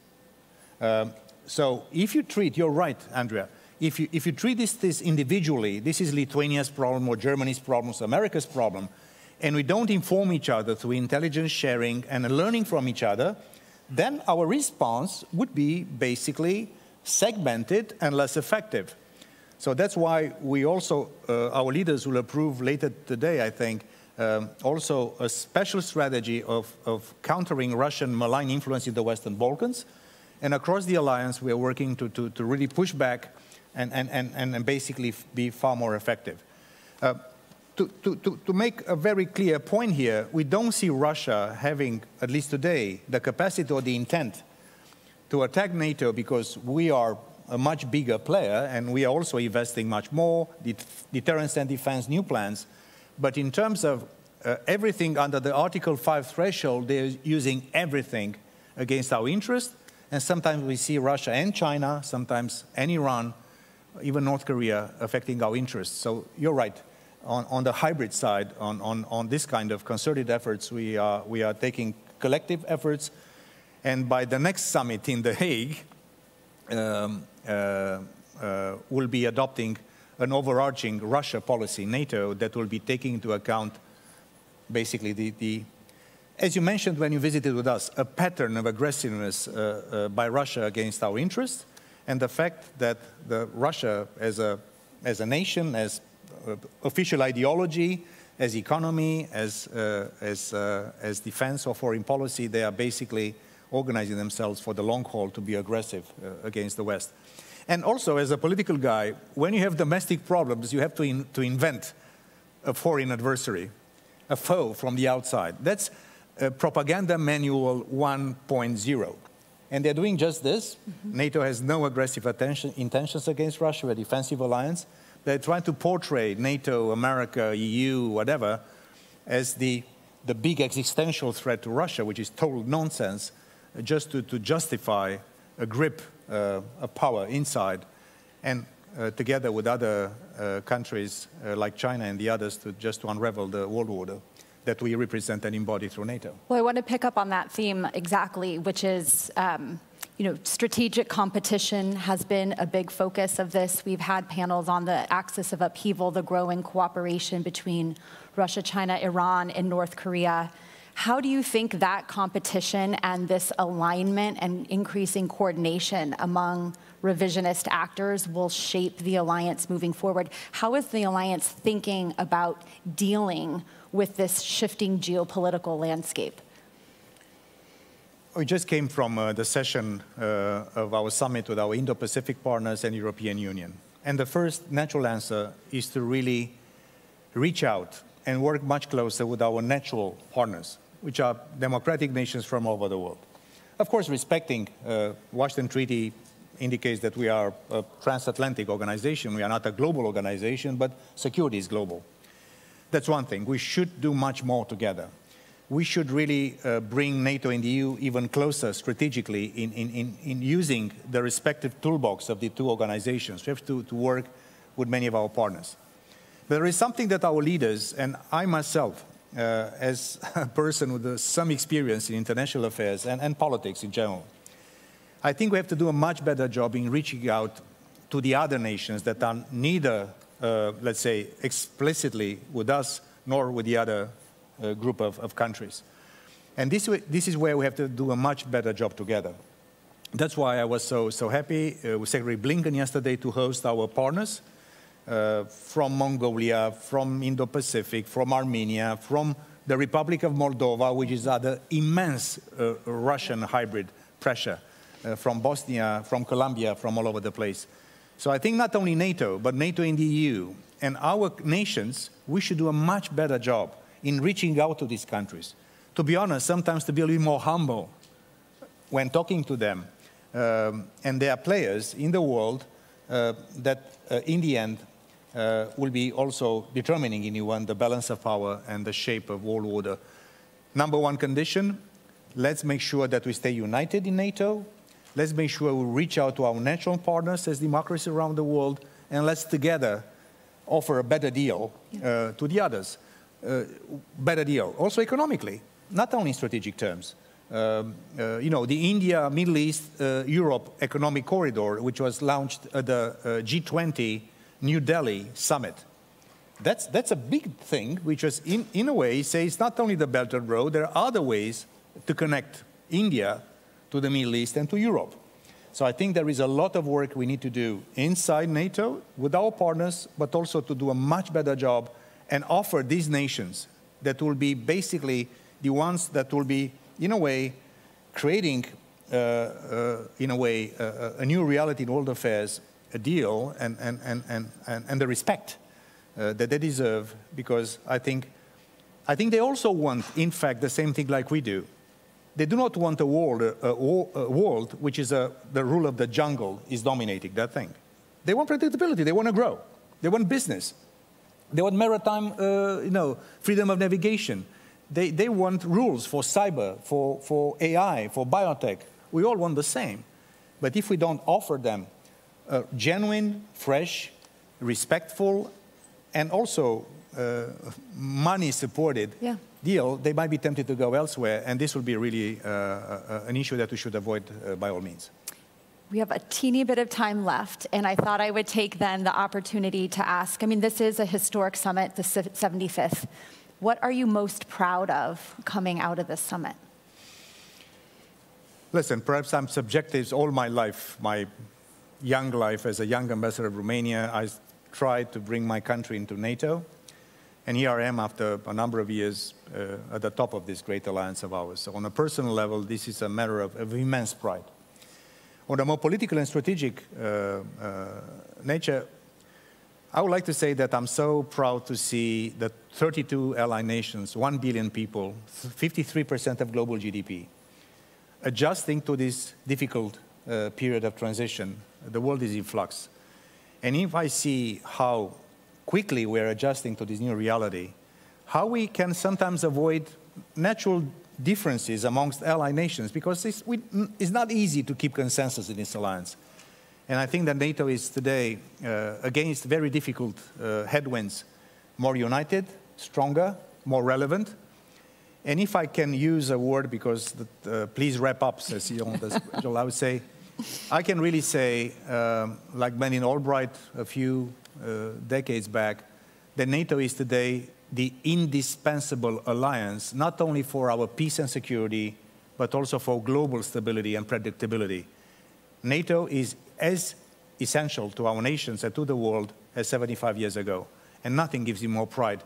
And also for the young ones, this is your alliance too. This is not for Jens Stoltenberg or Mircea Joana or our leaders, you see them on the podium. This is your alliance. We are really the foundation of peace and everything you do with your lives.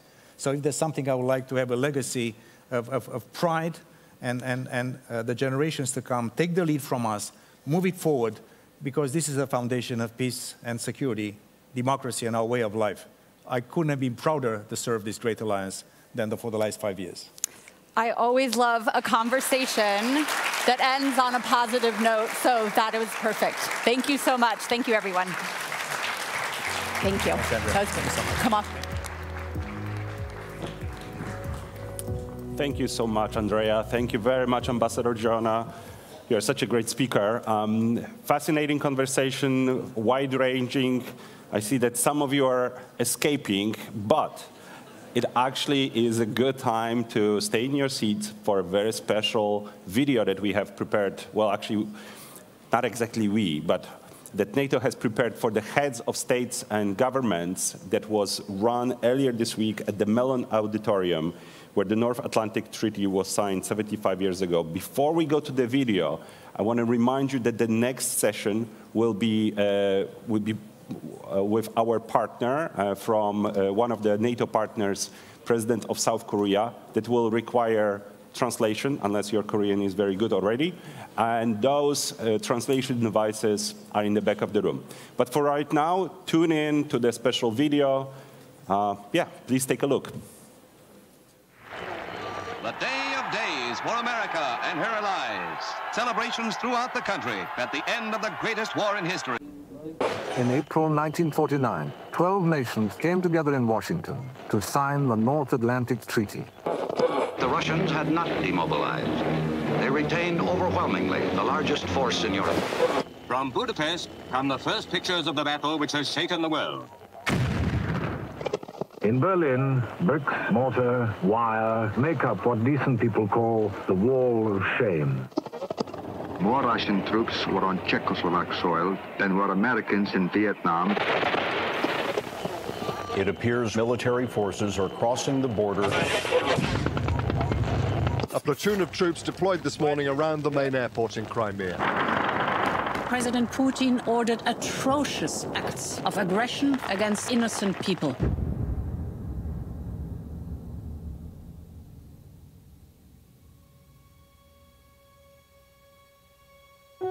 What does it really mean to be a good friend? To be there for somebody else. To know that they will be there for you. To have each other's backs. But we all know that true friendship is not that simple. There's more to it than that. There's more demanded of you than that. In this treaty, we seek to establish freedom from aggression. To protect this area against war will be a long step toward permanent peace in the whole world. Friendship starts out as a promise we make to each other and to ourselves. Let every nation know, whether it wishes us well or ill, that we shall support any friend, oppose any foe, to assure the survival and the success of liberty. It's a pledge to take the other's interests as seriously as you take your own. We are determined to resist aggression, whatever its force, and whatever kind of force is needed to resist it. Over time, it creates an unbreakable bond, an alliance, partnerships. That alliance becomes an identity, an expression of who we are as people. Those partnerships make us all stronger. There's a moral compass at work that not only guides us, it's on display for all the world to see. Mr. Gorbachev, tear down this wall. The dangers of acting are far outweighed by the dangers of not acting. Dangers to defenseless people and to our national interests. NATO is a defense alliance. NATO has no intention of attacking anybody.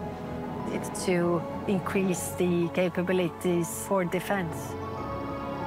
In an uncertain and chaotic world, it removes a measure of doubt and offers us the chance to help shape our own destiny. NATO soldiers trying to rescue trapped residents carried children to safety. Like a stone that skips across the water, a good friendship creates a ripple through space and time. It touches everyone we know and everyone who will ever know us. Take the story of one boy in Bosnia who was 5 years old when the war came to his doorstep. I remember the tanks coming into our city. Sitting outside on my steps of where we lived, suddenly I heard a whistling sound. I had no clue what it was. And then a rocket hit my kindergarten right in front of me.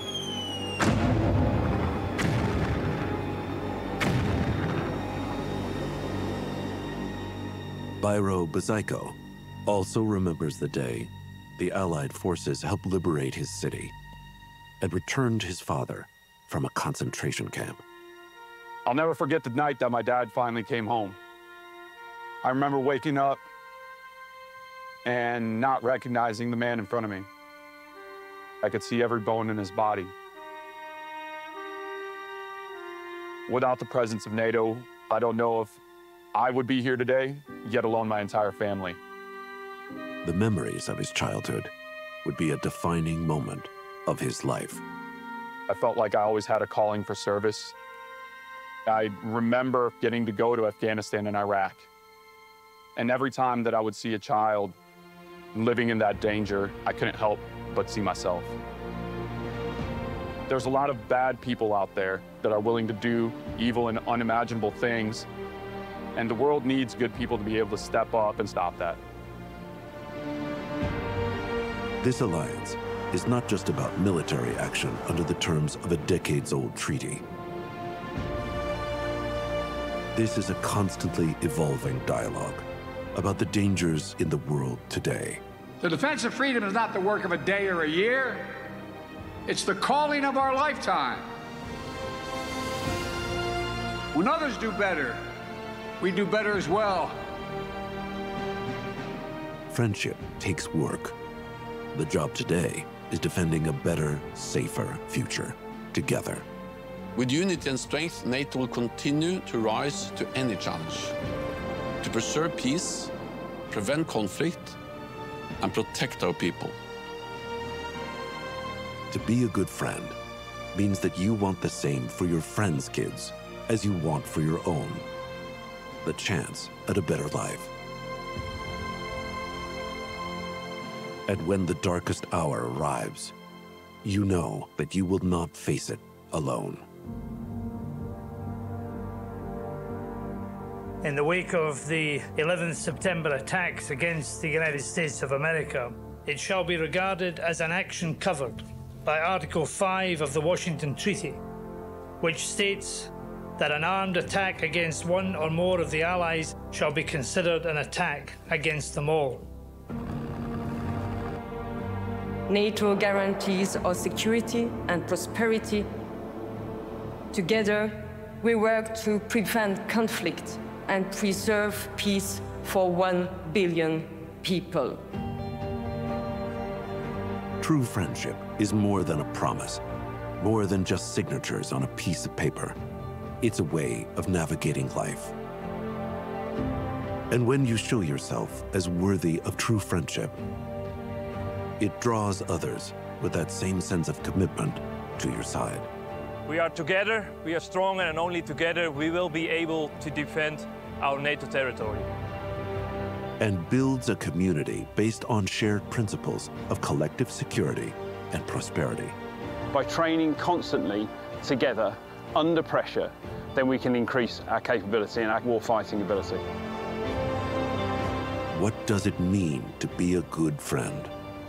That idea has created the most powerful alliance in human history.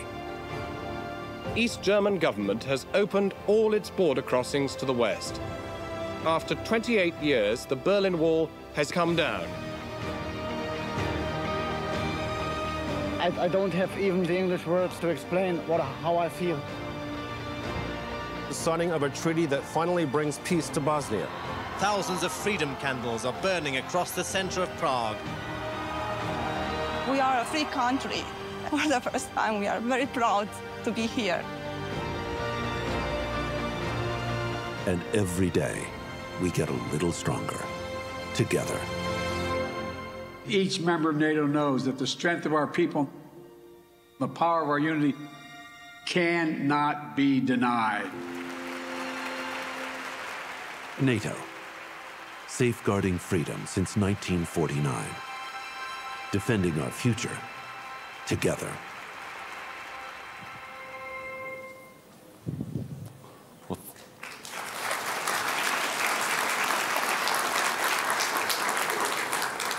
Thank you for joining us for this very, very moving film, illustrating what friendship is about, what our alliances are really about. Our friends are closest, of course, within the alliance, within the North Atlantic Treaty, but NATO has also a strong network of friends, democratic friends, across the world. And one of those strong friends is, of course, South Korea. So it's my great pleasure to welcome Ken Weinstein, President Emeritus of the Hudson Institute, for a conversation with President of South Korea. Ken, the stage is yours.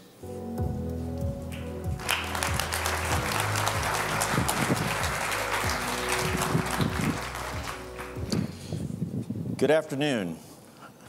I have the distinct honor of introducing a man who swept a White House crowd off its feet during his inaugural state visit to Washington in 2023 with an unforgettable rendition of Don McLean's classic American Pie.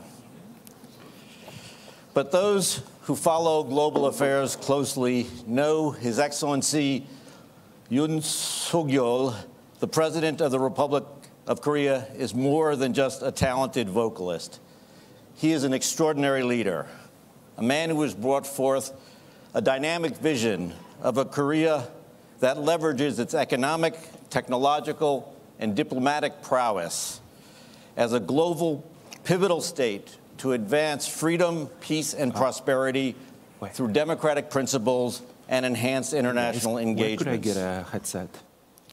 President Yoon's efforts to transform Korea into a global pivotal state include significant assistance to Ukraine, expanded global aid, deepened engagement with the global south, including through the recently completed Korea-Africa Summit, which followed on last year's Korea-Pacific Island Forum, and deepened engagement with NATO as one of NATO's Asia-Pacific 4 partners. Showing immense courage, President Yoon worked tirelessly to repair and rebuild Korea-Japan relations in partnership with Prime Minister Kishida.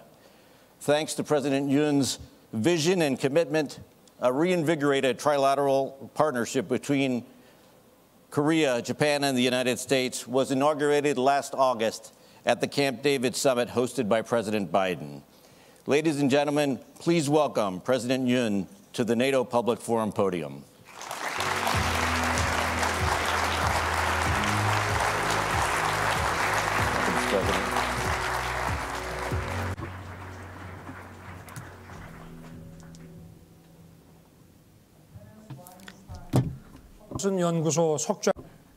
Dr. Kenneth Weinstein, President Emeritus of Hudson Institute, and distinguished guests, good afternoon. It's a great pleasure to be here in Washington, D.C., where NATO was founded 75 years ago. President Harry Truman, who launched the Marshall Plan and championed the creation of NATO, once said that the United States had an obligation to protect all free peoples and that NATO was a neighborly act to fulfill that obligation. After 2 world wars that inflicted immeasurable pain and suffering upon mankind, NATO was established with a solemn promise that such tragedy would never be repeated. However, in 1950, just 1 year after NATO's founding, the Korean War broke out on the Korean Peninsula with a surprise invasion by Soviet-backed North Korea. The communist totalitarian power had begun to show its expansionist ambitions extending beyond Europe to Asia. At the time, 10 of the 12 NATO member states stood together under the banner of the United Nations. With the blood that they shed fighting alongside us, the Republic of Korea was able to defend its freedom and prevent the communization of the Korean Peninsula. On behalf of the people of the Republic of Korea, I extend my deepest and heartfelt gratitude to the NATO family for their willingness to sacrifice for our freedom. In the aftermath of the Korean War, recognizing that the Cold War could easily turn into a hot war, NATO began to expand its membership and build an integrated response capability to meet the evolving challenges and threats of changing times. Today, NATO stands as the world's largest security alliance with 32 member states. Ladies and gentlemen, 35 years after the end of the Cold War, we find ourselves facing new and challenging forces. These forces reject an international order based on universal values and norms. They incite their own people to harbor hostility towards the external world, disguising this as patriotic nationalism. Autocratic regimes maintain their power by restricting the freedoms of their own citizens and subjecting them to constant surveillance. The collusion of those who advocate for altering the status quo through force directly challenges the peace and prosperity established by the free world. At this moment, the security of both Europe and Asia is simultaneously under threat. This is why IP4 countries have attended the NATO Summit for the 3rd consecutive year.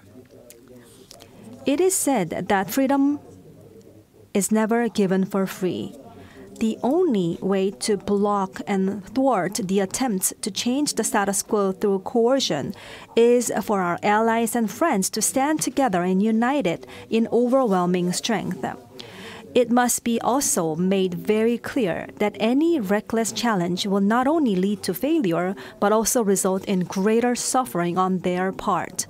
Ladies and gentlemen, with the support of the free world, the Republic of Korea has miraculously risen from the ashes of war, achieving growth and prosperity through liberal democracy and a market economy. Today, we proudly stand as a prominent member of the free world.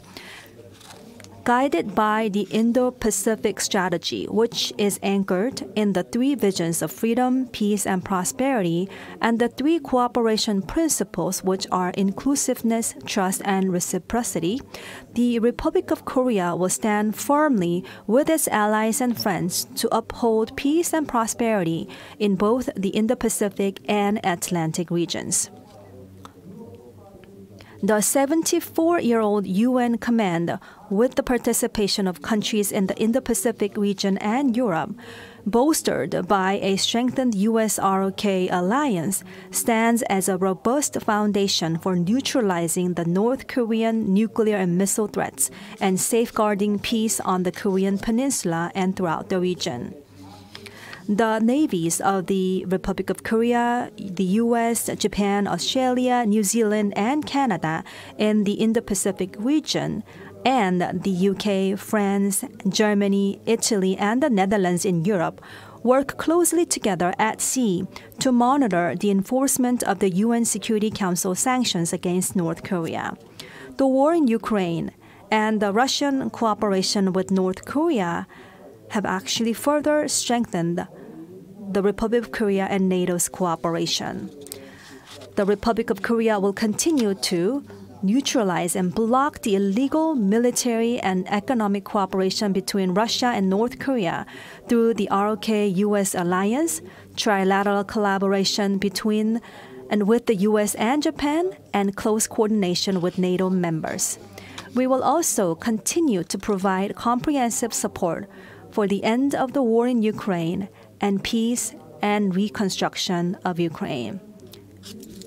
Through the ITTP, or the Individually Tailored Partnership Program signed with NATO in Vilnius last year, Korea commits to addressing complex security threats of cyber, information, and psychological warfare, and AI digital, while actively pursuing flagship projects with our IP4 partners.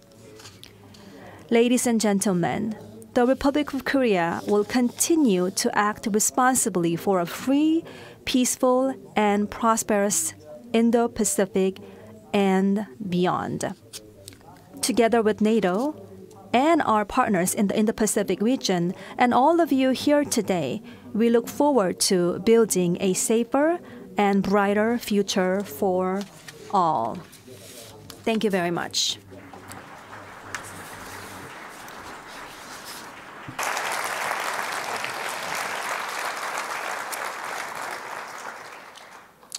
Well, thank you, Mr. President, for those characteristically frank, insightful, and stirring remarks.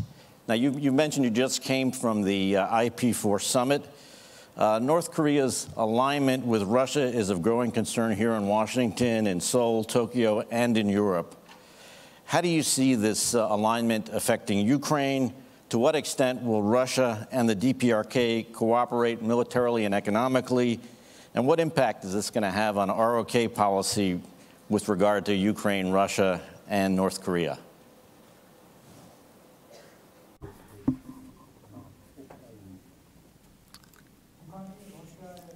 Thank you for that question. The missiles and the artillery shells that North Korea is supplying to Russia will prolong the war in Ukraine.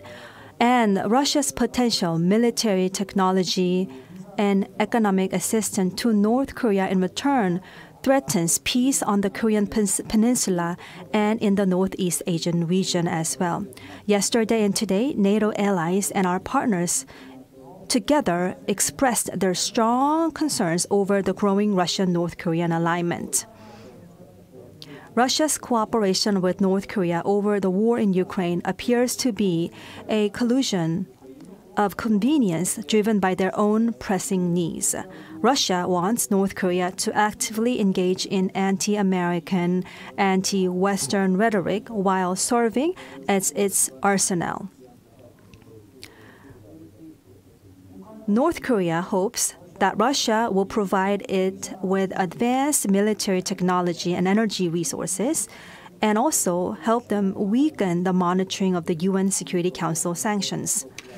The South Korean government will continue to strengthen the US-ROK alliance and also US-Japan cooperation, US-Japan-Korea cooperation and partnership with NATO to thwart and neutralize illicit Russian, North Korean military and economic cooperation. We will also closely analyze the potential impact of Russian, North Korean cooperation on the security of our country and international peace, and we will take steps to devise corresponding countermeasures. With NATO, we will enhance information sharing on North Korean weapons that have been deployed on the battlefields in Ukraine. Now, to support Ukraine, which we will continue to do so, we already have the comprehensive assistance package that we're already providing to Ukraine. We will continue to expand that package, working closely with our NATO allies and IP4 countries in this process. We will build on the Ukraine Peace and Solidarity Initiative announced in July of last year in Kyiv and expand our security and reconstruction assistance. Great. Thank you, Mr. President. The NATO alliance was formed 75 years ago, as we all know, to face the Soviet threat. How would you compare the U.S.-Soviet relationship during the Cold War with today's U.S.-China relationship? Should parallels be drawn?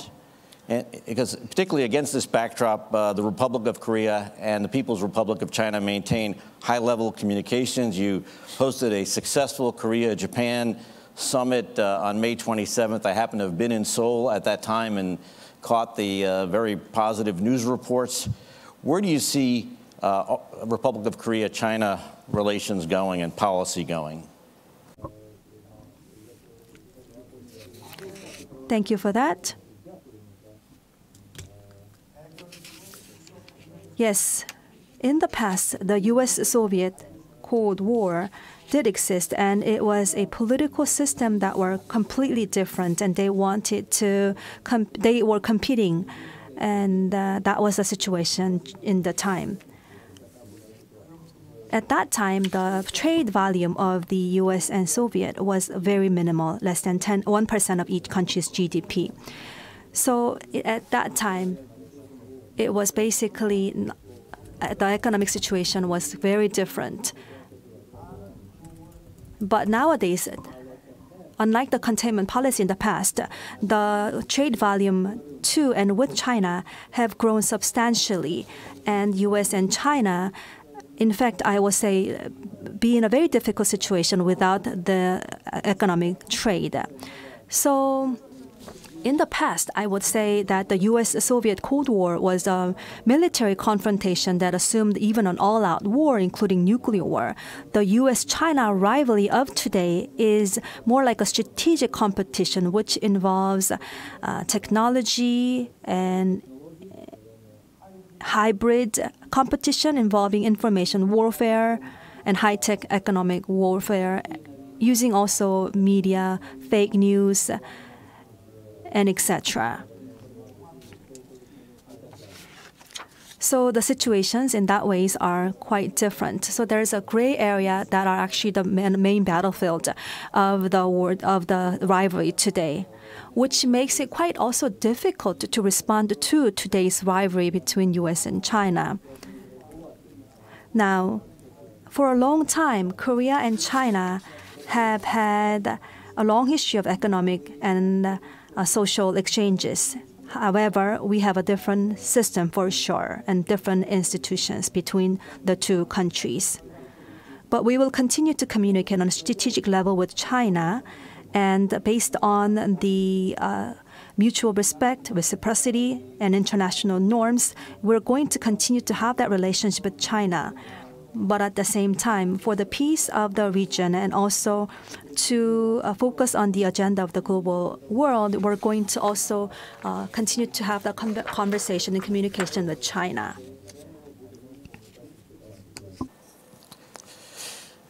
Thank you, Mr. President. Let me turn to the last question, where we have seen fissures in the global geoeconomic situation during the COVID pandemic and also during Russia's invasion of Ukraine. What role can the Republic of Korea play in encouraging economic prosperity and cooperation in the Indo-Pacific? How can Korea's Indo-Pacific strategy help build a more stable and resilient supply chain? And what are the implications of all this for the Euro-Atlantic? The Indo-Pacific region is an economically advanced region, and there's also the mid-economic region, and also emerging nations are included in the Indo-Pacific region. So there are different levels of economic development in that region. So to drive the economic development of the region as a whole, we need to make sure that we encompass all different levels of economic status. And because Korea had such a compact and successful economic growth over such a short period of time, we can share our own experiences with those countries in the Indo-Pacific region. And we are strong in manufacturing industries in Korea, as you all know, and we have amazing talents with great technological prowess. So our prowess is once again in manufacturing and also human resources. We can actually have a very practical collaboration with Indo-Pacific countries. As for the resilience in supply chain, multilateral platforms are very critical, and then we will do our best to be a leading role in the expanding multilateral platforms. In fact, MSP, which stands for the Minerals Security Partnerships, and also IPEF, Indo-Pacific Economic Frameworks, we could use those kind of platforms to really strengthen the resilience of the supply chain globally. In fact, we're the chair of the APEC next year, and we can utilize also this kind of platform to lead regional discussions on trade and investment of the Indo-Pacific regions. Again, this could be a great opportunity for trade, investment, innovation, and digital economy. We can share our experiences to the countries of Indo-Pacific region. That's what we will do. Well, thank you, Mr. President. It's been a real privilege to be here with you, and I'm sure that the NATO Public Forum feels the same way. We wish you the best of luck in future endeavors, and thank you for your leadership.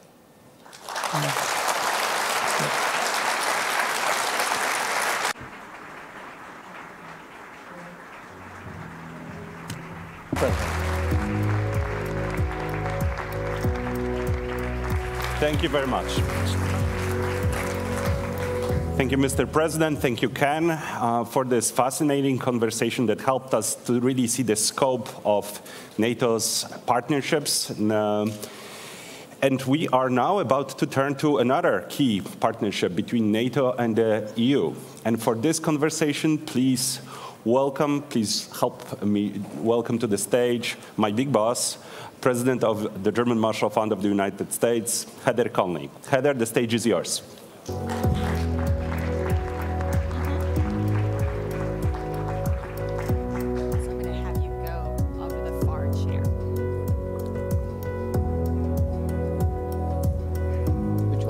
No, we're going to go right there.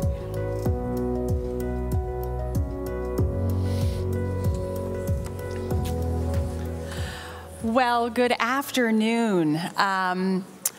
It is my great privilege and honor to welcome the High Representative for Foreign Affairs and Security Policy of the European Union, Vice President Commissioner Josep Borrell. Thank you for joining us. Yes, please give your warm applause. Thank you.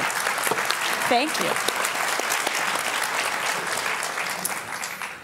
High Representative, what an extraordinary moment for the EU to be part of NATO's 75th anniversary and summit. If you'll allow me, I spoke yesterday morning with Secretary Blinken, and I gave him a historical quote from 1949. I'm going to give you a historical quote as well. This is from General Omar Bradley, who was the first chairman of the Joint Chiefs of Staff. He said this the day after the Washington Treaty was signed. In the final analysis, Western Europe can only be saved by Western Europeans, but to save themselves, they must have the will and the means to resist. 75 years later, does the European Union have the will and the means to resist an aggressor? Which aggressor? We'll start with Russia. How about that? Not bad. We'll start with Russia, of course. Look, since the Euro crisis and the end of the Cold War, beginning of the 20th, this century, the Europeans, we have gone through a silent process of disarmament. Silent but continuous, because it was not war in the horizon. And we had you, the US, to protect us, NATO. So why to spend on ammunition, which is not very popular, when you can spend on increasing pensions or social security? Until 2014. Then Russia took Crimea. It was our first wake up. And then the war against Ukraine directly by invading the country. And since then, we have restarted to understand that we have to have a greater capacity to defend ourselves. But there is not alternative to NATO for the territorial defense of Europe. There is the will, but certainly we are far away of having the capacity to defend the territorial, the space, the land, by our means. We need you. So I want to read, because I know this entire audience has thoroughly read the NATO declaration from yesterday, but in case they haven't, let me turn to paragraph 29. The European Union remains a unique and essential partner for NATO. Practical cooperation has been strengthened and expanded on space, cyber, climate, and defense, as well as emerging and disruptive technologies. That is quite a list of things that NATO is turning to the European Union. Is there a priority for you in that list? Don't forget that almost all members of the European Union are members of NATO. So when you say NATO is turning to the European Union, in fact, the European Union is inside NATO, because my member states are part of NATO, and some of them making an important contribution. But the war itself has changed. Today is not just about tanks invading a territory, it's people invading your mind. It's colonizing your spirit. It's disinformation. It's cutting the cyber systems in order to paralyze you without sending a single bullet. The new forms of war requires a different kind of answer. And on that, we are certainly very much engaged. And I can say that we have quite good on cyber defense. We are quite good on fighting disinformation. You cannot imagine how important is disinformation. People are suffering attacks on their mind, trying to resist things that false, but looks true. Then how do you resist against that? You need a different kind of army. You need people watching the networks. You need people explaining things the way they are, counter-programming, giving right information to the people, trying to avoid interference on the electoral process.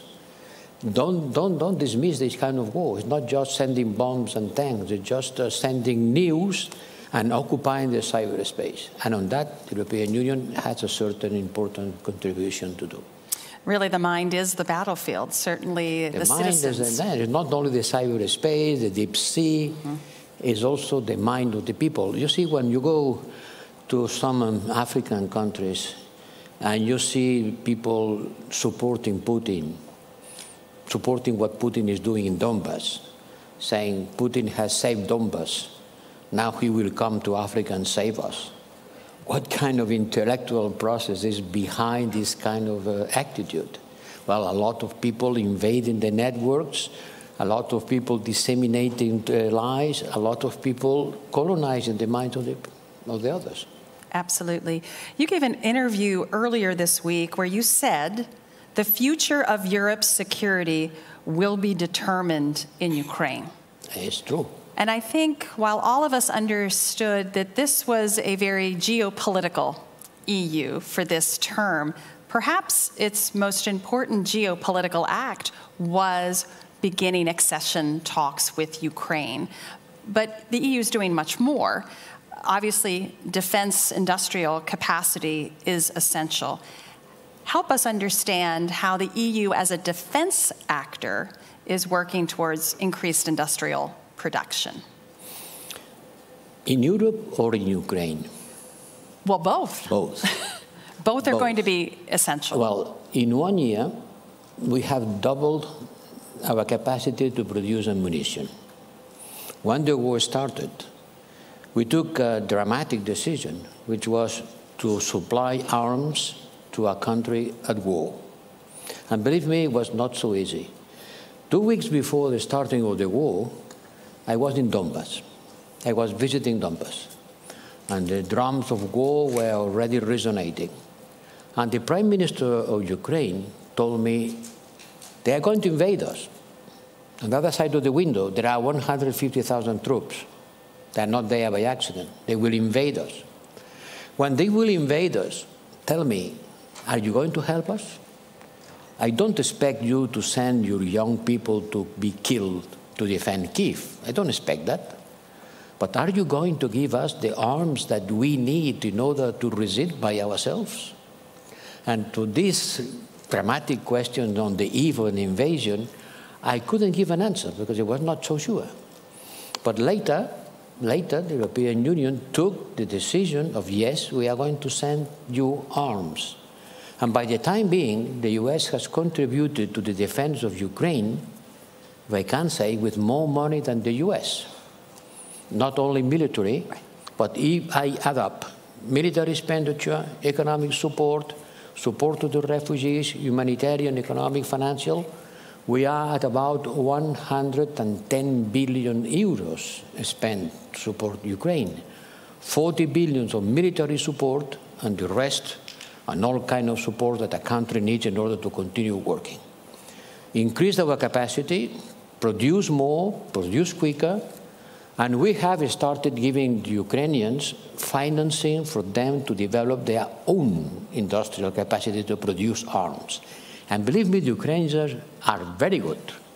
I was in Kiev, and I visited a factory where they produce drones. Drones like a pizza, this size. They produce 500 drones per day. These drones can transport an explosive charge of 4 kilograms, enough to kill a tank. And they are being driven by a joystick, as the one that my grandson uses to play. And they fly 30 kilometers, they look around the front line, they identify a target, and boom. They have been doing that by their own, quickly. And there are more than 200 factories producing this kind of new arms, but they need financing. And that's what we are already giving to them. And part of this funding comes from the frozen assets, Russian frozen assets. You know that we have $300 million on frozen assets.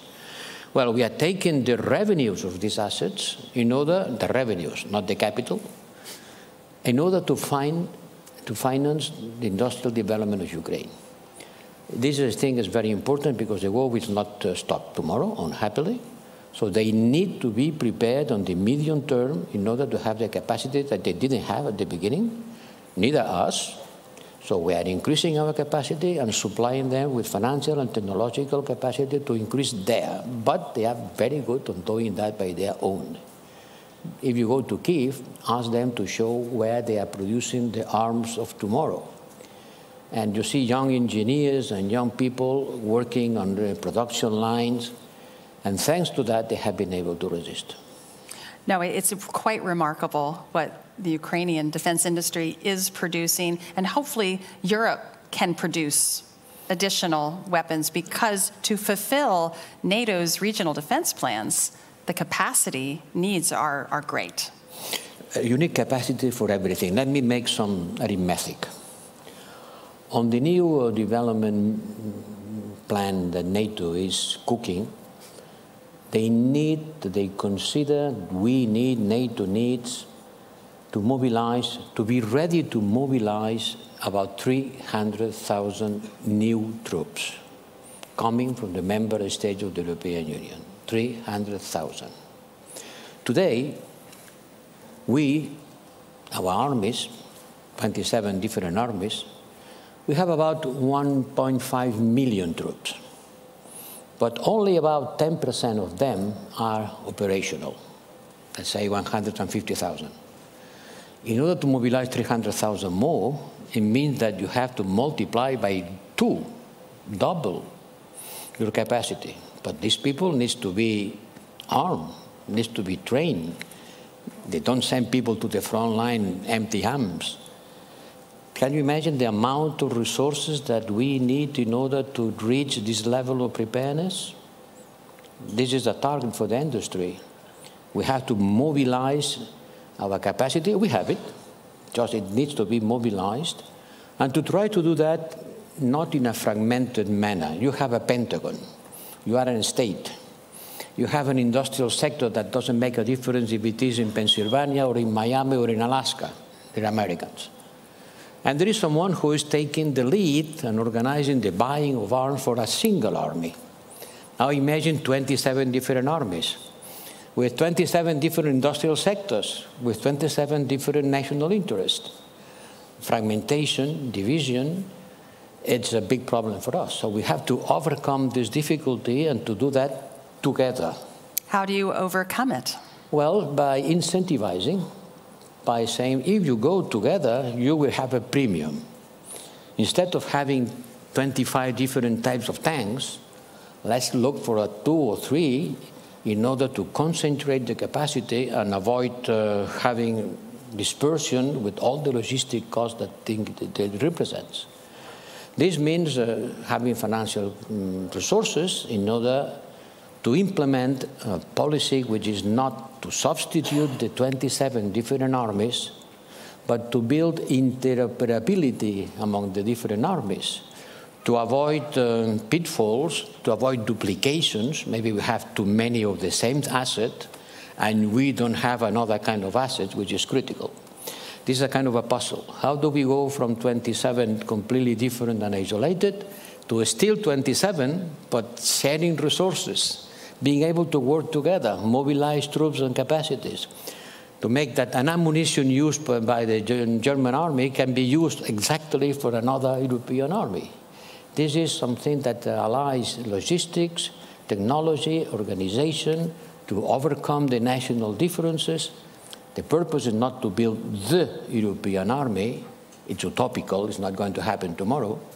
But to make our armies to be able to work together, sharing capacities, being interoperable, and being ready to mobilize resources all together at a certain moment. Not to substitute NATO, there is not alternative to NATO, I want to repeat this idea.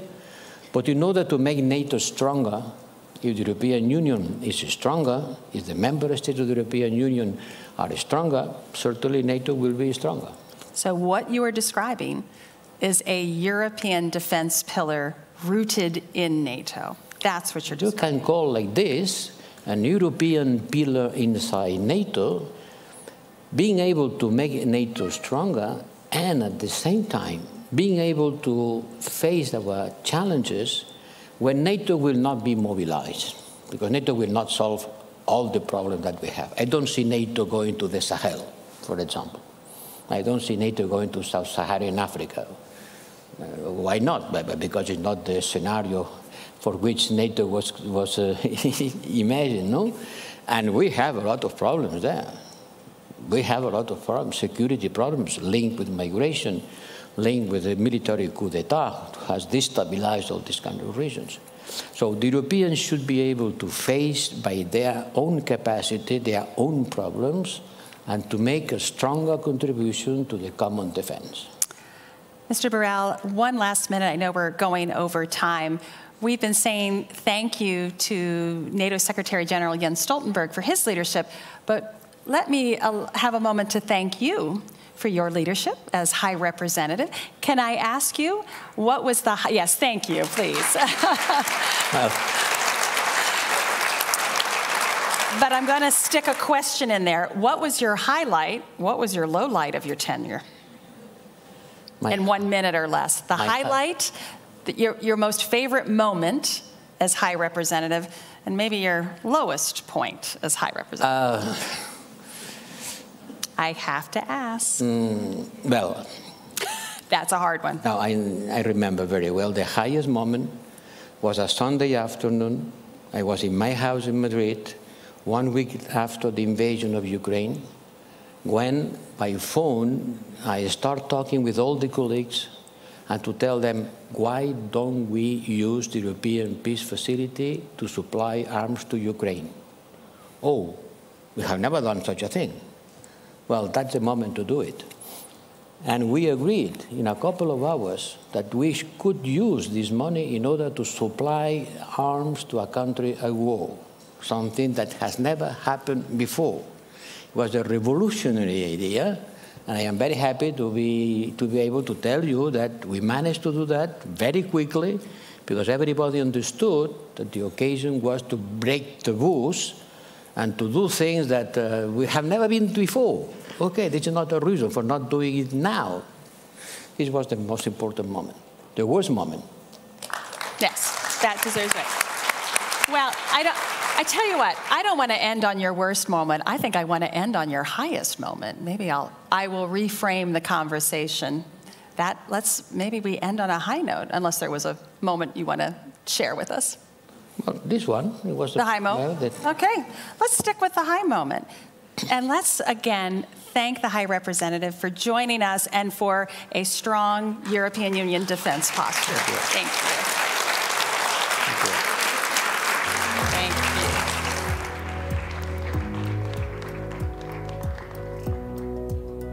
Thank you very much, Heather. Thank you, Vice President Borrell. This conversation clearly showed us how European Union and NATO work hand in hand. We finished with European Peace Facility. For those Americans who don't know what it is, look it up, revolutionary instruments. And it really made a big difference for European support for Ukraine.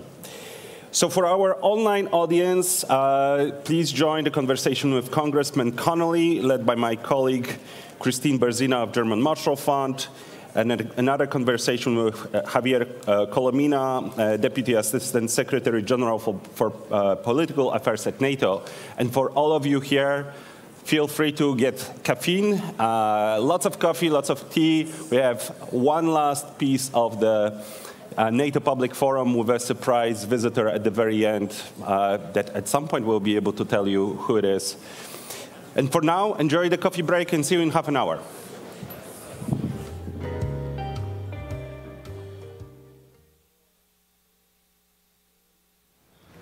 Welcome to the NATO Public Forum. My name is Christine Berzina, and I'm a Managing Director at the German Marshall Fund.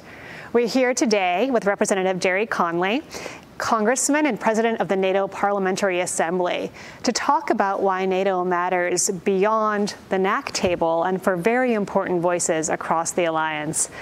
Congressman, how do we think about the factors that are at play and the people who need to be a part of the NATO conversation? What is the Parliamentary Assembly?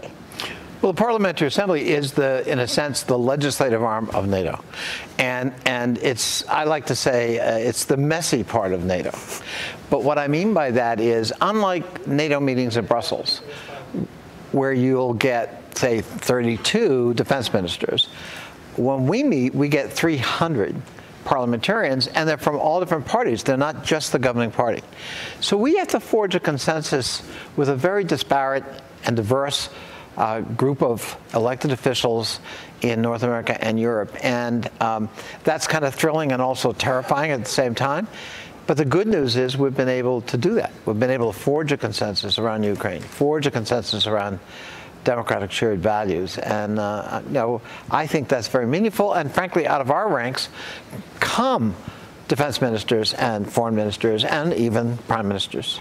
And so how many people do you have in Washington for the NATO summit? Is this a big turnout? Is this a big priority? Do you see that groundswell of interest and compromise here?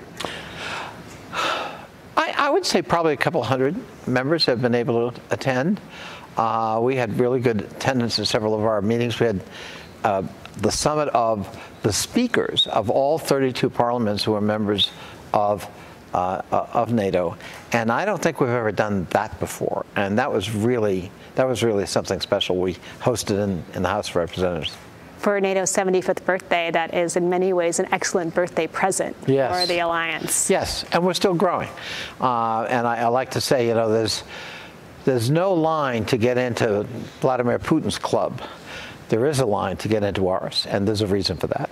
So what about our club? What are the things that NATO should be working on that NATO isn't? What is NATO about right now? So for me, we need to actually operationalize our verbal commitment, which was enshrined in our original charter 75 years ago, to shared democratic values. You got to move from verbal assent to that to operational, functional commitment. And God knows we need it if you look at the world we live in, right? So we need an actual center. We need to create architecture in NATO itself to advocate for, be a resource for, defend democratic shared values, democratic norms, democratic forms of government. There are NATO members who can use that and take advantage of that. There are partners we've got all over the world who should and could use that. And then there are putative would-be members like Georgia, Moldova, Bosnia-Herzegovina, and of course Ukraine, who also could avail themselves of that as a resource. So I think it's long past time, after 75 years, that we actually create that architecture within NATO headquarters itself. And the terms we think about for this, democratic resilience, you have proposed a Center for Democratic Resilience. What does resilience mean for those who are watching? What does it mean to have resilience of democracy? Democracy people more or less understand. What does it mean to make it more resilient? Well, I think resilience can be, you know, an all-encompassing term. I guess for my purposes, it is a democratic function that is able to defend itself with alacrity, define itself in a meaningful way for the public to want to support, to be able to point to results, and in a sense to also fight back. When we think of resilience today, we've got to think about it in the context of cyber attacks from Russia and China and Iran and North Korea. We've got disinformation campaigns that are designed to undermine democratic structures and to poison public attitudes with misinformation or outright fabrications. So resilience, how do we fight back? How do we protect ourselves? And in fact, how do we be proactive in anticipating those threats and thwarting them before they ever become real? Are you close? Is the alliance on board with getting to the Center for Democratic Resilience? How do the allies feel about this, and how do the members of the Parliamentary Assembly feel about this? So it's an interesting question. When I first put this forward a few years ago, the reaction was, well, that's kind of quixotic, and well, we all subscribe to that. We don't need to prove it. The European Union can do that. Some think tank like the German Marshall Fund, they can do that. And I'm thinking, well, but when do we have a responsibility? And it's written in our charter. And by the way, if we're not willing to do this, then we're just a military alliance that doesn't like Russia. I don't think that's sustainable in the current 21st century. So I think having a raison d'etre, a purpose that is explicit and has formal architecture committed to it, is really important.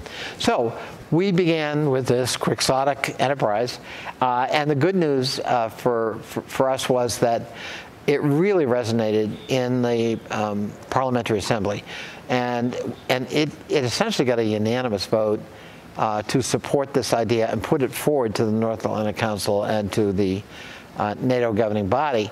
And when we started debating it at the North Atlantic Council, where all the ambassadors to NATO were present, essentially we started winning advocates.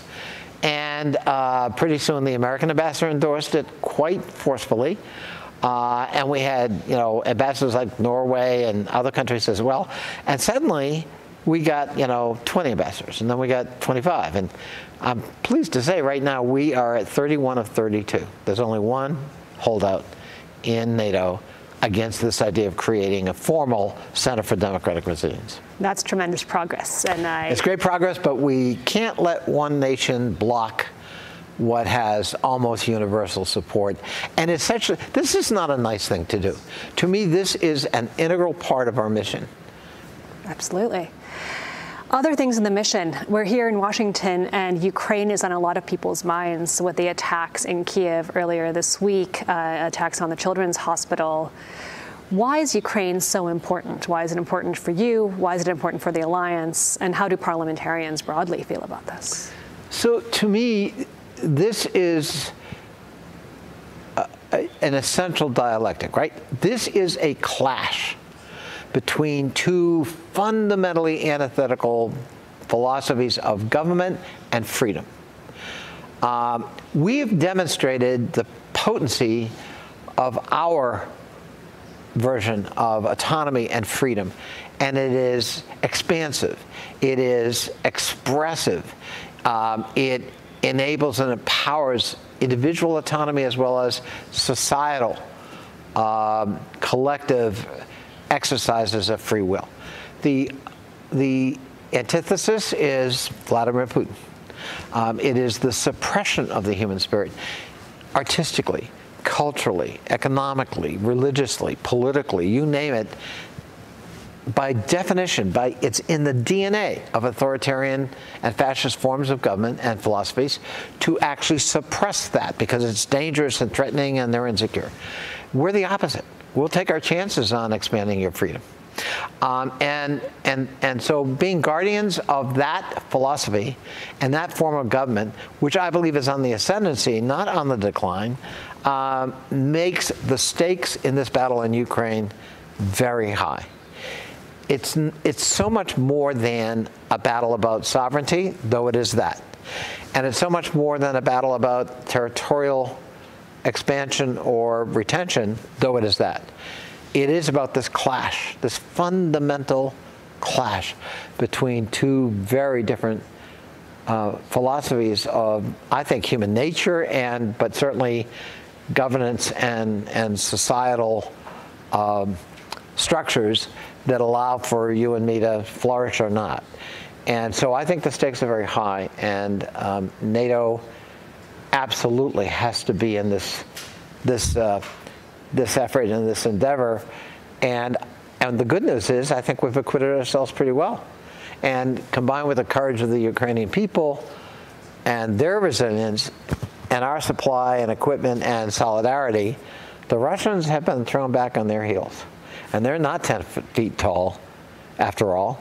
They're about 3.5 feet tall. Thank you for that explanation. I think what you are showing us is the societal view, the parliamentary view, NATO not only being about what air defense systems NATO has, as important as that is, but NATO being about the values it represents, the commitments we make to each other, and how we make sure that Ukraine can grow into part of that. That's right. In the future is really remarkable. And thank you for putting attention on that. It feels like the 32 at the table need to make sure the air defense piece works. That's right. But I think having you and the Parliamentary Assembly think about, well, what it really means and what are we fighting for at the end of the day is so tremendously important. Absolutely. And I'll tell you, the diversity, including especially among new members, of both our Parliamentary Assembly and NATO itself. So you don't have to explain to the Baltic republics what the threat is from Russia, or Romania, or some of the other former Soviet satellites. They don't need any explanation of the nature of the threat, nor are they going to rationalize it away. And unfortunately, it took this war to help many of our allies stop their magical thinking about Russia and Putin. He is a depraved sociopath, and you just saw it this week with a children's hospital. And so we're moving in the right direction. And thank you for pushing and making sure that there are voices from across the alliance that can keep pushing that. Absolutely. And thank you all for listening. We're having more programming from the NATO Public Forum. And of course, your voices and your interest, much as the parliamentary assemblies and everyone who is a part of NATO, is profoundly important.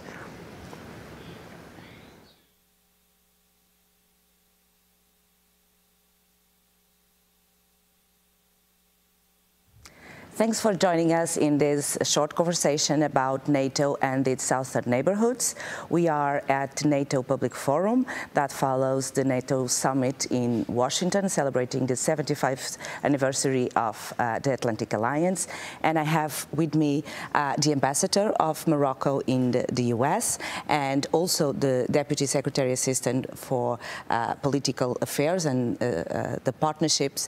And I will start by the ambassador. Thank you for joining us. How do you follow this reflection process in NATO regarding its relations with the South when we had celebration of the 30th anniversary of the Mediterranean Dialogue, 20th anniversary of the Istanbul Cooperation, full process of food for thought, debating on all this historical but in a very different international context. The group of experts that I have the honor to share provide also civil society, academic, practitioners, contribution. How do you follow this process? Well, let me, Anna, tell you that it is a major breakthrough as far as a Mediterranean partner, as a partner who has always been involved faithfully with NATO. We believe that the cooperation from a southern perspective with NATO is essential in the Mediterranean. We have started a long time ago through training, through capacity building, through military maneuvers in the Mediterranean as the active endeavor. And also today, due to the security threats in the region, NATO must look south. And I think we are very happy to see that, and we commend the designation of a special envoy to the south. Let me speak about the Mediterranean, because we believe that some coherence should be respected as far as other instruments in the region, as far as the European EU neighborhood policy, and what Morocco, for example, is doing today, and other partners in Africa, because today we need to build up a corridor between north and south. NATO, of course, has its transatlantic link, has its priority, but we need to work together. And we have been telling to our friends in NATO, and especially to like Javier Colomina, that special attention should be given to the South Sahel, not only through military. It's important. The military intervention is important. The security cooperation is important. The intelligence is important, but we need to work on other dimensions. And what today is the priority for stability, to fight terrorism in the Sahel, and is to have a new approach that corresponds to your priorities, but also to job creation, promotion of growth. And that's why His Majesty King Mohammed has launched a new initiative for the Atlantic, building corridors through connection of networks, energy. This is the way how we fight the threats.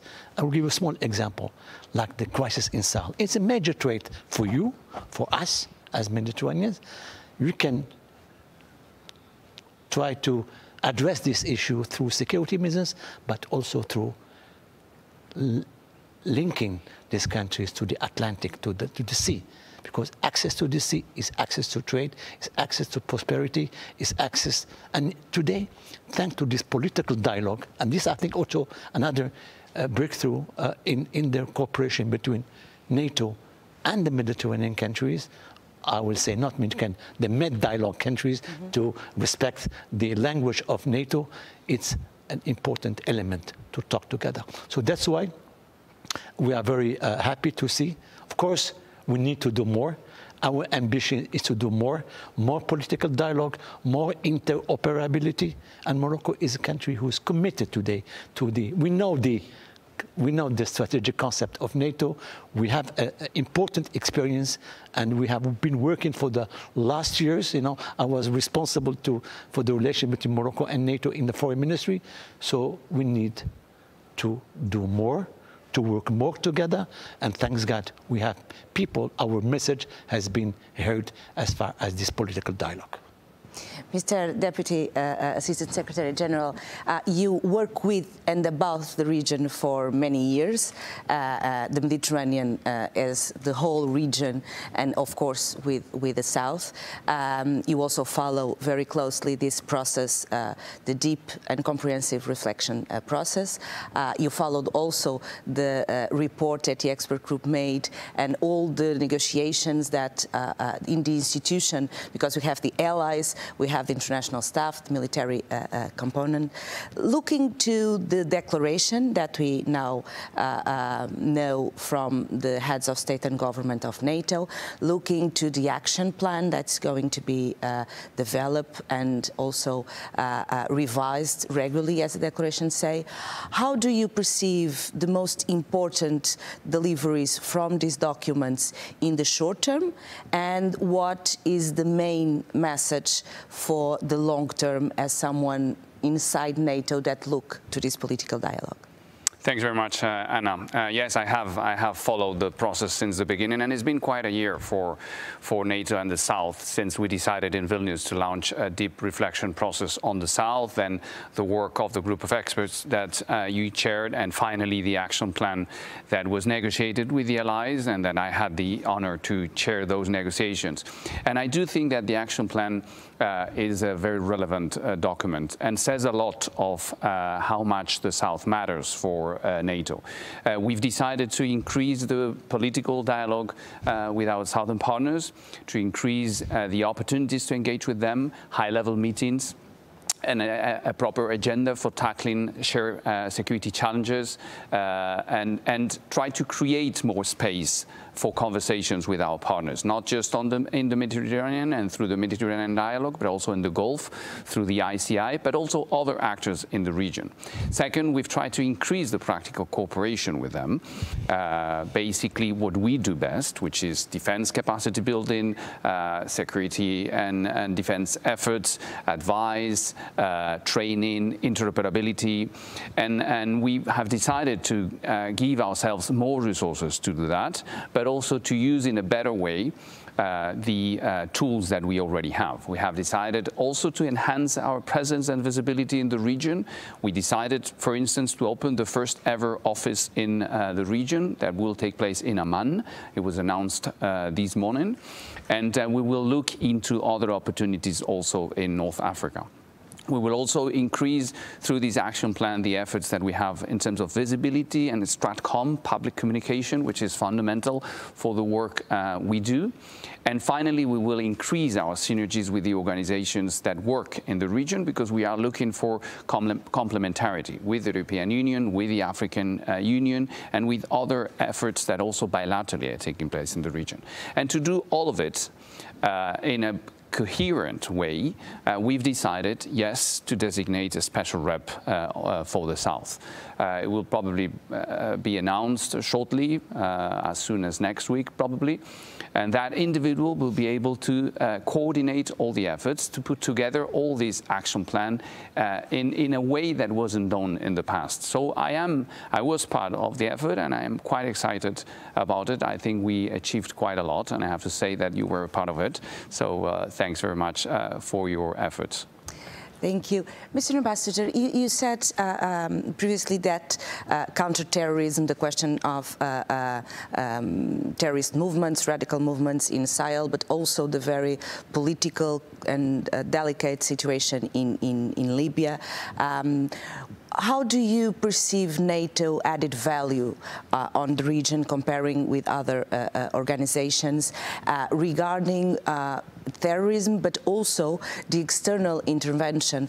We have the rebranding of Wagner with the Africa Corps, but also we have a very significant threat and risk on maritime security, both on the Atlantic coast and on the Indic coast and the Mediterranean, as we well know.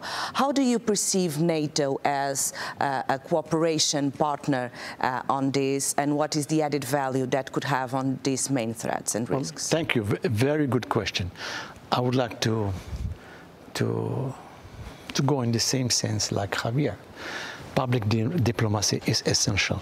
We have to do together to explain to our public opinions that NATO has changed. And effective NATO has changed. It's not, people think NATO is a military organization. Yes, it is. But today, NATO is a tool that can be used to bring stability through explaining the vision and to this political dialogue at the highest level. I remember we had the first NAC meeting with the Mediterranean countries in Morocco. So it was not easy to have that, but we had that. And so we need the tools. We need to express the ambition, and we need three elements, I think, in this cooperation with NATO. I think it should be more flexible, and we presented a document to you when you were discussing. The first one is more flexibility, so to include all the partners in the process. More co-ownership. We need to have the countries, partners involved in this process, implementing the decisions, and also co-decision that work together. So to fight terrorism, we need to do this work. We have also the other tools. It's how to deconstruct the jihadist narrative. This is very important because you cannot solve the issues only through military intervention. And you see, we have failed in Sahel and Libya. We need to fight the extremists, the radicals, through deconstructions, the jihadist narrative with the people who have the experience. Two, I think one other important issue I have raised is we need the connection between piracy, drug trafficking, illegal migration, and this through the Sahel and going to Europe. There's something that we can work in political cooperation, exchange of information intelligence, and maritime, you said it clearly, security. That's why today, I don't want to talk about landlocked countries in the Sahel. I said, I better like to talk to, we need to link these countries to the land-linked countries. And that's why this initiative of the Atlantic of King Mohammed VI is to create a corridor of prosperity through interconnection of networks, energy, gas pipeline, important port in Dakhla. This is the way how you offer this, and this is, I think, this the soft power, can I say that, or something, economic cooperation is essential. Because at the end of the day, and I'm talking from an African and Southern perspective, what matters the most is how much jobs do you create, how much growth do you promote to create stability, and of course, within an espace apaisé, a peaceful space, these are the tools we need to do together. And we are doing our own homework, but also we need to work with our partners. And yesterday, I was very pleased because I know you are from Spain. The Prime Minister of Spain made a very good intervention, and we are happy to see that. He spoke about the Mediterranean, because all day we were speaking about space, about Ukraine. I know it's a priority, but we in the South sometimes we feel a little bit frustrated because we have our ambition, our expectation, and we need our partners to be on board. Thank you. This, I think, I wanted to leave you with this message to show you that countries like Morocco are committed to work with you in this ambition. Of course, we need three elements. We need the vision, and I think we have this vision, all of us. We need the tools, and now we have new tools.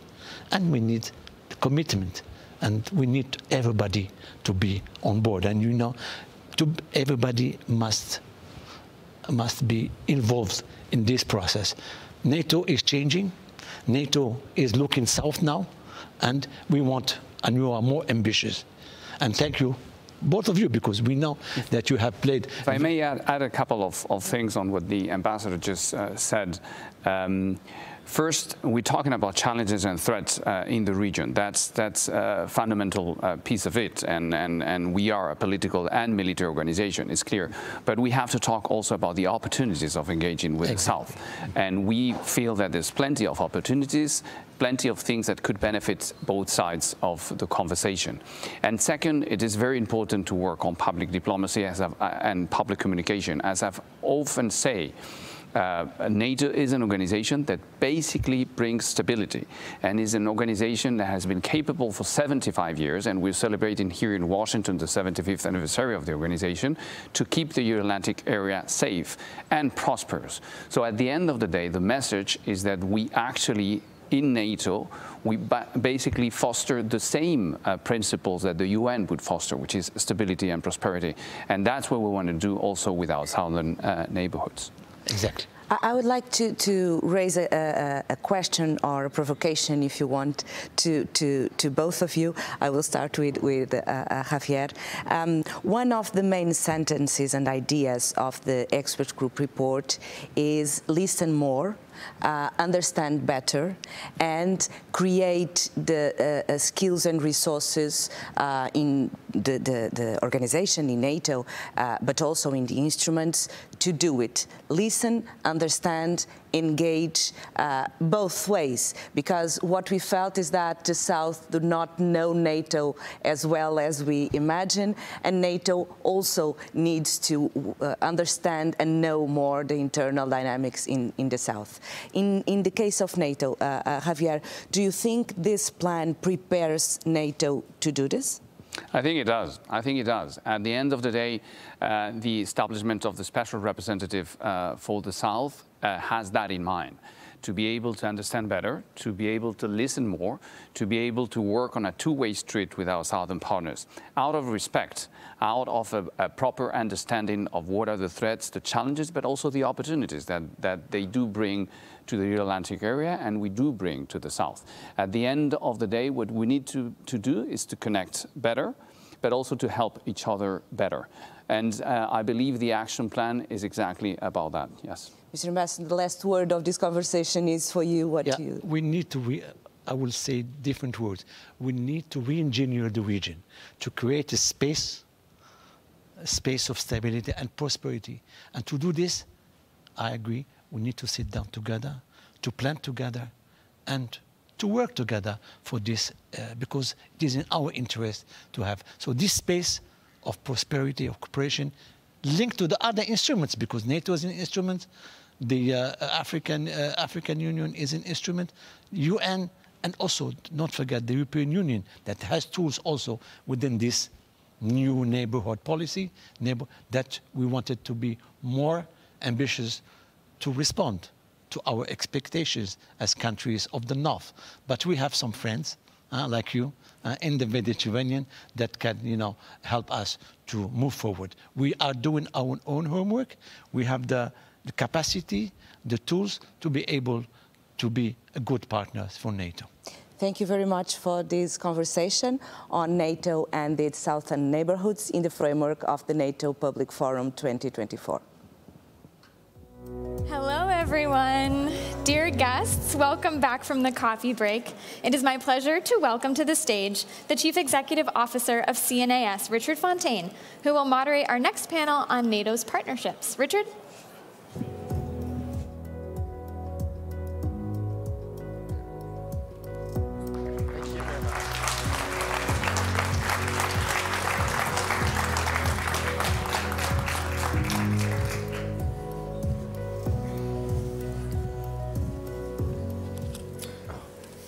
All right, good afternoon, everyone. I'm pleased to be here with this panel of discussants because 75 years ago, NATO was founded with 12 countries. As we know, it's since grown by more than 20 members. That's a remarkable achievement and one that we've been celebrating this week. But its strength comes not only from within, but also from its partners around the world. And NATO today maintains relations with 40 partners working on key issues like terrorism and climate change and a number of other challenges across the national security front. So we have with us representatives from those and thought leaders as well. So to talk about NATO's partnerships, what they do and where they go from here. So to my immediate right is the Deputy Secretary of State, Kurt Campbell. We have Mihai Popshoy, the Deputy Prime Minister and Foreign Minister of Moldova. Simon Draper, Ambassador for New Zealand to the European Union and NATO. And Mirda Gallick, Senior Policy Analyst for China and East Asia at the U.S. Institute of Peace. So thank you all for joining us. Deputy Secretary Campbell, maybe I can start with you. And there has been a lot of focus this week on, for very obvious reasons, on Europe, on Russia and Ukraine, on NATO and the allies and the cohesion and what they've been able to accomplish. But how do you think about the role of partners today and where those partnerships may be going in the Indo-Pacific, in the Middle East, and elsewhere? Well, first, Richard, it's wonderful to be here, and welcome to everyone here. It's a pretty incredible gathering, actually, and we've been planning it, frankly, for years, but to see it to come to fruition with all its moving pieces is actually deeply gratifying. And I think, Richard, you're right to point out the many moving pieces and the elements of what we believe has been an historic and successful summit. The work on Ukraine, the common challenges that we're facing across Europe. But I think what's important also is that this is the third gathering of what we now call the IP4, or the Indo-Pacific Partners. This is Japan, South Korea, Australia, and New Zealand, and they are gathering here in NATO, the 75th anniversary, to continue a process which basically speaks to the continuing connectivity between the Indo-Pacific and Europe. Now, I think historically, we had thought of these two theaters as, frankly, deeply separate. And somehow, if you worked on one, it came at the expense of the other. I think what we're finding increasingly is that common security challenges are in play across both theaters. And one of the things that we've been enormously benefited by in these gatherings, both today, but frankly over the last several days, is the perspectives from Indo-Pacific partners as we consider common challenges. So I think one of the points that has become quite clear here over the last couple of days is that there is a growing appreciation and anxiety about the role of China supporting Russia's defense industrial base and its war machine in Ukraine, and North Korea's provision of ammunition and weaponry to Russia as it continues its fight in Ukraine. I will say that one of the things that's been unique about the Ukraine crisis, not only have you seen the United States and Europe rise to meet the challenge, but really for the first time in our experience, Indo-Pacific partners like Japan, South Korea, Australia, and New Zealand, and other countries as well, have supported the effort, both in terms of humanitarian support, energy, but also military support as well. And I'll just finish, if I could, conclude on this note. As you all know, it took some time to pass the supplemental that ultimately brought relief and support, much of which has been rolled out this week, for Ukraine in its desperate fight, and particularly with respect to air defenses. It was stuck in one of our chambers of Congress during the state visit of Prime Minister Kishida to the United States earlier this year. He gave us a speech to the joint session of Congress and spoke very eloquently. His first topic of substance was an appeal to Congress to support Ukraine, making the argument that, in fact, the security was indivisible, and that if Ukraine was somehow defeated or dispatched, that it would have terrible consequences in the Indo-Pacific.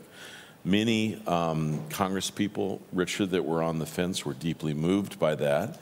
And in the days followed, that piece of legislation passed. And so I think we are here today to really not only sort of celebrate this growing alliance between democracies and to welcome the role of the Indo-Pacific leaders and nations in this historic gathering, but also to inaugurate a number of flagship projects, which both NATO and the countries of the IP4 will work on together, and that's in cybersecurity, battling disinformation, areas where we face common challenges. And so this is an exciting element of what's taking place. It probably doesn't get the same splash of what's playing out in the battlefields of Ukraine, but at the same time, over the medium and long term, this is a deeply significant development. Deputy Prime Minister, when the Deputy Secretary General was on the stage earlier today, he said that Moldova faces a very severe set of hybrid risks from Russia. It's a difficult neighborhood. How do you think about the partnership of your country with NATO? What are you doing with NATO? And as you look to the next sort of horizon here, what would you like to do with the alliance? Well, thank you first and foremost for this opportunity. Indeed, the Republic of Moldova is the country most affected by the Russian aggression against Ukraine other than Ukraine itself. Moldova has welcomed about 1.5 million of Ukrainian refugees in a country of about 2.5 million, still welcoming about 115,000, which is about 4% of Moldova's population. And Moldova and Moldovans understand full well that Ukraine is defending us as much as they're defending themselves. And we remain committed to helping our Ukrainian friends and neighbors in this moment of need. And we'll continue to provide Ukrainian refugees access to healthcare, labor market, education, everything we can possibly provide. When it comes to building our own resilience, indeed, our capacities are modest, but we are encouraged by the support that we receive from the international community, from the United States, from our partners in the European Union. We just signed recently with the EU an agreement in the defense and security sector, a partnership. We have very strong ties in security and defense cooperation with the United States. And with NATO, we have 30 years of partnership for peace, cooperation that has allowed Moldovan institutions to build resilience, to allow us to be better positioned to withstand this avalanche of Russian hybrid tactics against the Republic of Moldova. One of the main avenues that the Russians are exploiting are our security vulnerabilities when it comes to cyber defenses, and we are working constantly with our partners in the EU, in the United States, to build those capabilities. And NATO has been instrumental throughout these years helping Moldova's security and defense sector grow, and this dialogue and this cooperation continues.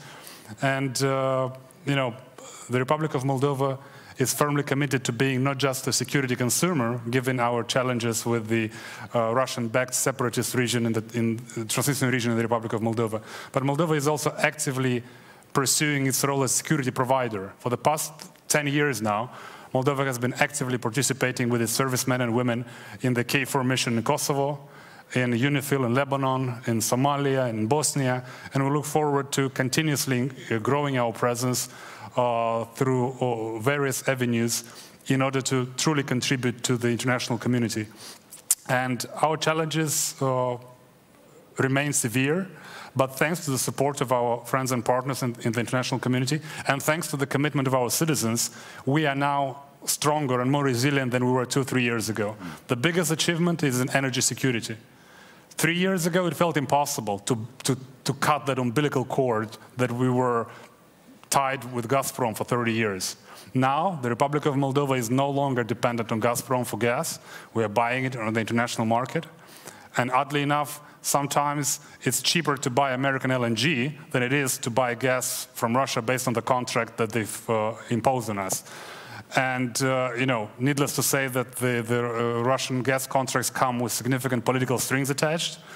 And we've suffered more than our fair share of this political blackmail when it comes to gas, but also to access to the Russian market when it comes to our agricultural produce. Now we have diversified.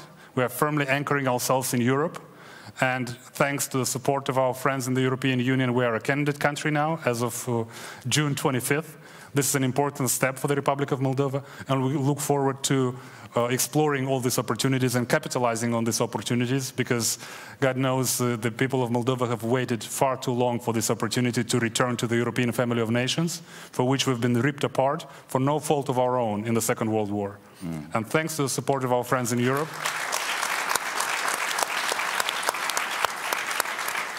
And thanks to the support of our friends in Europe and across the Atlantic, Moldova and Moldovans will continue to build their resilience, continue to be a trusted partner in the region, and continue to deliver peace and security and prosperity to our people. Great, thank you. Ambassador, it is the North Atlantic Treaty Organization, and so how do you think about NATO's role in the Indo-Pacific and New Zealand's role in NATO? New Zealand has been involved in out-of-area operations that NATO has done in places like Afghanistan and things like that. When you look now at the fact that in the NATO strategic concept, there's a lot of language about China and about the Indo-Pacific, their Indo-Pacific partners like New Zealand. What do you think is the future of the role of NATO in the region and New Zealand's role in the alliance? Thanks, Richard, and let me add my thanks for the invitation today. As you mentioned, New Zealand's been a partner of NATO for over 27 years. We were in Kosovo and we've been in Afghanistan, and that's for two reasons, primarily. One, and it sounds a bit apple pie, but it comes down to NATO is about protecting liberal democracies. And New Zealanders have invested a lot of blood and treasure trying to advance liberal democracies and protecting those. So we do it for a values reason. We do it for a practical reason. Interoperability with NATO means our small armed forces can be part of something bigger. But as Kurt mentioned quite rightly, the evolution has been that in 2024, security challenges we face don't respect borders. So what happens in the Euro-Atlantic affects what happens in the Indo-Pacific, and vice versa. So what we've seen with the IP4 partners and their engagement with NATO is, NATO is the largest, preeminent, longest standing defence alliance. You guys know a whole lot of stuff that we simply don't in New Zealand. By the same token, our geography, when we look up and we see the Pacific and Asia, we have a different perspective. So we want to learn as much from NATO's experience and how we can get better at our own security, and I hope it's vice versa, that it's not a one-way thing, that we have some perspectives and insights that is valuable to NATO. So I think the way that we're seeing it is that there's much more in common to join us in terms of sharing experience and learning from each other, and clearly the mood and the knack just before was around we just need to do more and more together and learn from each other as much as we can, and frankly would be foolish not to. Great. Marina, you've written about NATO and its Indo-Pacific partnerships in particular, and about the role that they might play in dealing with the China challenge overall. As we were just talking about, if you go back just a couple of years, NATO seems to really have been sensitized to the nature of the China challenge, despite the fact that it is the North Atlantic Treaty Organization. What role do you think those partnerships in the Indo-Pacific can play concretely in helping to deal with the China challenge that faces all of the NATO countries? Well, I think one really important thing is to take a look at what we've already done with NATO and these partnerships over time, because I think critically over the past couple of years, these four partners have really become more institutionalized into NATO structures and functions, and that allows them to be able to have a seat at the table at important occasions, and also when partners are sharing information, and they're able to provide a lot of insight from personal experience and from being very geographically close to China about what's happening in the region, what's happening with security, not only with China, but also with North Korea, but also just sort of providing that perspective from the region of why Europe needs to continue to focus its eyes there. And I think that's a really key element that these partners provide to NATO. They also have expertise on China that frankly has been lacking in NATO because NATO hasn't been focused on the region for that long. So I think that's certainly one element that they can provide very well. Could I say one word on that, Richard? I really like that point. But the truth is what we're seeing is a growth of multifaceted institutions across the Indo-Pacific, the Quad, the trilateral between the United States, Japan, and South Korea, the United States Japan and the Philippines, a variety of other initiatives like AUKUS. What's, I think, important about this, and I completely agree that there is a degree of, some people get a little anxious with the term institutionalization, but I think that is happening, maybe regularization, but it's critically important. Frankly, Japan and Australia are deeply engaged in a lot of these dialogues, but it is important. South Korea needs to be more represented given its global heft. And to be honest, Richard, we very much welcome New Zealand. The new New Zealand Prime Minister is here. He has done a remarkable job, and we very much appreciate the signs that New Zealand understands some of the challenges that we're facing in the Pacific. I've spoken out clearly about wanting to work in Five Eyes and other institutions. And so I think this is another sort of piece of the lattice work that I think we are together building across the Indo-Pacific, but also that increasingly links us with friends and partners in Europe, India, and elsewhere. Kurt, let me just follow up with you on one thing. So another thing that one hears sometimes is worries about NATO taking on a geographic agenda that is beyond its mandate, or that there should be some sort of geographic division of labor where European military power is most acute and effective if concentrated in its neighborhood, could get diluted if spread around the Indo-Pacific. So why don't the Europeans sort of focus on their continent, the Americans and their treaty allies in Asia focus on the Indo-Pacific? How do you think about Europe in Asia and the Indo-Pacific partners in Europe? So, Richard, the first I would say is that I think that definition relies on a rather narrow, actually geographically based set of challenges and experiences. I think if you look at our flagship initiatives, they are around issues and challenges that are global in nature, that are frankly affect all of us in deeply serious ways. If you note, New Zealand just a few months ago, for the first time, really acknowledged a serious cyber attack against its infrastructure and identified concerns about the culprit. What we are seeking to take on with respect to these flagships initiatives are issues that really are not defined by geography, that they inhabit cyberspace. They are about some of the issues that the foreign minister indicated, serious problems associated with very negative tracks and propaganda that is affecting all of us. And so these experiences in building resilience are increasingly global. And so for those people who say, look, we can't take on an out-of-area mission, look, I think we all understand some of the hesitations, and the truth is there are a lot of countries in the Indo-Pacific that need to be talked to carefully and explained about what, in fact, NATO is about, and that we're not seeking for an out-of-area conventional military set of steps. At the same time, there's a lot of work that needs to be done together. And frankly, I'll tell you the thing that I was most excited about at the Mellon Auditorium, when all the leaders came in, some of the warmest welcomes, not only to friends like Ukraine, others that were there, were to the Indo-Pacific partners. It was a real sense of you are most welcome among us. And I think it was felt and acknowledged, and we want to continue it.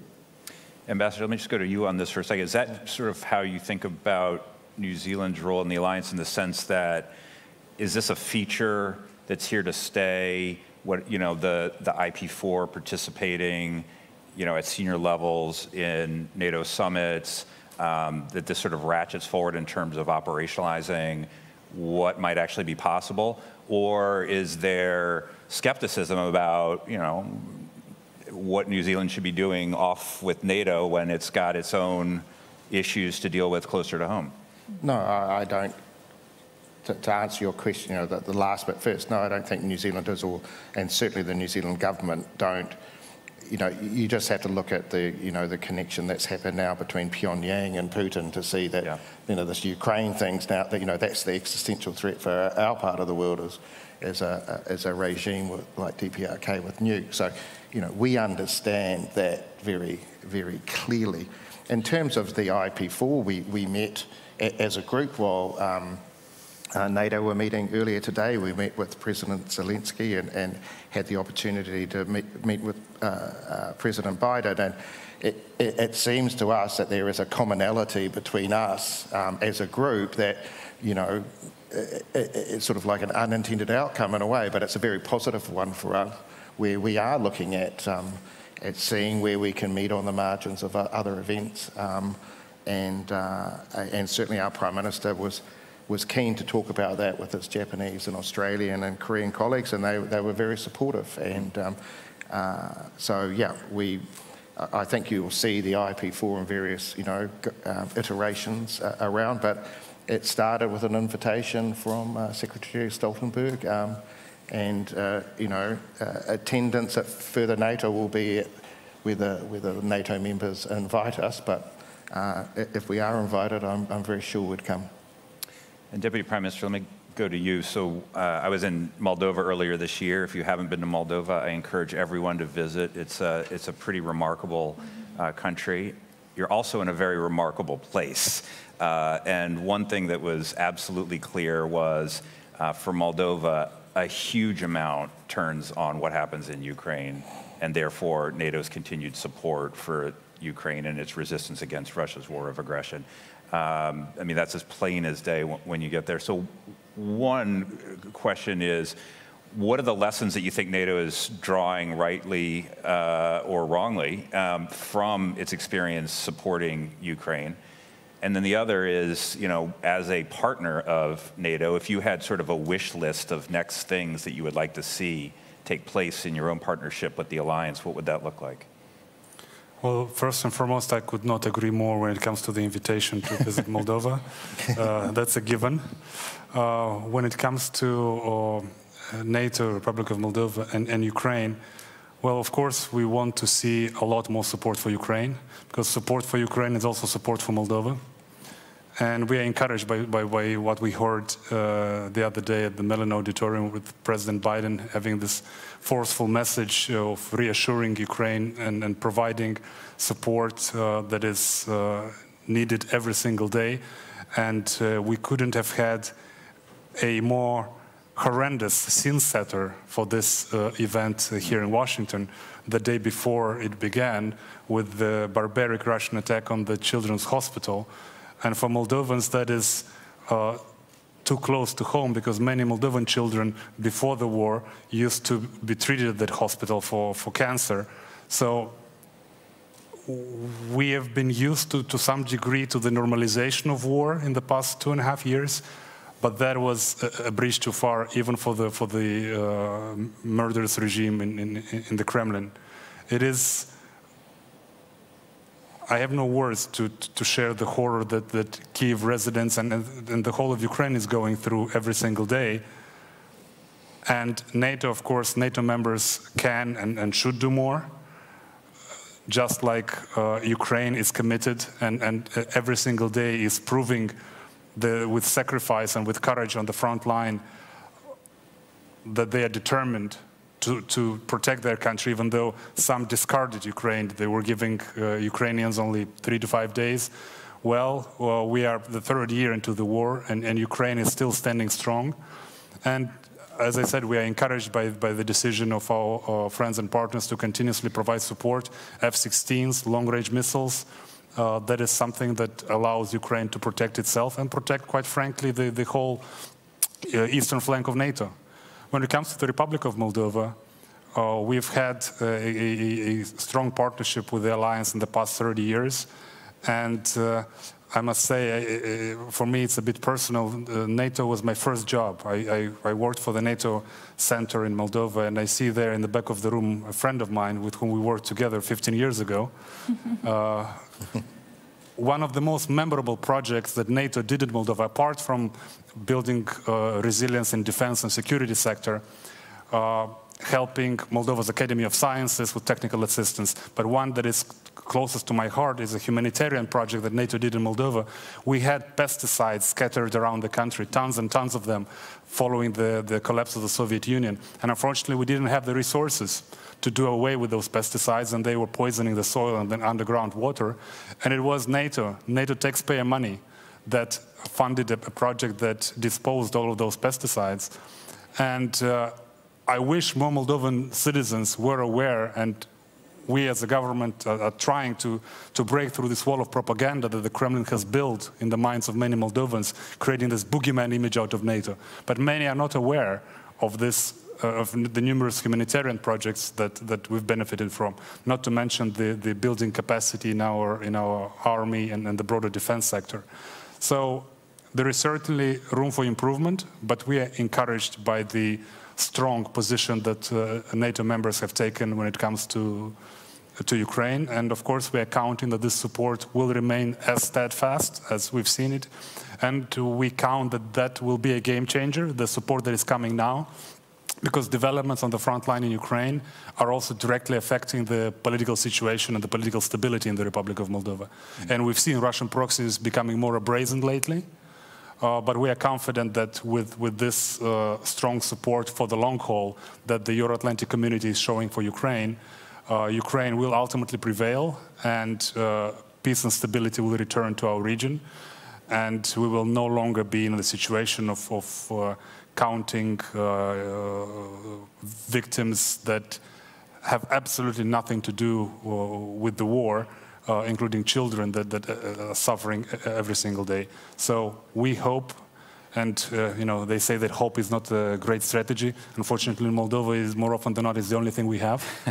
And we count on our friends and partners in the Euro-Atlantic community to continuously standing there by Ukraine.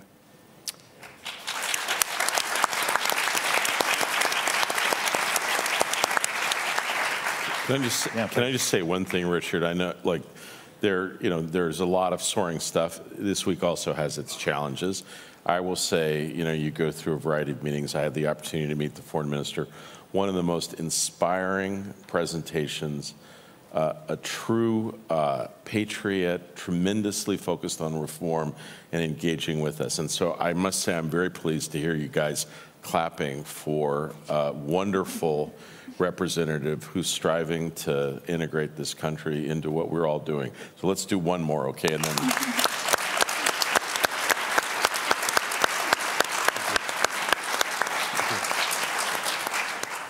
Marina, let me go to you.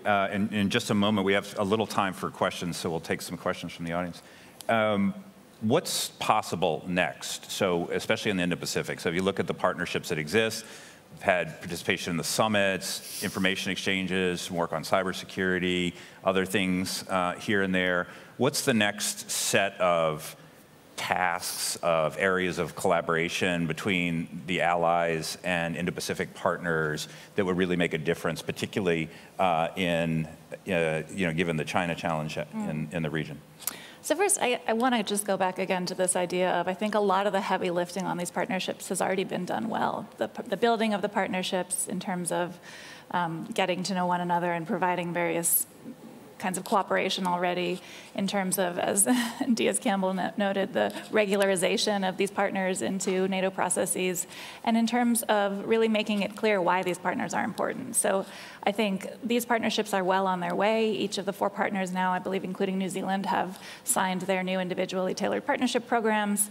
As a group, they've decided on some things that they want to work on together with NATO, including cyber and information, disinformation, and things like this. And so, I think the real key now is to focus on consolidation, to focus on implementing and actionalizing those plans and the things that have already been done. Now, that said, I think there are some other areas that we could always continue to push on, and I think one of them certainly is in regards to China and disinformation. And I think really having, both from the NATO side and also from the partner side, to the extent that they feel comfortable, a more strategic pushback on the messaging that China does about NATO in the region, which is not accurate and is reflecting a lot of China, or a lot of Russia's also messaging on NATO. And I think there needs to be a stronger pushback from NATO about what NATO is and isn't doing in the region, about what NATO does and doesn't want in the region, and about what these partners feel about NATO in the region. So, or NATO rather on the region, because NATO is not physically in the region. So that is an area that I think is really important. And also another thing that I would add, and I think the ambassador already alluded to this, I think the four can really focus on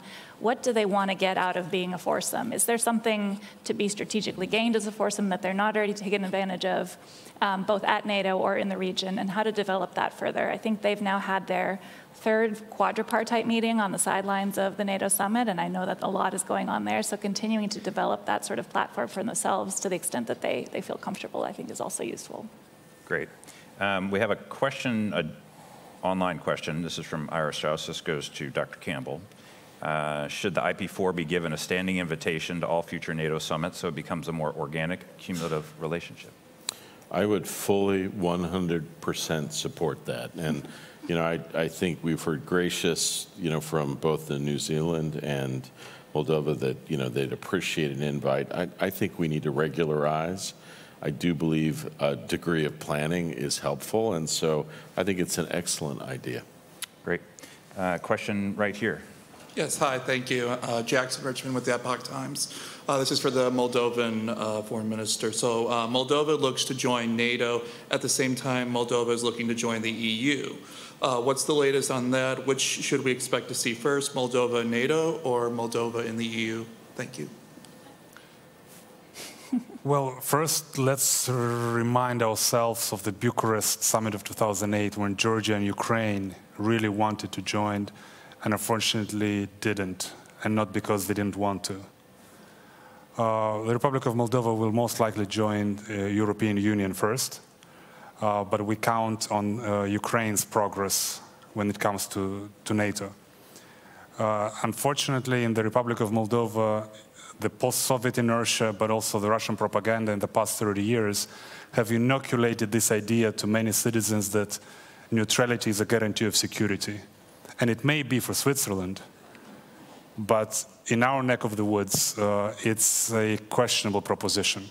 But unfortunately for many citizens, Russian propaganda has effectively in the past 30 years drilled that notion into many citizens. And let's be honest, it's a soothing idea for many citizens. You are neutral, you don't have to spend on defense, nobody's going to attack you, right? Nobody ever in history attacked a neutral country, right? Unfortunately, for many citizens, that message doesn't resonate enough. And it's up to the political leadership to talk to their citizens, and that is what we're trying to do, to have an open, public discussion about security vulnerabilities and about opportunities of addressing those vulnerabilities. And if you ask me personally, it doesn't take a PhD in security studies to know that NATO is the ultimate guarantee of security, not just in our region, but anywhere else in the world. But given our particular circumstances, it will take some time until we are able, within a democratic process, to convince enough of our citizens that NATO is the real solution. In the meantime, we are firmly committed to our European integration path, and there is a security cooperation component there as well. And we are encouraged by the current discussions in Brussels of boosting the security cooperation in Europe, and you would believe that it's high time for that to happen. And we want to be part of those discussions, of the logistics lines that are being built now.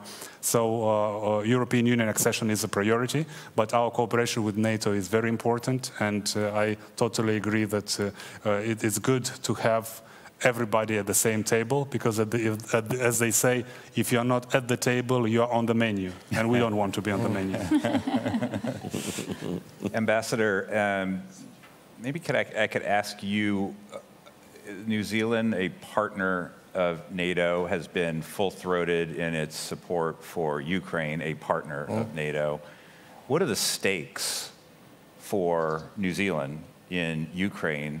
And why doesn't it make sense, as you hear from time to time, that, you know, U.S. assistance to Ukraine is zero-sum with what we might be doing in the Indo-Pacific in your neighborhood, and so amounts to something of a distraction? Or you hear these sort of narratives, you heard some of them here during the debate, the long debate over U.S. assistance to Ukraine. So why does Ukraine matter for the Indo-Pacific and for New Zealand in particular?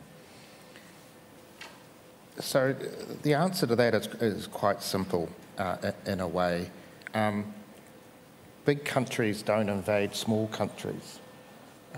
If that becomes the rule of power, then we're all in for a terrible future. If we can let a country walk into another, then it's not going to stop at the Ukraine. You're just dreaming if you think that that's the lesson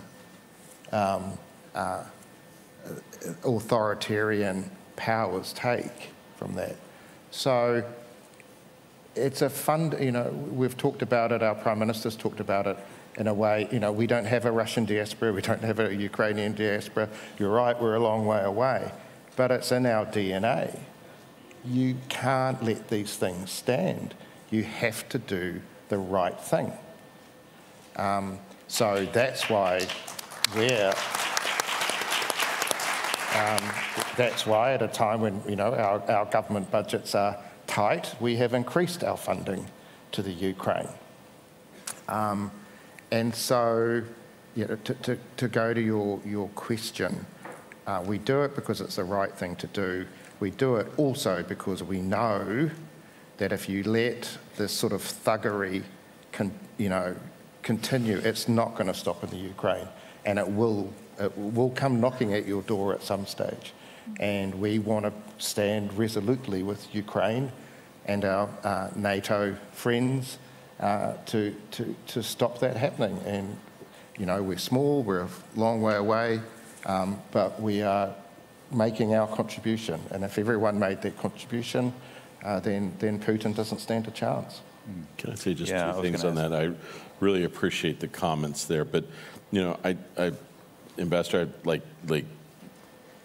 I have followed and worked on New Zealand for a long time, and I have been struck. There had been a sense that New Zealand is a long way away and maybe unaffected by these things, but I will say developments in the Pacific suggest that, even New Zealand, I think increasingly appreciates that these challenges can find you out, even in a distant geography. I would also say, Richard, the truth is this idea of, big countries have certain, sort of rights to do certain things to smaller countries.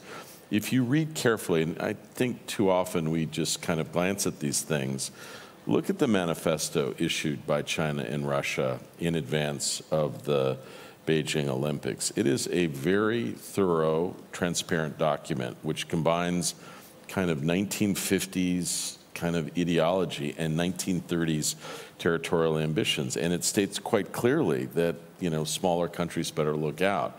That kind of approach is perilous and must be confronted and dealt with. And I very much appreciate folks on this panel, sort of the clarion call to a true understanding of the challenges that we're facing. Meryl, let me go to you on a question. When you have partnerships with multiple countries, there's always this question of deepening versus widening, or however you might want to put it. Should the IP4 eventually be an IP more than 4 and bring in other countries and things like that? Or is the task before us to deepen the partnerships that exist, to make them more material, to make them more operationalized? Or do you try to do both of those at the same time? I mean, what's the way forward in terms of thinking about the specific set of partnerships in the Indo-Pacific for NATO? Well, first I'll say I think that's definitively up to the allies and the potential partners themselves. But in my view, I think you can probably do those things at the same time. I think, as I've already said, I think consolidation of these existing partnerships is very important, because then you're actually getting the gains that you've been investing in for so long. In terms of other partners in the Indo-Pacific, I think it's a bit tricky, because not only does NATO have to be interested, but these countries themselves have to be interested. So I'm not sure what discussions have been happening at NATO between NATO folks and these countries in the region, but I'll leave that to the people in the alliance to determine forward. Kurt, maybe we've got less than 2 minutes left, so maybe I'll make this the last question. We've been talking about why what happens in Europe matters in other regions, especially in the Indo-Pacific, why what happens with a partner like Ukraine will matter for other partners like New Zealand and Moldova and others. But what happens in the Indo-Pacific also matters for the NATO allies, right? And so I think this is most manifest as people see the provision of Chinese components and parts to enable the Russian war machine that would not be as robust if they weren't doing that. How should the European and the North American allies think about what happens in the Indo-Pacific and why that matters in the North Atlantic? So, I've been involved in dialogues in Europe on the Indo-Pacific for decades. I think previously, Richard, most of those dialogues were really about commercial opportunities, largely in China. What has been remarkable is the dramatic increase in political, strategic, security dialogues with other countries. And I think there's a much deeper recognition, again, as we've been discussing throughout this panel, of the common challenges, but also opportunities that these countries face. If I can, to the last question, I think the key issue going forward is going to be, if you look at these sort of, kind of tapestry of minilaterals and other institutions, the key going forward will be, how does ASEAN and the nations of ASEAN feel about these gatherings? How do they want to associate with them? We've spent a lot of time in the Quad figuring out how to ensure that there is a degree of sort of intellectual interoperability. Some of the leading nations, I think in Southeast Asia, if they had their way, they would be more active. But I think that's a chapter that's yet to be written, Richard. All right, well, great.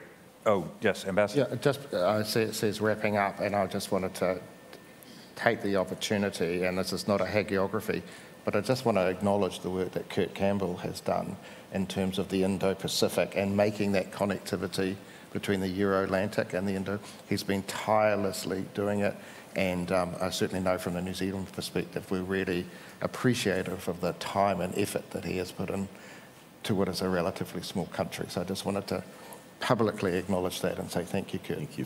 Hear, hear. Thank you very much to the panel here, and thank you all for participating in this, and on to the next. Thank you. Thank you. Thank you.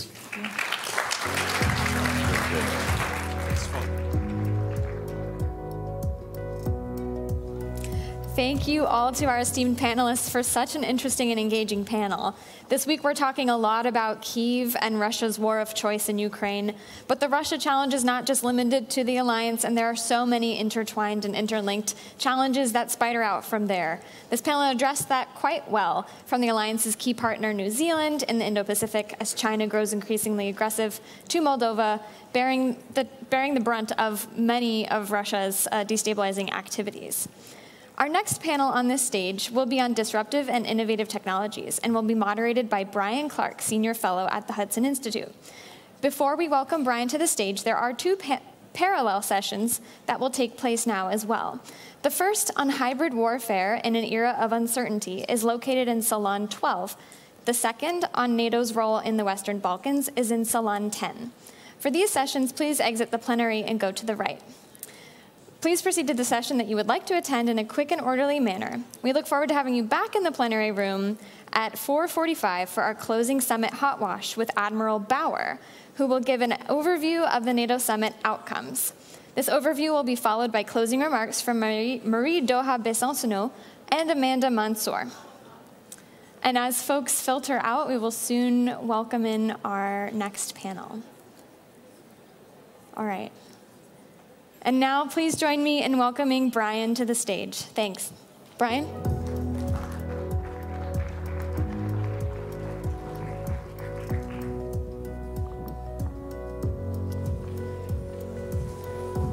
Well, thank you, Shannon, for that introduction, and for everybody for being here today.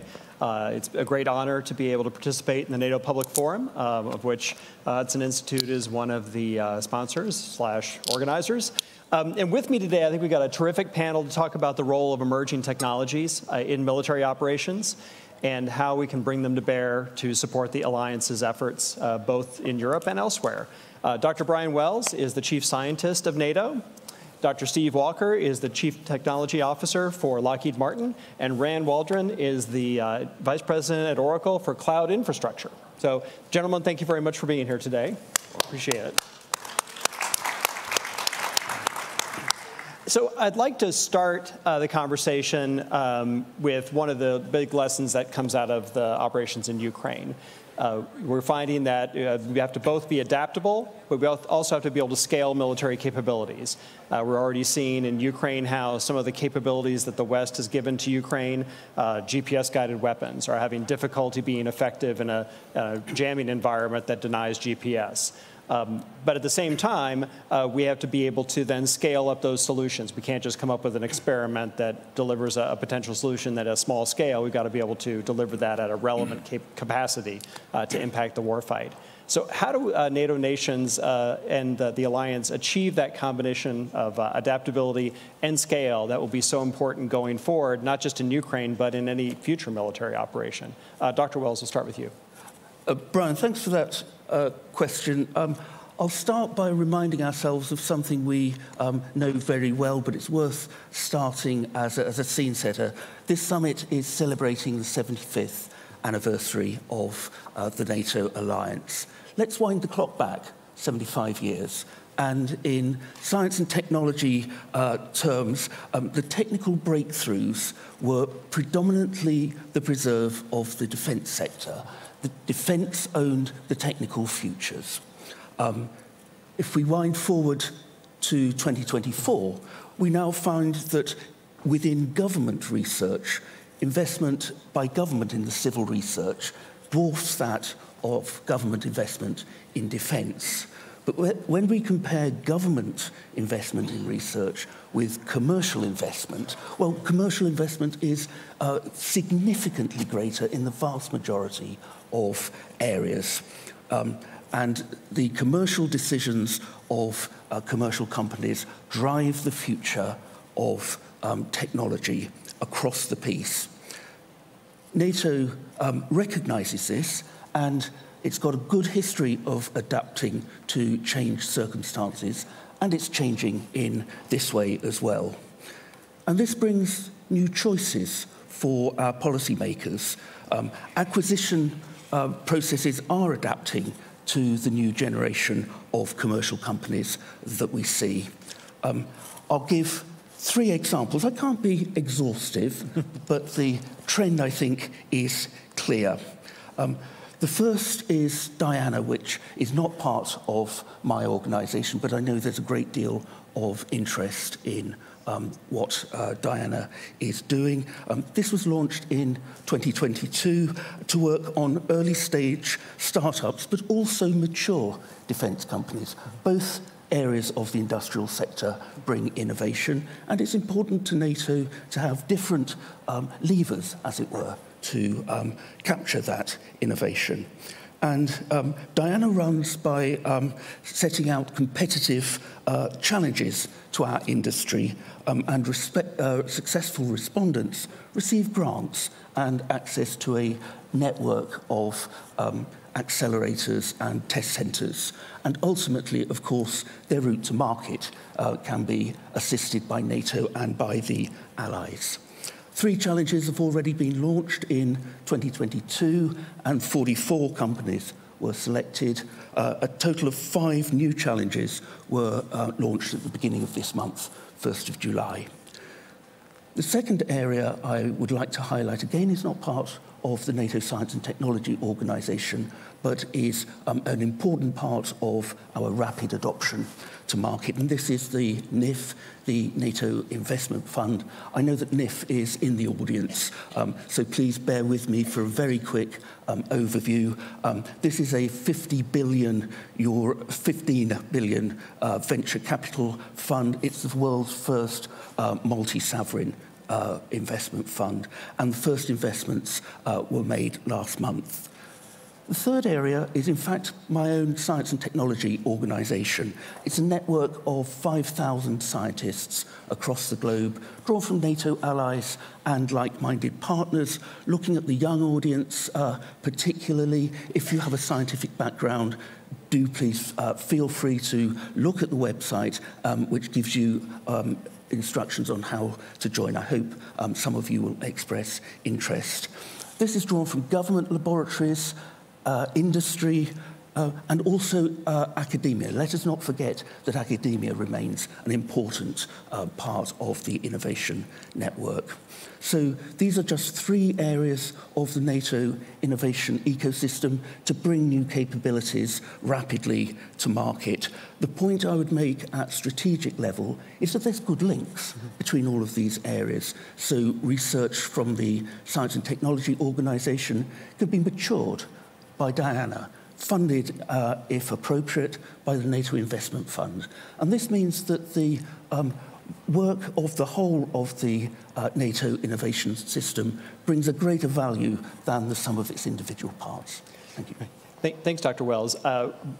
Dr. Walker, that highlights one challenge of that might be then scaling the results of those. If you find something that seems to work, it solves a problem like GPS jamming in Ukraine, how do you make that turn into something that's relevant capability and capacity for the kind of fight? Right. Yeah, I think, Brian, your question was well stated, because it's adaptability, it's innovation, but it's also scalability.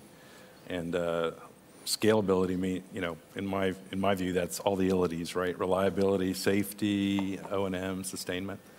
So Ukrainians have done a great job with what they had to work with, and I had the amazing opportunity to go over in 2018 to Ukraine as the director of DARPA. I was amazed at their venture and commercial capabilities then, but a small company focused. And they've been able to show how in wartime they can take that, use that in the field, develop software, drones, et cetera. But I don't think the scalability is quite there where it needs to be. So, Jim Takelet, our CEO, came to Lockheed about 5 years ago. I did as well. We put in place what we call 21st century security, which is really all about, bringing those best defense platforms to the fight to deter our adversaries, but adding in the bleeding edge technology, mostly in the digital world, and most of that is happening in commercial. So partnering up with commercial companies, and then adding speed to that equation. That's what we mean when we say 21st century security. And so we're focused on commercial partnerships with big and small companies. We have a venture fund, about $400 million venture fund, that focuses on bringing that small company innovation into the defense ecosystem. We feel like we understand the warfighter, we understand the military problem set, and we can bring those ventures and small companies in. We can also work with the Microsofts, the Oracles of the world, the NVIDIAs of the world, to take that bleeding edge tech, especially in AI and machine learning and other areas like that, work with them to solve problems. And in NVIDIA, in the case of NVIDIA, we're working with them on fighting fires. And what does that look like all the way from sensing, using AI and machine learning to sense, to control the firefighting capabilities, multi-platform capabilities, to battle management and understanding what's happening in the fire, in the forest at the time. And so that's one example of how we're doing that. Speed is the third part of that equation, and that's we're making huge investments within the company to make digital engineering and model-based systems engineering real. And being able to use that and get faster at how we do the business.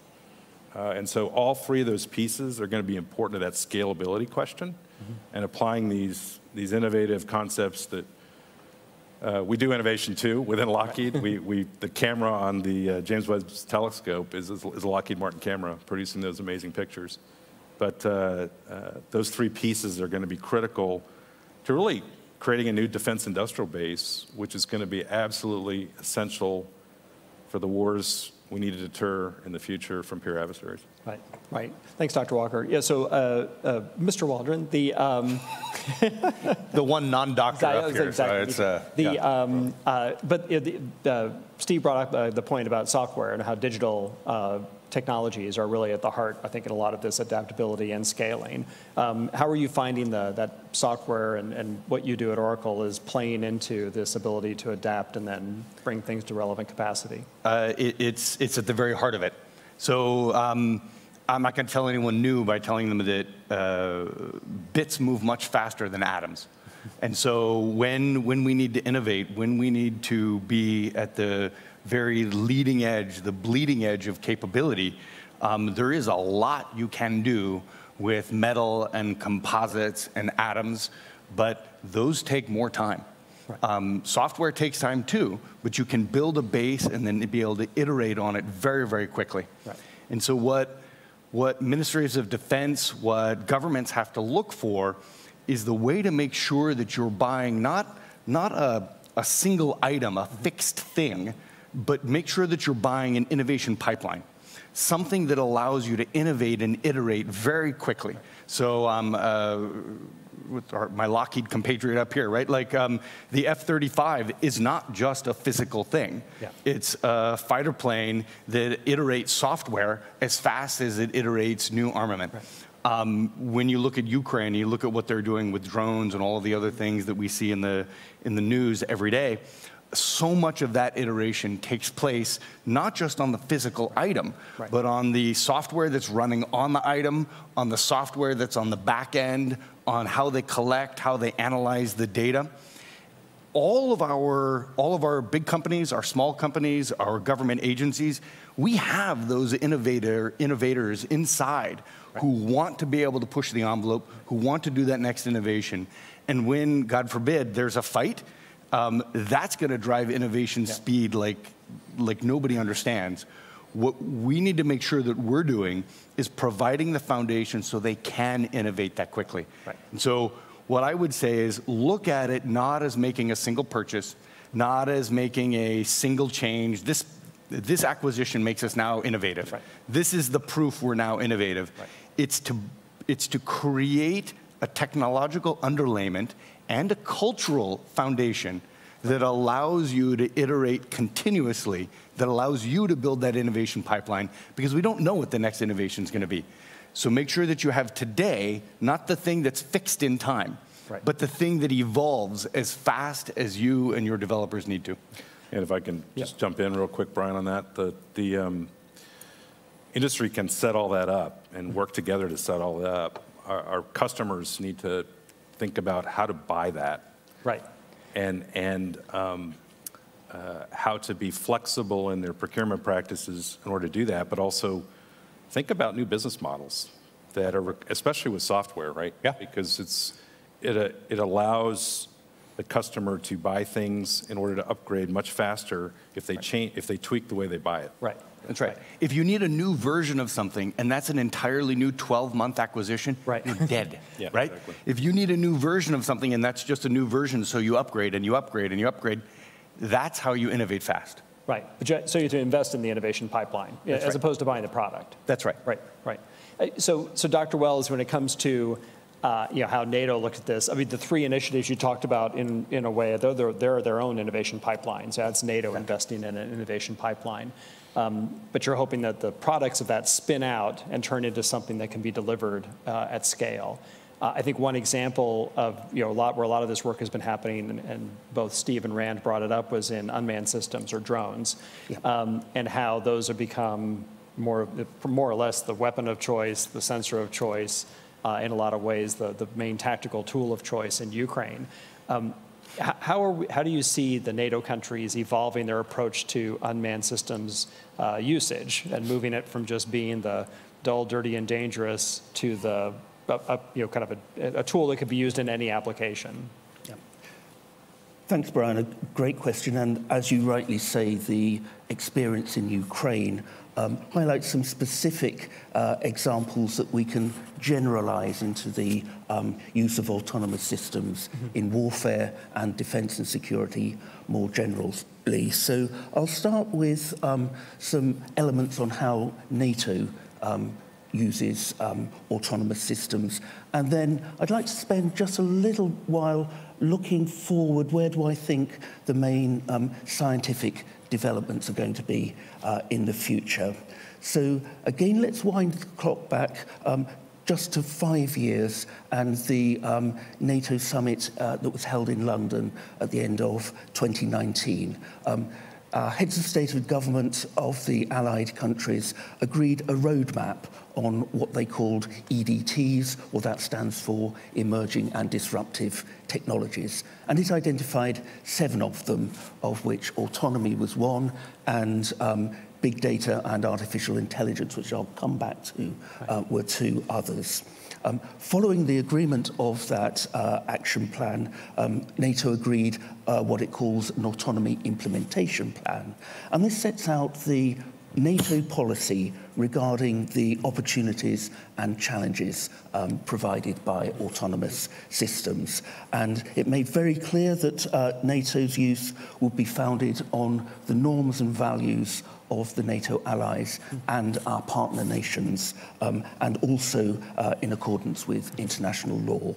And I'll add some colour to that. So in terms of the opportunities, NATO is very clear that it exercises autonomous capabilities with the aim of driving the innovation and development of these capabilities at appropriate scale. And of course, interoperability amongst allies and partners is a very important element of this for NATO. And regarding the challenges, NATO is looking to develop measures to prevent and defend against novel threats from potential adversaries and strategic competitors. And NATO is very well aware of the ethical, legal and moral aspects of the use of autonomous systems. The Autonomy Implementation Plan noted that 2 other emerging and disruptive technologies, big data and artificial intelligence, are key enablers of autonomy. And NATO had already developed 6 principles of responsible use for artificial intelligence and made clear that these 6 principles of responsible use would also underpin the use of AI-enabled autonomy. Examples of these principles of responsible use are, for example, lawfulness, reliability of AI, where I think we've all had experiences, but also bias mitigation, again, something that we've all had experiences of.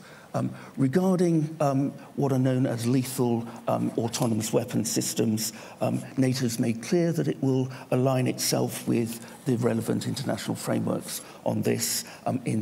In this particular case, it's the Convention on Certain Conventional Weapons. And building trust in the use of autonomous systems is an important part of NATO's autonomy action plan. Turning now to a little excursion into the science, where do I think the key scientific developments, or some of the key scientific developments, will be over the next 20 years?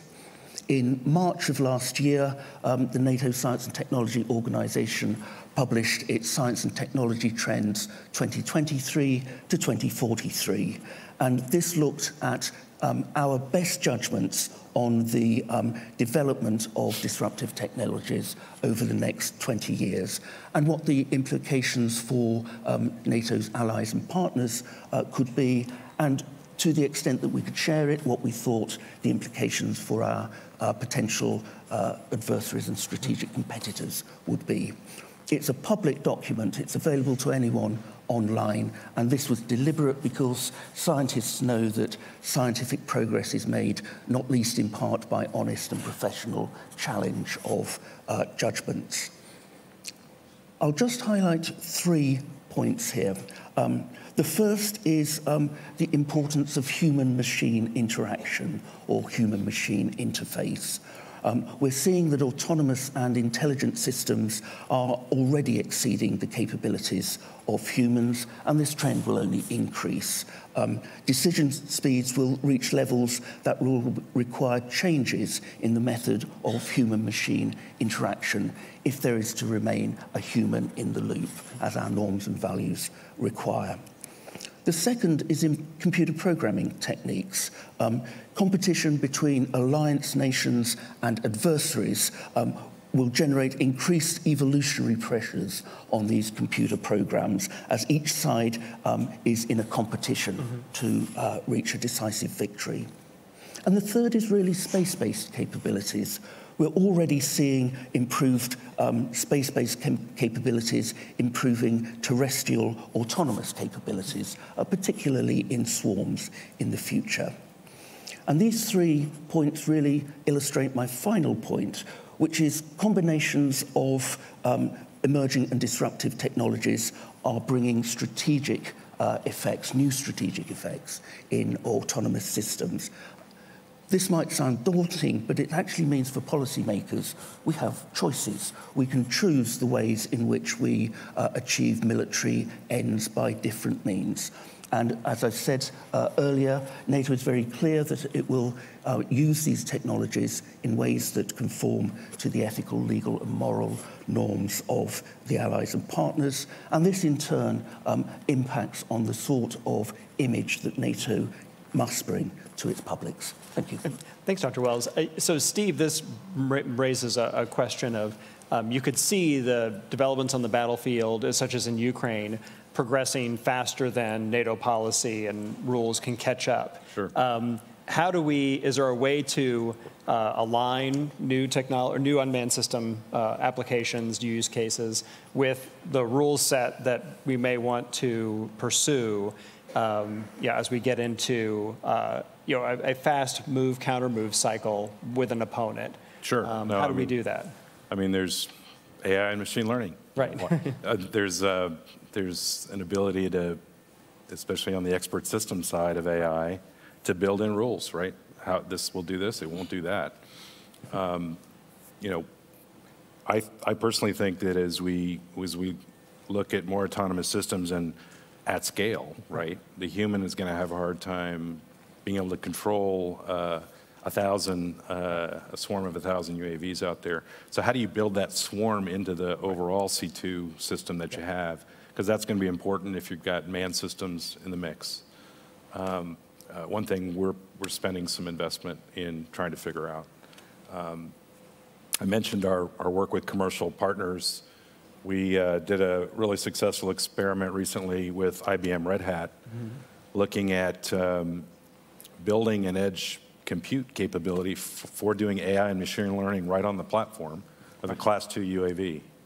Okay. And we're able to do that, and we did that because we want that UAV to be able to go up with other UAVs, and if something changes on the battlefield, to be able to adapt real time. The human may not have time to say our blue UAV just got shot down. I want you to go over here. Maybe, but this stuff's going to be at machine speed if we want to win. So. A really successful experiment showing we could do the AI and machine learning on the platform, on the Class 2 UAV, and adapt in real time when the situation changed. So, but as long as you have a rule set around that, right? You can operate in this region, you can't operate over here. Right. I think that's acceptable. Right.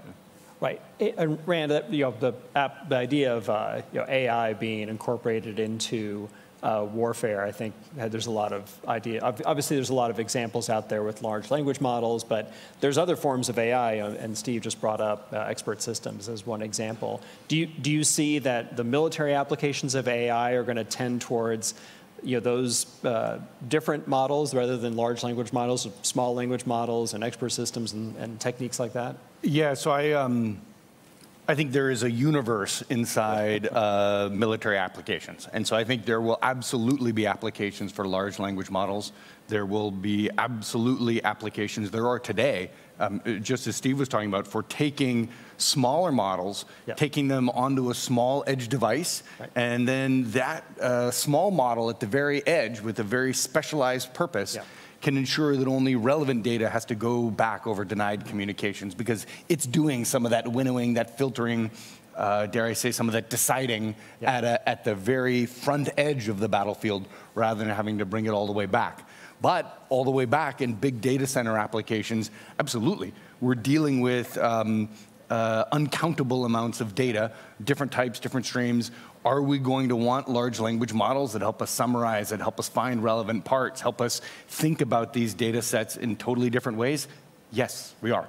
And so the answer is that throughout that entire chain, from literally where we sit here in Washington, D.C., to a NATO soldier, whether they're in Mali or Helsinki, that entire chain, you're going to want AI. You're going to want AI helping that soldier, helping the officers that give him orders, and helping the intelligence analysts that point them in the right direction. Right.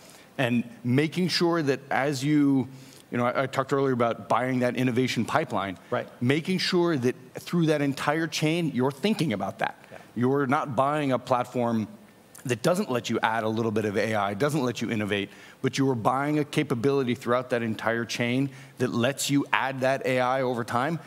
That is the only path forward today. And you're going to want that pathway that Rand just talked about to be done under a partnership of defense and commercial.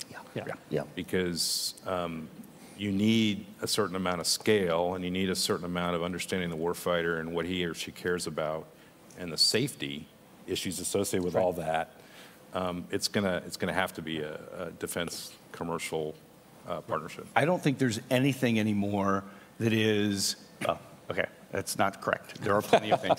There's going to be less and less that is purely commercial or purely military or government. Less and less every single day. You're going to have systems, you're going to have chains of systems that have commercial elements or have very specific military elements. Just specifically to us, we build cloud that is the exact same as our commercial cloud. We put it across an air gap, and we put it as an underlayment for intelligence activities and military systems. Right. Is that a commercial system, or is that a defense system? Right. Yes, it is. And that is the approach that we're going to have throughout the entire spectrum of capability. Right. Dr. Wells? Thank you. And from a NATO perspective, we recognize this as well, that our data board has not only allies, the governments, but also representatives from industry. NATO's own Science and Technology Board has representatives from government scientists, but also representatives from industry as appropriate as well. So before Steve, you grab that water. So Dr. Wells brought up this idea that space is one of the three areas he highlighted as where a lot of future science will be made, or a lot of new technologies will be incorporated. And I don't know, it may not be clear to the average policy person or citizen, but space is really becoming central to military operations today. It is the linchpin, it's the central way that we get information, identify targets, and then act on those targets. Where do you see the commercial role in space, and how do you see being able to protect those space capabilities that are now becoming so central? Yeah, I don't think so you're right. Even 5 years ago, people were talking about space becoming a warfighting domain. It is. Right. Space Force was created because of that. I think, so I happen to be on the Defense Science Board too, so I get to see what's going on there. And I have to say that, and we're going to have a report coming out, or it just came out, on commercial use of space, in space. The Space Force is still very much trying to figure that out and architect a layered approach to space that includes commercial. Obviously, we've seen in Ukraine the Starlink capabilities being used. Commercial GeoInt has been really important. So there are commercial capabilities that can be brought to bear now. I think the recommendation of DSB is going to be yes and more. We want it, but we're going to have to think long and hard about where we rely on it for warfighting and where we don't. And I would just say it's not a done deal yet about what that architecture should look like. But I think the bottom line is it needs to be there. I had the opportunity to work with SpaceX in the early days. They are an example of a very successful commercial space company. Not all of them are. And so, do you have government backups? How do you do that? still remains to be seen.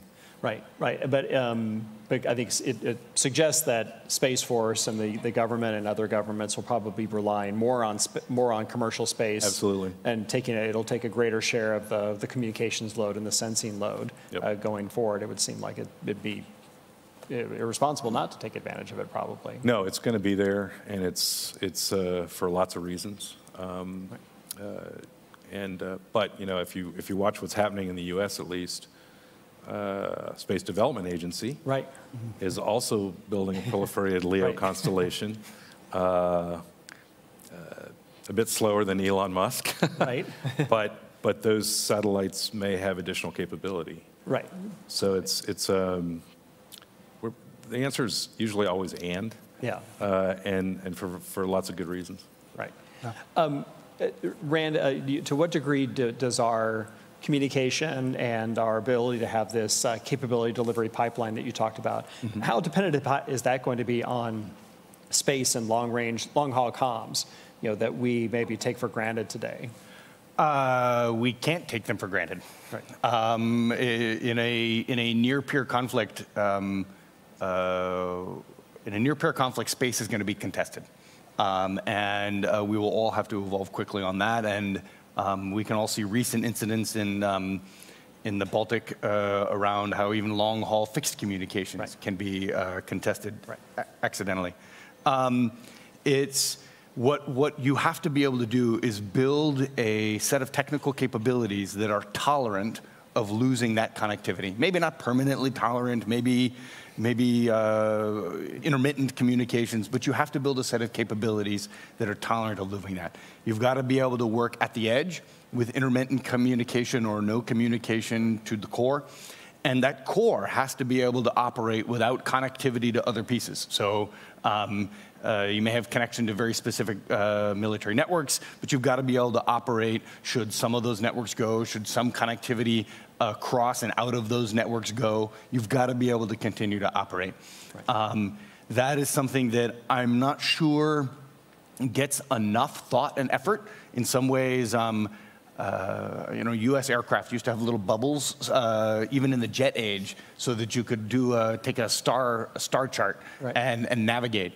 I think a little bit of that skill's been lost, and we don't always think about what happens when space and telecoms become compromised. But we need to think that way. We need to build our technology that is resilient to that, so the mission can continue. Yeah. So, Dr. Wells, this highlights the dependence that we have on the electromagnetic spectrum and on undersea cables, for that matter, that carry a lot of these communications. And I think Rand just mentioned the case about the Baltic Sea, where you've seen challenges with cabling being damaged. How are the NATO allies going about protecting access to the spectrum and also protecting these undersea cables, while also being able to afford civilian users the access and the capacity they need to be successful? Right, it's a great follow-on question, and controlling the electromagnetic spectrum is clearly vital for any aspect of a military operation in any domain where information dominance is required. And I think a current theme of this panel discussion is the vital importance of information dominance. And the electromagnetic spectrum is increasingly congested and also contested by our strategic competitors and potential allies. I'll just raise 2 points. The first is that NATO does recognise the importance of this topic. It has an electromagnetic warfare policy and a strategy to govern NATO's use. And we do conduct training and exercises to ensure that we remain at the top of this particularly important competition. The second point I'd like to raise is that the science is continually developing to give the allies and partners new tools to maintain its dominance in the electromagnetic spectrum. This is an area where, for various reasons, I'll just give one example, and this is known technically as cognitive radar, and cognitive radar is going to be a game changer in terms of electromagnetic spectrum dominance. It allows, in simple terms, artificial intelligence to automate the changes in the waveform shape that is used to communicate, and this will optimize the use of the electromagnetic spectrum that is available to the allies and partners, and this will greatly outperform the current radar technologies. There's a policy implication here, and that is that exactly the same technology will be available to our strategic competitors and our potential adversaries. So we need to be ahead of the game in order to maintain NATO's competitive advantage. We quite often hear discussions about whether NATO is ahead or behind our strategic competitors, and we can easily get ourselves into a circle of despondency here. Now, I'm not in any way complacent as NATO chief scientist on any of the emerging disruptive technologies, but the one point I'd like to land with colleagues is let us remember some of our particular advantages. And the one advantage I'd like to emphasize here is the excellence of the academic base in the NATO allies. I'll just give you one statistic.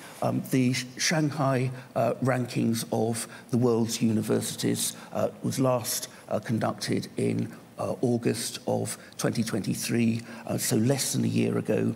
And in the Shanghai rankings of world universities, of the top 20 universities, the top 19 are on the soil of NATO allies.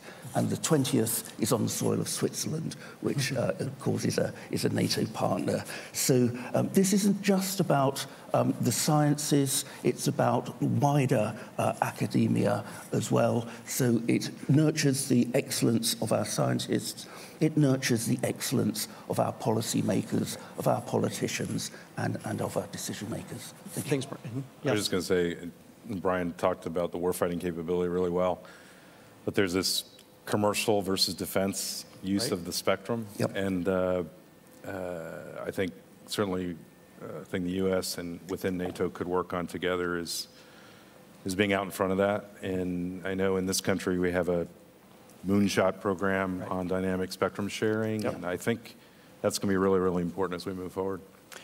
Absolutely, because if you want to be able to afford 5G companies or telecoms the ability to use the spectrum, you'll have to give that ability to share spectrum either automatically or like we are today, mechanically. And something that Dr. Wells brought up, cognitive radar, is something that was also going to ask you and Rand about, to put you on the spot. So how, when you have these AI-enabled capabilities, so cognitive radar can be enabled by machine learning, how do you go about testing and evaluating those to make sure that they meet the specifications that the government or the safety rules that the NATO policymakers might put in place? Because by definition, they're designed to change how they operate depending on the stimulus they get or the environment they're placed in.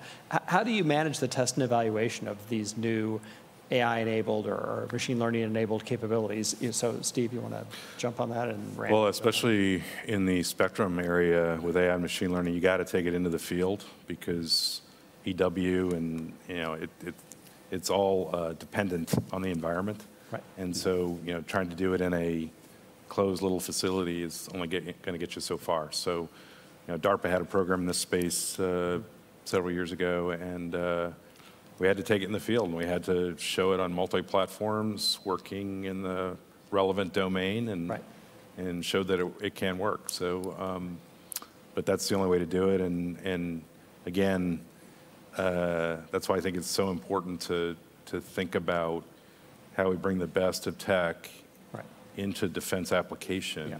It's going to require more than just a single company to do it.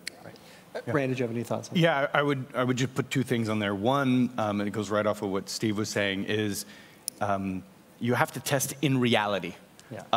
Testing in theory is nonsense. You have to test in reality. And for some systems, that means out in the field For other systems, that means against your own data, against real data. An AI model that works well on the internet and works well for some generalized thing, you bring it up against your own data, who knows? Right. You have to test it in the real world against your real data. And so bring the AI models to where the data is, bring the AI capability, the GPUs, whatever your limiting factors are in doing that analysis, bring it to the data. It's thing one. Thing two, almost countervailing, is there are some things that it is very hard to simulate, right? There are some things that just do not happen enough in the real world to create a large enough corpus of data. Thank God, right? You don't want those things to be happening a lot in the real world. And so you've got to create simulacrums, you've got to create synthetic data. And again, then, bring your model to that synthetic data. Bring your AI capability to that synthetic data and iterate against it. But always know that in the end, the map is not the terrain. The synthetic data is not the real world. You have to still be able to take your model out and run it against your real data with real customers, with real interaction, or out in the field. Yep. Thanks, Rand. So we're going to turn over to some questions from the audience. So if audience members have questions, we have the microphones over here if you want to go jump on there and use that. So just go over there. Thank you. And I have a few questions from the online audience as well, but I'll turn it over to start. Please state your name and affiliation. Yes, and then your question. My name is Klaus Hommels. I'm chairman of the NATO Innovation Fund. And so we are intrigued by the opportunity and the necessity. But foremost, we do need to make sure that we develop the ecosystem as a whole. And as an ecosystem as a whole, we also make sure that the cooperation with the primes work. So, and historically, in the publishing industry, TV industry, banking industry, there has always been sand in the gearbox, which is it's not ideal, but it is not an important industry as defense. So we would not be keen on seeing this sand being again in the gearbox in the cooperation with the primes. So what is the expectation from the primes to seamlessly work with, and from NATO, seamlessly work with the new technology startups? Thank you. Thanks, Dr. Hommels. I'll start with you, Steve, and then Rand can answer. Sure. Oh, but please, yes. If you, regarding what NATO is doing in terms of making the handshake between the SMEs and the primes, yes, we recognize from national experience of innovation accelerators. The SMEs can have an idea, but in order to start to mature it at scale, you need the handshake with the primes. Diana is already getting a system of mentors in place, especially to make that sort of handshake and to assist the SMEs in the other changes to their business model that they need to do if they are to mature their technology. Thank you. Yeah. I think it's, hi, how are you? I think there's a couple things. As I mentioned, Lockheed has a venture fund. So we try and reach out and look at, and we're, by the way, it's not just US, we're looking internationally as well. So working with other countries to see how we plug into their ecosystems as well. So that's one way. Fund or some initial startups, the sand in the gearbox can come in when, you know, we've got a really interesting technology that we're funding at a small company, and we got to convince our own business units to say, hey, you know, this is really good stuff, and it's going to have an impact, but it might be 5 years from now or 6 or 7. So that's partly my job, is to convince them that that's worth the investment, not only of money, but of time to pay attention to it. And as you know, I'm trying to do that with somebody right now. So that's part of it. But I also think it goes back to the customer side as well. So I think, you know, and I'm saying this as a former customer, but customer encouraging those relationships between small and large. So far, what I see mostly is opportunities for small companies to get defense money, but it would be more effective if they put solicitations out there for small and big companies to work together, commercial and defense to work together, and help that, help remove the sand, help the transition happen within the industry, which helps them in the end. So I think there's something to be looked at on the customer side as well there. Rand? I would just say Oracle embraces this space like completely. From the perspective of a small company, it is really hard to interact with some of you as customers. I mean, I'll just say it, it's hard. If you're a small company, how do you operate across an air gap? How do you get the security accreditation to be able to operate on a classified network? How do you hire enough cleared people to provide a 24/7 watch in case your thing stops working at Saturday at 2 a.m.? What we try to do is provide that underlayment. Hey, we have a large technology infrastructure that is accredited, has the accreditation. Hey, we have a 24/7 watch staff that can at least do monitoring and call you if something goes wrong. You don't have to invest in your own sets of GPUs because we have an infrastructure that's there. The things that startups have take for granted in the open world. Hey, I can just go to the cloud and spin up dozens of servers of different compute types and have AI services available to me, and I don't have this big hurdle of buying equipment and getting security accreditation, all that. Our objective is to provide that in the defense space as well. That same ease of use, that same rapid spin up, why isn't it on a classified network? It should be. Why isn't it on a restricted, not classified, but highly sensitive network? It should be, and it can be. And that's the approach we take. Thanks, Rand. That's a very good point. So I think we have time for one question from the online audience. So I'll pose this to you, Dr. Wells. What role can NATO play in deterring knowledge and technology transfer to adversaries, which might occur in academic and research settings?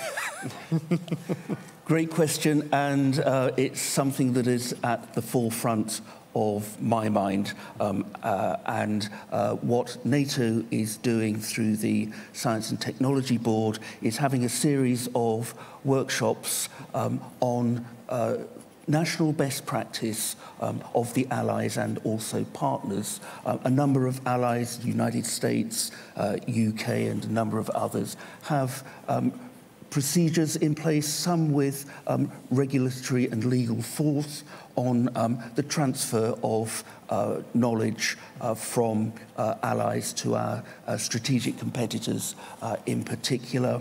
NATO is a great convening forum, as we've seen with the Public Forum, where allies that do have these regulations in practice can share in a suitably protected environment its own regulations, what works, what in confidence with close allies has not worked, and what my team will be doing over the summer is producing a compendium of best practice that can be shared amongst the allies so that those nations that don't have such regulations in place can start to learn of the experience of others and think about how best to place those within their own national context. Different nations have different societal norms in terms of defense and its relationship with universities.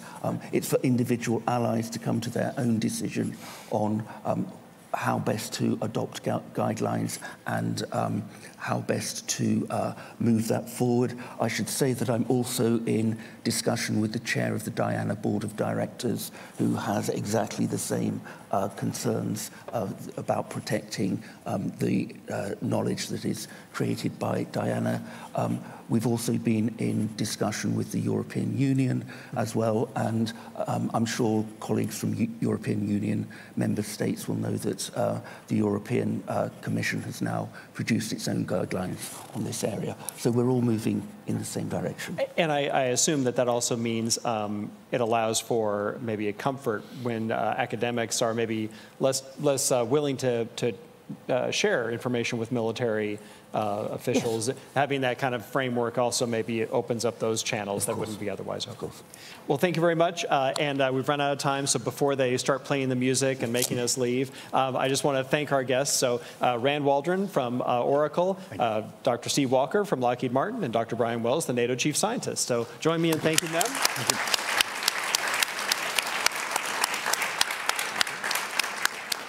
We're going to depart so that Admiral Bauer and Heather Conley can come and wrap this up. Thank you very much. Go. Oops. Thank you. Thank you to our panelists. We hope that your sessions gave you much to think about in the parallel sessions as well. We now welcome you to take your seat in the plenary room while we will shortly resume our programming. If you're in the plenary room, please hang tight for just a moment while people take their seats and filter back in. And as people take their seats and we draw near the end of our programming of our anniversary NATO Public Forum, I would love to suggest, as I often do as a reporter, that everyone take to social media and share your thoughts on the forum discussions. I, for one, would love to hear everyone's takeaways from the event. So please share with us your takes using the hashtag NATO Summit. Thank you.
Welcome back from all the sessions. Please come to the front, join us as the summit is coming to a close, as the NATO Public Forum is coming to a close. We want to invite you for the very last two sessions, really wrapping up our discussion over the last 2 days. And this one will be led by President of the German Marshall Fund, Heather Conley, for a conversation with Admiral Bauer. Heather, the stage is yours.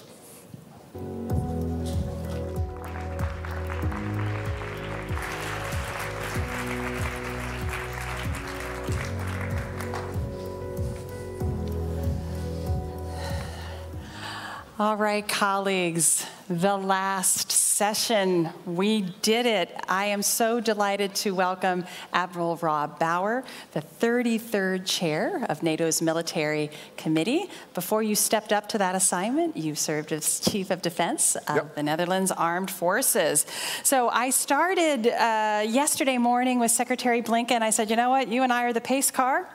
We've got to get our engines revving up. We have 2 days, and you, sir, are my final lap in this race. So we're going to run across that finish line in a strong form.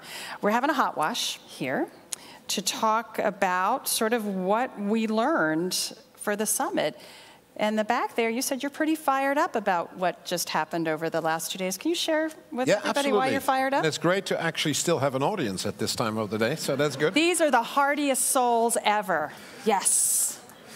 No, I think all in all, I think this has been a good summit in many ways. I think the mood in the room was, I would say, more positive than last year. Okay. Despite the fact that we're a year longer into a tragic war, but I think the package for Ukraine is good. President Zelensky actually said during the press conference he was happy, which is amazing if a man who is the leader of a country in a war for 2.5 years says he's happy. But I think that is related to the pledges that NATO has made in terms of the money. For 2025, the 40 billion, it's about no, this thing. Did your thing fall out? You're good. It's about the training and coordination efforts that we're going to do from Wiesbaden, and it is about the Joint Analysis and Training Center in Poland. So that's the three things that are important and good for both NATO and Ukraine. And it will bring Ukraine closer to NATO, not only closer, but also an more enduring relationship. So that is very important, and it is about interoperability. And I spoke to a journalist lately, and he said, well, interoperability is, my readers will not understand what that is. And so actually interoperability is about, is the difference between winning or losing a war, because it is about being able to train together and becoming therefore more effective. It is about having the same stuff and having the same spare parts, having the same ammunition, and so everything is easier to use, and you can use each other's equipment if you're truly interoperability. And that allows you actually to be more effective and therefore win in a war. So it is extremely important. So we will bring Ukraine closer to NATO also in terms of operational effectiveness. So I think that was one thing. The second thing is how we are progressing with the deterrence and defense efforts that were agreed based on the plans that the leaders approved in Vilnius last year. And it sort of looks maybe a little bit theoretical if people talk about plans. But in essence, this is about what do we need to be able to do as an alliance to effectively deter and defend the two threats, which is Russia and the terrorist groups. And that includes more soldiers at a higher readiness. And we saw, last year we talked about 300,000. This year the Secretary General spoke about 500,000. And the difference is because Finland and Sweden have joined the alliance in terms of troop contributions. And now we also have the Allied Reaction Force, which replaced the NATO Response Force as of 1 July. So I think there's progress there. Second, this is about more capabilities to actually perform all the tasks that we need to do. And we're not ready there because this is also about buying stuff. I think we'll come back to that. But exactly. This is about ordering stuff and then and that needs to be produced. So we'll come back to that. And we needed money for that, and that was agreed last year. And there's more money available. 23 nations are now hitting the so-called target of 2% or more and people say sometimes, you know, the 2%, it's a figure, and what does it actually mean? Well, the reason why we need that money is to actually make those plans executable, because of the plans, we know how many people we need, and the weapons and the ammunition. We actually know how much we need now, much better than in the past. And therefore, we basically knew last year already we needed at least 2%. So that's why the agreement was made. So that money is becoming available, so that's great. Then we made significant changes to the command and control arrangements in NATO. One is the Joint Force Command Norfolk. The second one is the Logistic Command, JSEC. So that is an important change. And then in one level below that, in the land domain, all the tactical, the Army Corps commanders and the division and the multi-corps land component command. So all the more tactical command structures have been now looked at and have been decided upon. And then, of course, we started to train in accordance with the plan. So steadfast defender, 90,000 soldiers. I think that was a surprise for the Russians to actually see that happening. It started in the US and Canada, across the Atlantic Ocean, bringing troops into Europe, and then, you know, making sure that they got from the port where they disembarked into Poland and in the Baltic states. And so that is an important signal that we are able to actually do what we have been writing about and have been planning upon. So I think those are the things that have been discussed. And we're not there yet, but I think in many ways people are seeing the progress and are seeing the difference if you compare to last year. Well, Admiral, I had the privilege last year at the Vilnius Summit to moderate a panel that you were on, and part of that conversation was probably one of the most important things that came out of the Vilnius Summit that wasn't necessarily talked about a lot was those regional defense plans. And we've seen now over the last year, you're really putting them into action, the command structure, all of that. But I think the most important thing that, if I've heard you correctly, coming out of this summit, that we need to work on is that industrial capacity. Now there is money, but now we have a shortage, North American production, European production. It's struggling to meet the needs of those plans. And then exactly as you said, manpower. We're all challenged. Recruiting, some of our NATO partners are starting to think about conscription to meet that manpower requirement. Do you think those are two of the most important issues now, let me start that you're going to have to work on? With the human power, you have to say nowadays, manpower is probably not accepted anymore. Human power. I'm a chair, not a chairman, so that's important. Okay. No, but I mean, the human power is important because last year, I met a lot of politicians that said, you know, Admiral, it's actually not possible to find all those extra soldiers. Demographically, it's not possible. And during my country visits in the different nations, I said, that is nonsense. This is still about a choice.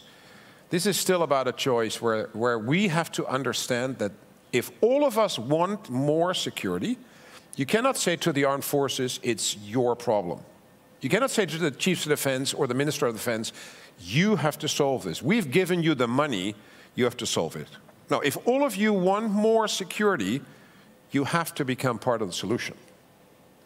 And then you have to be powerful and strong enough to actually have the discussion, how do we find the people? And that is about conscription, that is about reservists, that is about mobilization.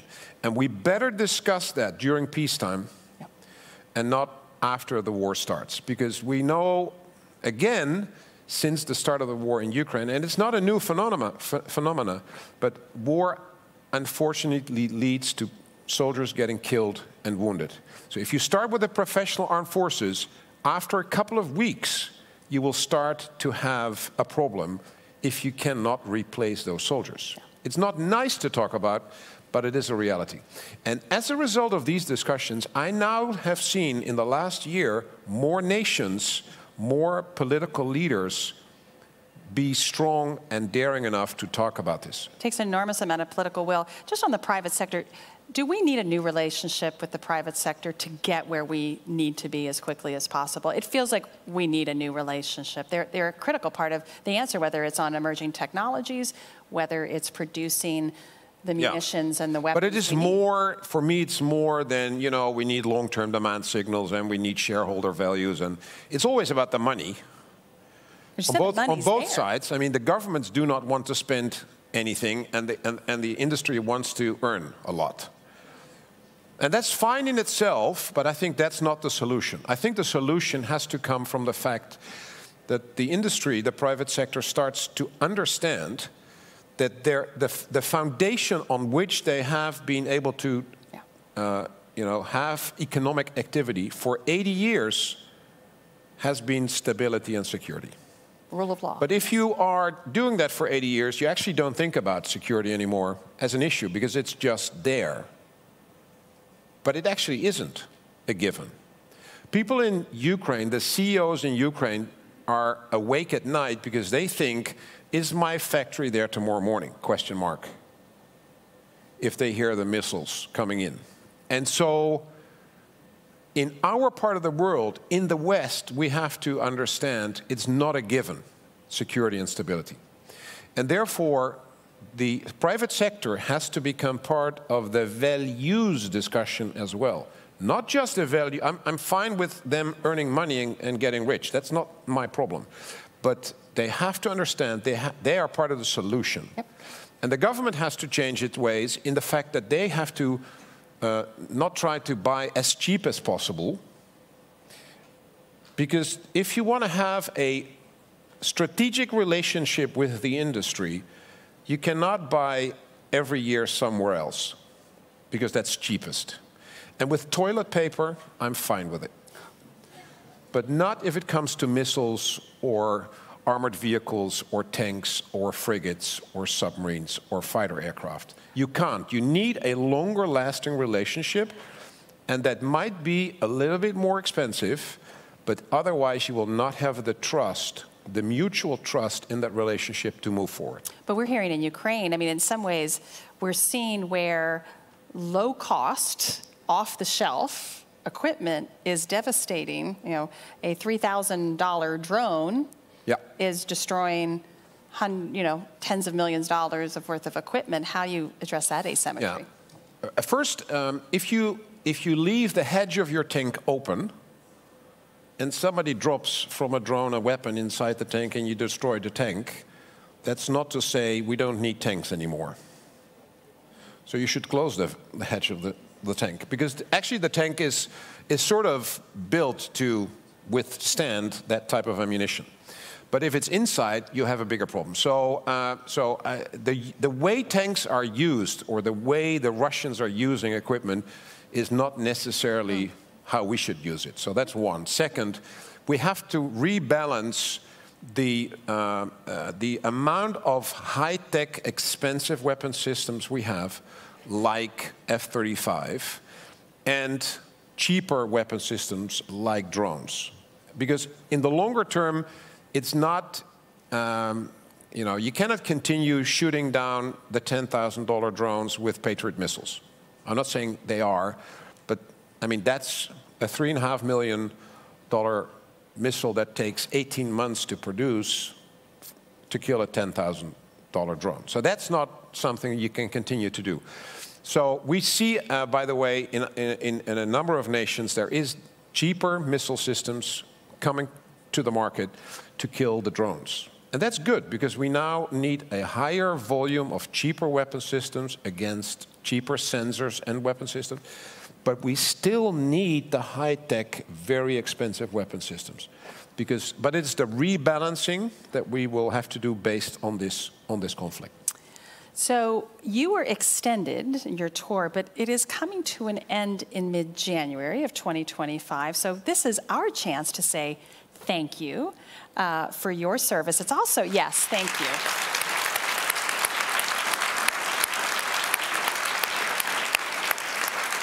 I'm not gone yet. I know. We're going to work you hard the next if you're clapping me out, months. that's not a good sign. No. But give us really quickly what the highlights of what will you remember the most in your tenure? It's not over yet. We'll Wow. score that. It's too early to Okay. reminisce on. But, you know, when I arrived in June 2021, President Macron talked about NATO being brain dead. And 2 months later, in August, we had to leave Afghanistan in a hurry. Wow. That was the beginning of my tenure, and I thought this is going to be 3 very strap in, very long years. And then the buildup of the forces around Ukraine started, which actually was a continuation after the spring, where they already had some exercises. And as we know, the rest is history. But I mean, if you then look at how remarkable those events and the start of the all-out war in Ukraine has impacted NATO and the relevance of our alliance and the resolve and the unity in the alliance, that has probably amazed a lot of us. Yes. The unity within the EU, the enormous cooperation between EU and NATO, and the synergetic effect of that at the beginning of the war, that was an enormously powerful signal that was probably something that surprised and frightened Putin. And I hope Xi too. So I think that has been a remarkable experience. And then to see how we then further develop the plans. And I mean, that has been an amazing job by General Cavoli and his team. And of course, all the commanders under him. And so to see that be approved in Vilnius, although it was sort of silently, but actually it was an amazing achievement. And what we now see in the coming years is probably the biggest overhaul in the military organization of NATO since 1949. Wow. In terms of command and control, in terms of going back to collective defense, in terms of building up the land forces again. Now, all of that is connected to, of course, with the fact that at the same time, we have to support and continue to support Ukraine, not only to prevail, but actually to win. And I think that is...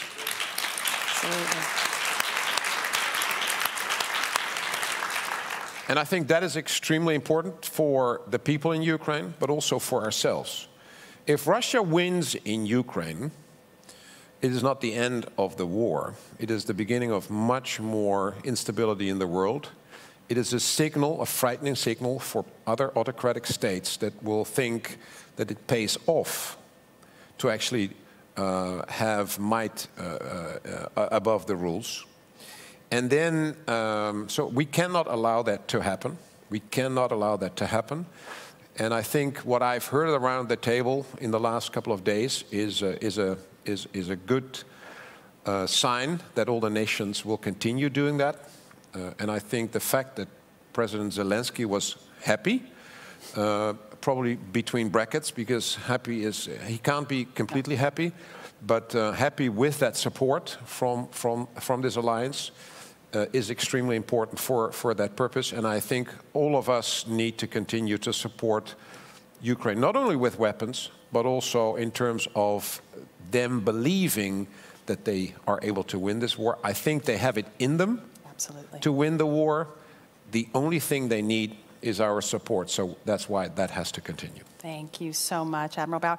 Admiral Bauer has given me permission because we both agree that thanking the troops is one of the most important things we can do. So before we thank Admiral Bauer, I want you all to thank the people that have been behind the screen for 2 days that have put on a phenomenal work. Our colleagues from our think tank partners to the production crew have done an amazing job. So before we say thank you to you, we're going to thank the troops. Would you please all join me in thanking those wonderful colleagues in the back? Thank you.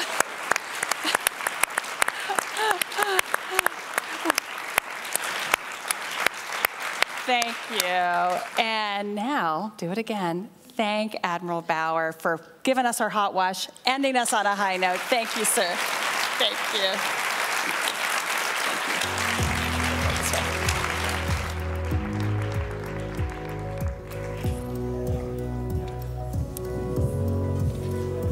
thank you, Heather. Thank you, Admiral Bauer. You put in context what happened at the NATO Summit. You put it in a longer context in the way that alliance has evolved and adapted over the last few years. And we heard it at the last, well, next to last panel.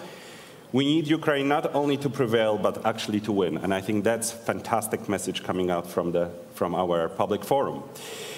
As the public forum is drawing to an end, before we welcome our very last closing speakers, I would like to acknowledge our corporate partners, because, you know, this is a beautiful venue.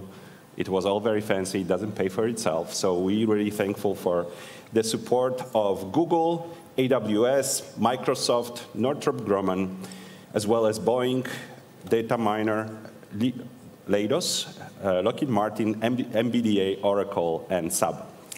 I would additionally like to thank our institutional partners who helped to promote the public forum across the Alliance and beyond. And thank you so much to all of our guests and esteemed moderators and panelists for taking time to reflect on the future of the Alliance at this critical moment. And I, from myself, wanted to thank you for your attention and thank Shannon for doing a fantastic job as an MC. It's been a real pleasure to work with you. And Michal, thank you. And now,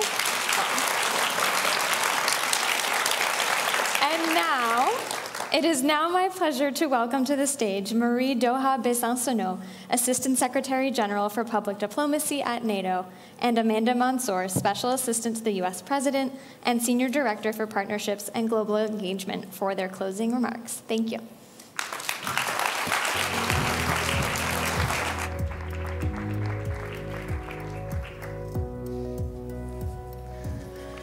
All right. Well, it's been an amazing couple of days. We have heard from heads of state, from ministers, from legislators, from experts, from all manner of thought leaders on the critical issues confronting NATO right now and the ways that NATO is rising to meet those challenges. Thanks to all of you. We've had a full house for almost most of the program, and we've had thousands of viewers online from 100 different nationalities across 6 continents. So thank you to the host nation for making this possible. And I'd like to say a special word for State Department protocol, who had a very, very tricky task and who did an amazing job. That's right. And thanks, of course, to our partners at NATO. But I also want to take this moment to really thank our think tank partners who are truly thought partners and without whom this event would not have been possible. So as I mentioned, each of our think tank partners, I'd invite one of their leadership members to come out on stage and join us for this final moment. So the Atlantic Council,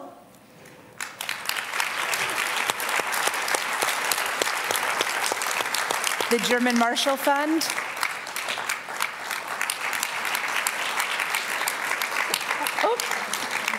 she'll be right with us. Center for New American Security.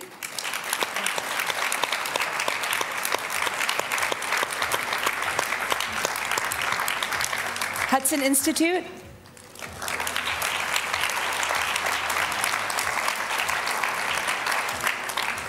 And our European partners at GlobeSec.